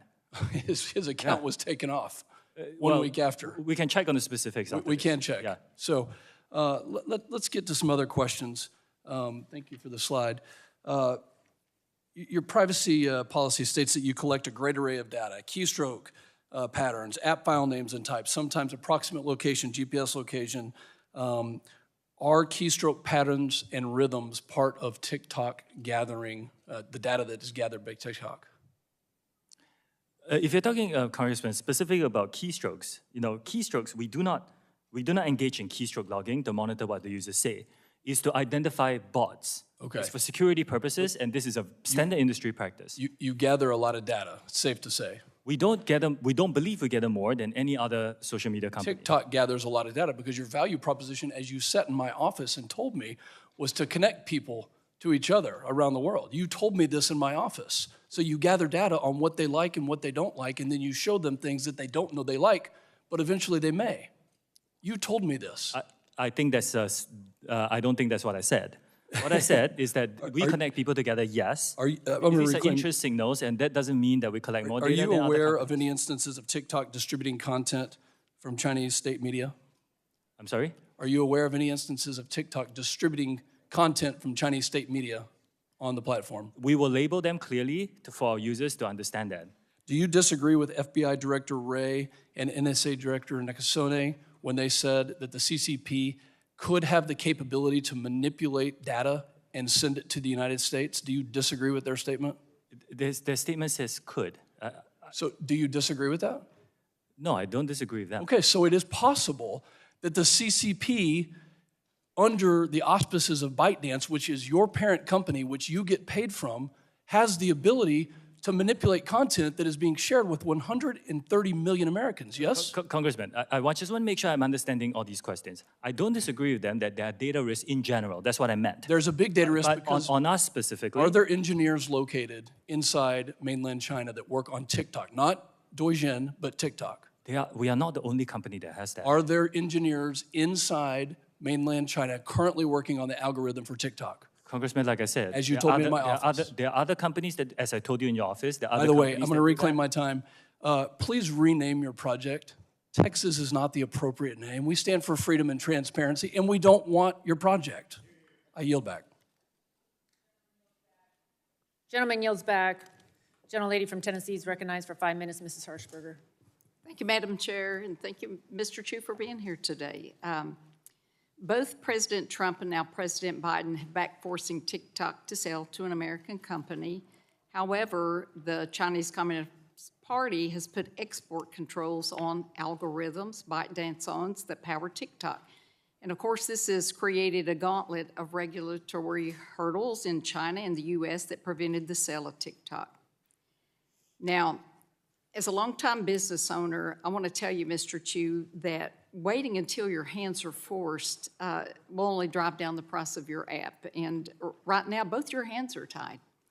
And you're going to have to make a decision about whether you choose freedom from the CCP or you continue to be an agent of the CCP. And I'll tell you why I say it that way. As a former member of Homeland Security, I point blank asked FBI Director Wray, is TikTok a national security threat? And without hesitation, sir, he looked at me and said, yes, Congresswoman, it is. Now, how much data is ByteDance collecting through TikTok that's worth continuing to fight this regulatory gauntlet? Why not take the money and run like any other company would do? Congresswoman, we built Project Texas in order to safeguard, and we listened to the concerns that have been raised, and we're building something that's unprecedented, that no other company is offering to protect U.S. user interests. And we believe it is rigorous and robust. And we are even offering third-party transparency and monitors to come in to verify this. Frankly, I haven't heard any good reason why this doesn't work. I've heard a lot of rhetoric around this, but I haven't heard a good reason why it doesn't work. Well, I look forward to these conversations, by the way, yeah, with you. absolutely. Well, let me go down this road. When TikTok was unveiled to the public, its business model was solely based on generating revenue from advertising. Of course, ByteDance operated a separate app called Douyin for the Chinese marketplace. TikTok is embarking on becoming a so-called super app. In other words, it's a one-stop shop with everything you do, as Representative Fulcher said. It's reported that TikTok's algorithms are so powerful that owner ByteDance has begun to license it to other companies. TikTok's recommendation engine drives usage on the platform, and this leads to promises of quick exposure and fame that leads to even more people joining. And when you sign up, TikTok starts collecting data about you, your location, your gender, your age, your facial data. The user never gets to the end of the content, and that's by design. And obviously, that makes you a lot of money. Now, I know that the Chinese Communist Party is preventing ByteDance from selling TikTok due to export restrictions on the technology, and this causes me to question, how are you going to power TikTok with your Oracle servers located in the U.S. with that Texas project, with ByteDance technology, if it can't leave China? How's that going to happen? I just want you to explain how it's going to happen. Congresswoman, the way that we designed this is so that any piece of software that is impactful to the code that enters, that some technical details around this will be reviewed by a third party or a few third-party monitors, just to make sure that we're all comfortable with the code. I want to say this again. I don't know of any other company in my industry who is offering this level of transparency. Well, why are there two different versions of apps, one in China and one in the United States? It's just a different business.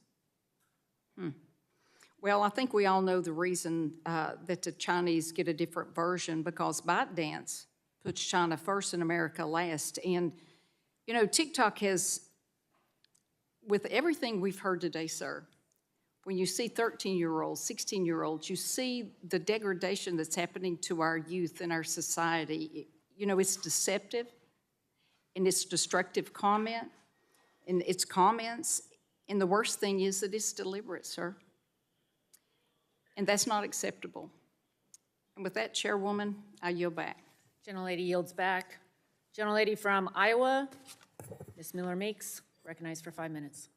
Thank you, Madam Chair, and just like to thank our witness, Mr. Chu. Having been in the hot seat, so to speak, before when I was in State Senate, I know how challenging this can be, and thank you for your demeanor throughout all of this. But certainly, as you can see, in a bipartisan way, we have concerns, and those concerns are valid. And this is a yes or no question. Does TikTok track users' individual keystrokes? Only for security purposes, for example, detecting bots, but we don't monitor what users say. So the only purpose that you would monitor keystrokes is for security purposes. I can get back to you on more specifics, but this is not unlike what many other companies in the industry does.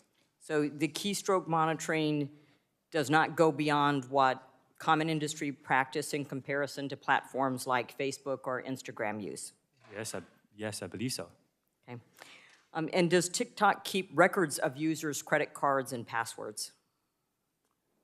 I'm not aware of that. You don't need that to log in. Of course, I can get back to you on specifics if you make a transaction on an e-commerce platform. But regardless, all that US data will be stored within the Project Texas firewall, within the Oracle Cloud infrastructure and overseen by American personnel. So you would store credit card and password information?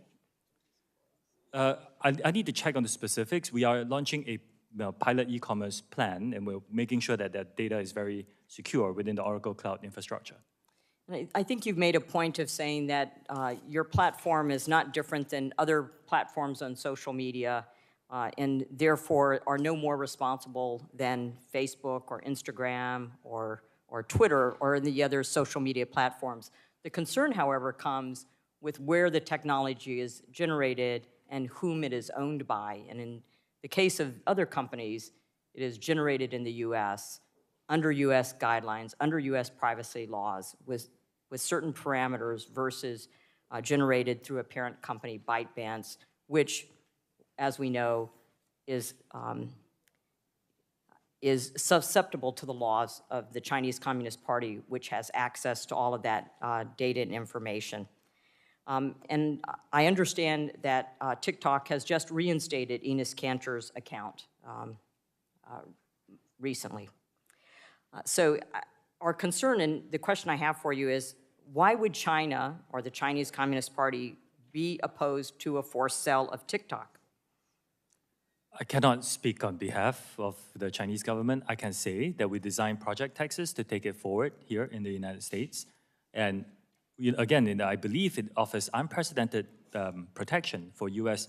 user data. Yeah, I think the problem is when there is a lack of transparency, then that leads people to believe that there's something more nefarious and that there is, in fact, data that is captured, is stored, and poses a risk not only to children in the United States, but also poses a risk to national security. With that, I yield the rest of my time to my colleague, Jay Obernolte. I thank the gentlelady from Iowa for yielding. Mr. Chu, I'd like to continue our discussion about Project Texas and the technical details about what you're proposing to do. So you are migrating all storage of U.S. user data to the Oracle Cloud infrastructure, and you think that that'll be done by the end of the year. Was that right?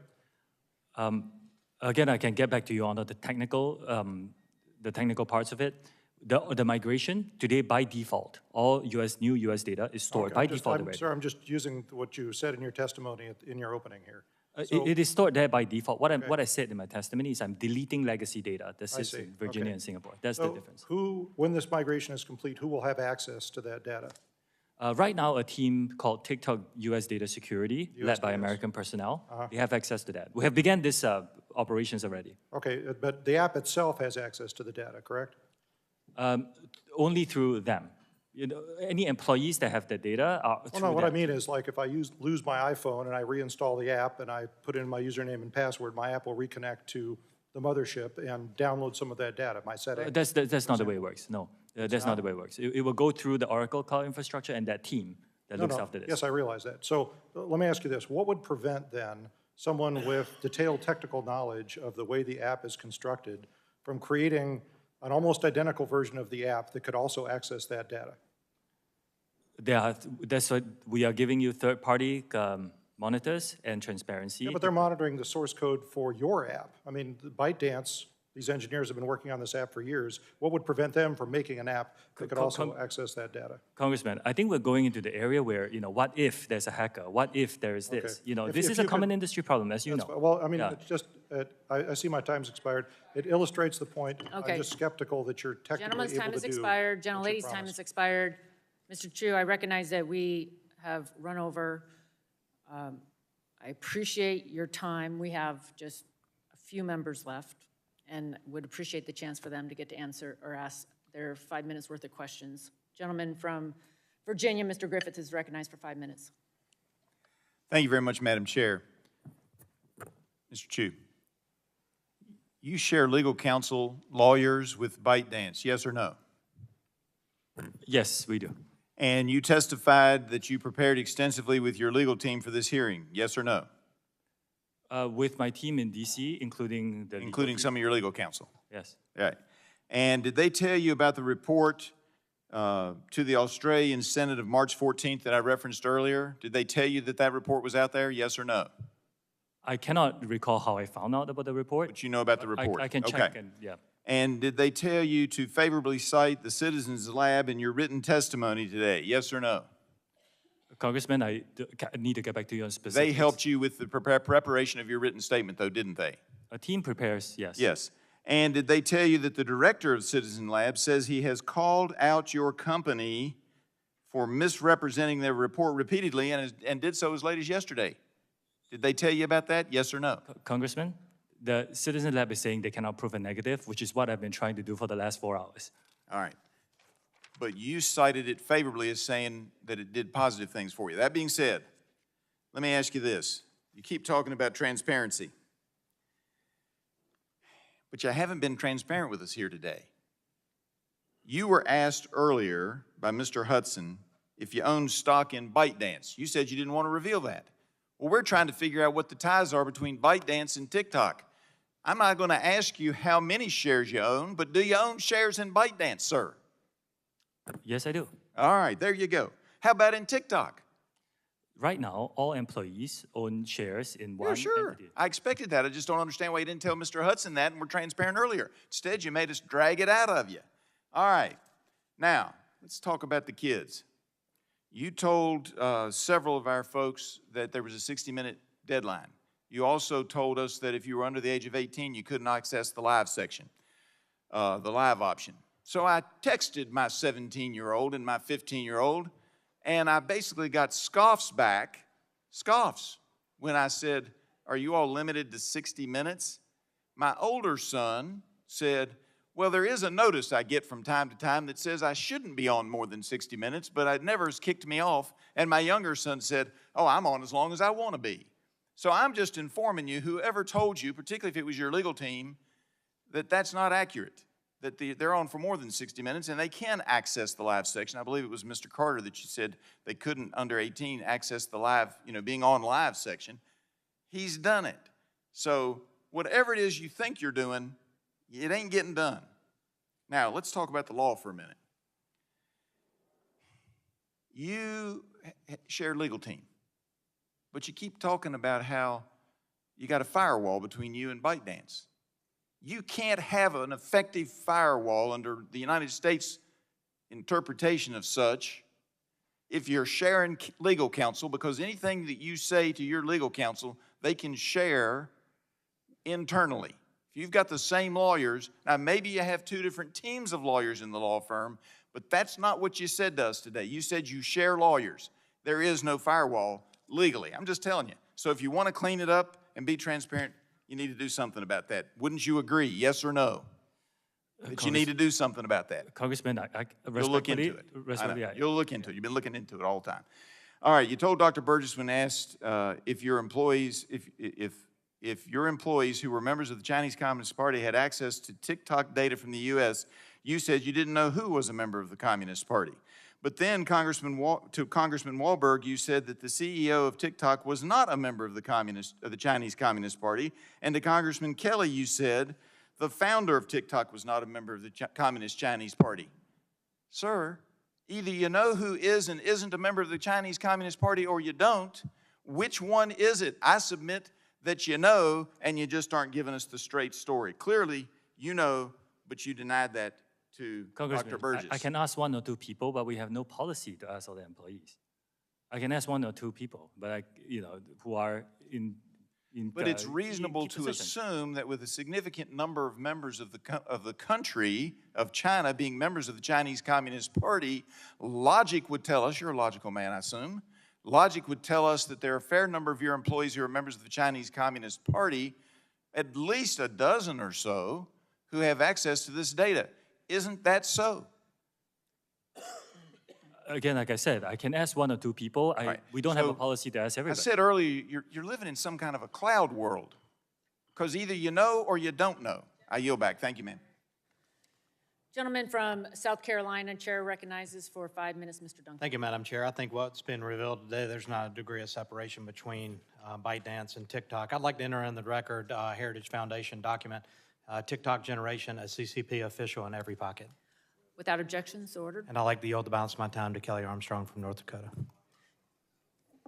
Thank you, Madam Chair. Mr. Chu, the TikTok privacy policy details extensive data collection on users. One line states that we may collect information about you from other publicly available sources.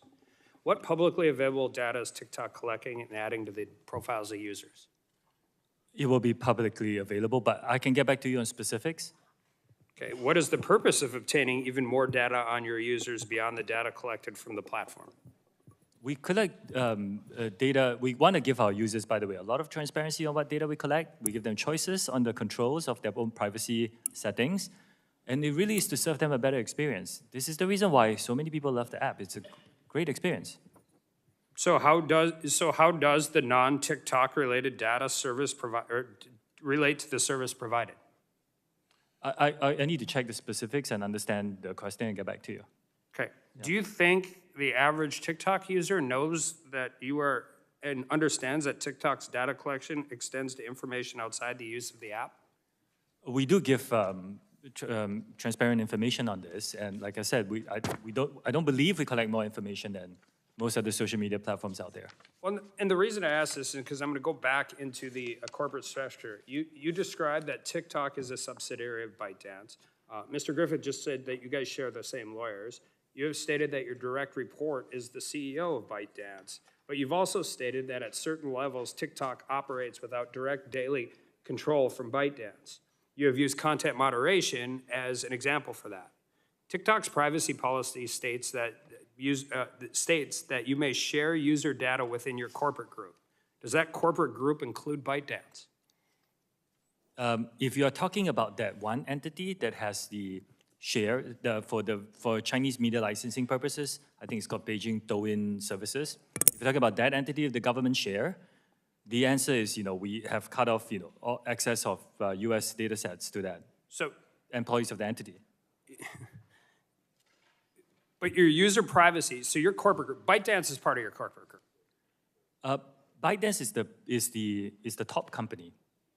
So yeah, you're talking about the other entities within the group. So you just testified that you firewalled this. Does that statement, so you're saying the TikTok's executives that operate independently of ByteDance, but does that statement not hold for sharing of access to data? Well, I was talking about that one entity that has, many of you have raised some concerns, that's the entity that I'm talking about. The entity with the Chinese government's investment that is for the purpose of Chinese internet licensing for the Chinese business. Let me ask it a different way. What other entities have access to TikTok user data? Well, after Project Texas, we're going to move it so that only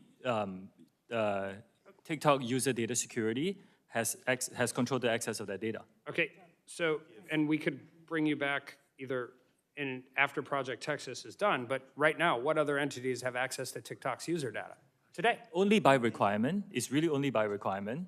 Certain employees may require some access of data to help build the product. But for US, we have moved it for Project Texas, and by the end of this year, it will be firewalled away. But this is your privacy policy today. Like, I understand what you're telling us, what's potentially going to happen in the future. I have concerns, again, about CFIUS and government involvement, private organization, all of that. I'm just saying, this is your user agreement today. So your user agreement says that you share access with your corporate group. You're telling me what's going to happen whenever Project Texas gets done. I'm asking you today, who has access to TikTok's user data?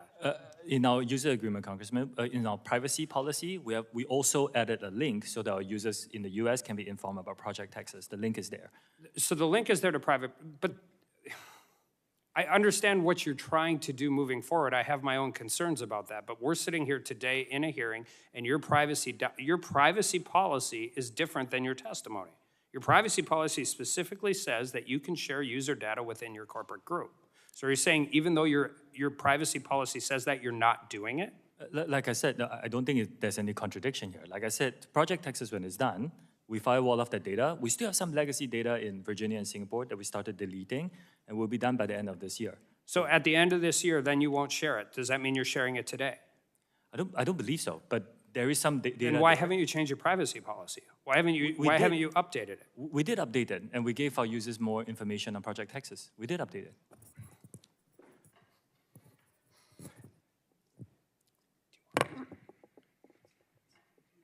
Oh, sorry. Gentleman yields back. Gentleman from Texas. Chair recognizes for 5 minutes Mr. Crenshaw. Thank you, Madam Chair.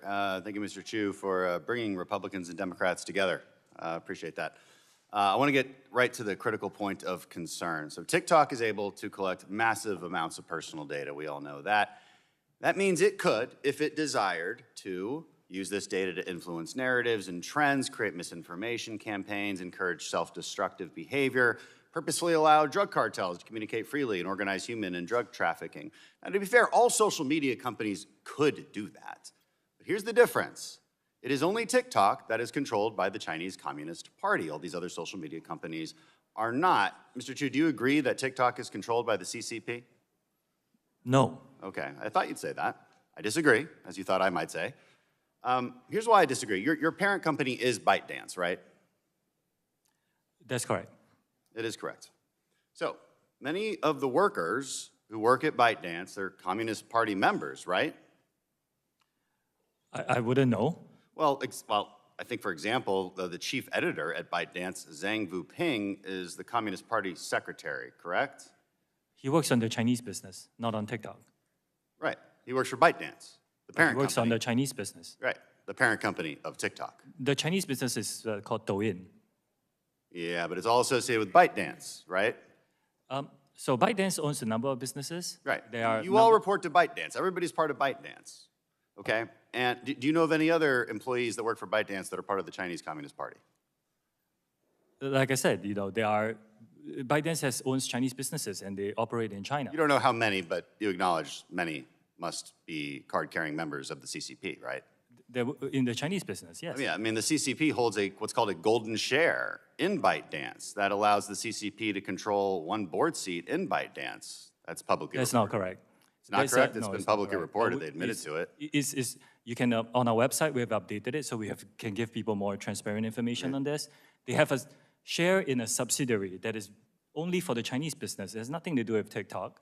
And it's for the purposes of content licensing in China. So there's not an internal CCP committee, which is a regular thing that happens in China. They have a CCP committee internally inside the company.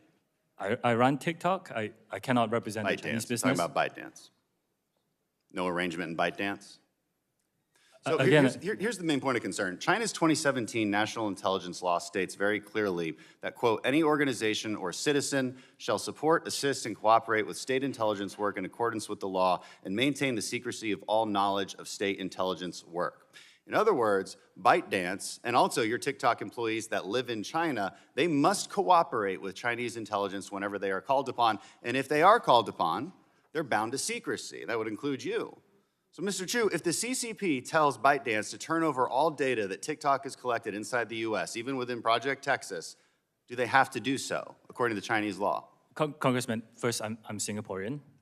That's fine, but there are employees of yours and ByteDance's in China. We understand this concern. In my opening statement, we said, we hear these concerns, we didn't try to avoid them or trivialize them. We built something where we take that data and put it out of reach.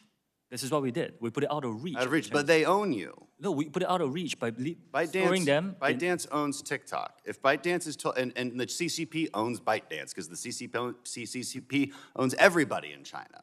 And so by law, they can make them do whatever they want, and they say that by law, you can't tell anyone about it. So they can make you hand over that data. Is that correct? Data is stored here in American soil by an American Well, company you say that. overseen by American We thought that, but leaked audio from 80 internal TikTok meetings shows that U.S. user data has been repeatedly accessed from China when you said it hasn't been. And here's the other thing, following back on my colleague's line of questioning, in your own privacy policy, it says that you may share information within your so-called corporate group. Is ByteDance part of that corporate group? If you're talking about the share of the entity with the share, like I shared with the previous. Is ByteDance part of the corporate group? ByteDance as a holding company is part of the corporate group, yes. It's part of the corporate group. Yeah. Okay, so your own privacy policy says you have to share data with ByteDance. And if the CCP says, hey, ByteDance, you're going to do what we say, and you can't tell anyone about it because by law, according to that 2017 national intelligence law, they have to do it. That's our concern. Maybe you haven't done it yet, but my point is that you might have to. And that's where our concerns come from. I mean, over 300 TikTok employees have worked for China's state-run propaganda media. That's just from looking at their LinkedIn profiles. Okay, so and my last point is this. I want to say this to all the teenagers out there and TikTok influencers who think we're just old and out of touch and don't know what we're talking about, trying to take away your favorite app. You may not care that your data is being accessed now, but it will be one day when you do care about it. And here's the real problem. With data comes power. They can choose what you see and how you see it. They can make you believe things that are not true. They can encourage you to engage in behavior that will destroy your life. Even if it is not happening yet, it could in the future. The long-term goal of the Chinese Communist Party is the demise of the American power, and that starts with our youth. At any moment, they could demand that all of TikTok's data be used to design an AI algorithm with the sole purpose of promoting Chinese interests and destroying our society from within. You want to know why that's Democrats and Republicans have come together on this. That's why we are so concerned. Thank you, and I yield back. Gentleman yields back. I remind the members they have 10 business days to submit questions for the record, and I ask our witness to respond to the questions promptly. Pursuant to committee rules, I ask unanimous consent to enter the documents from the staff list into the record without objection. So ordered. Members should submit their questions by the close of business on April 6th. Without objection, the committee is adjourned.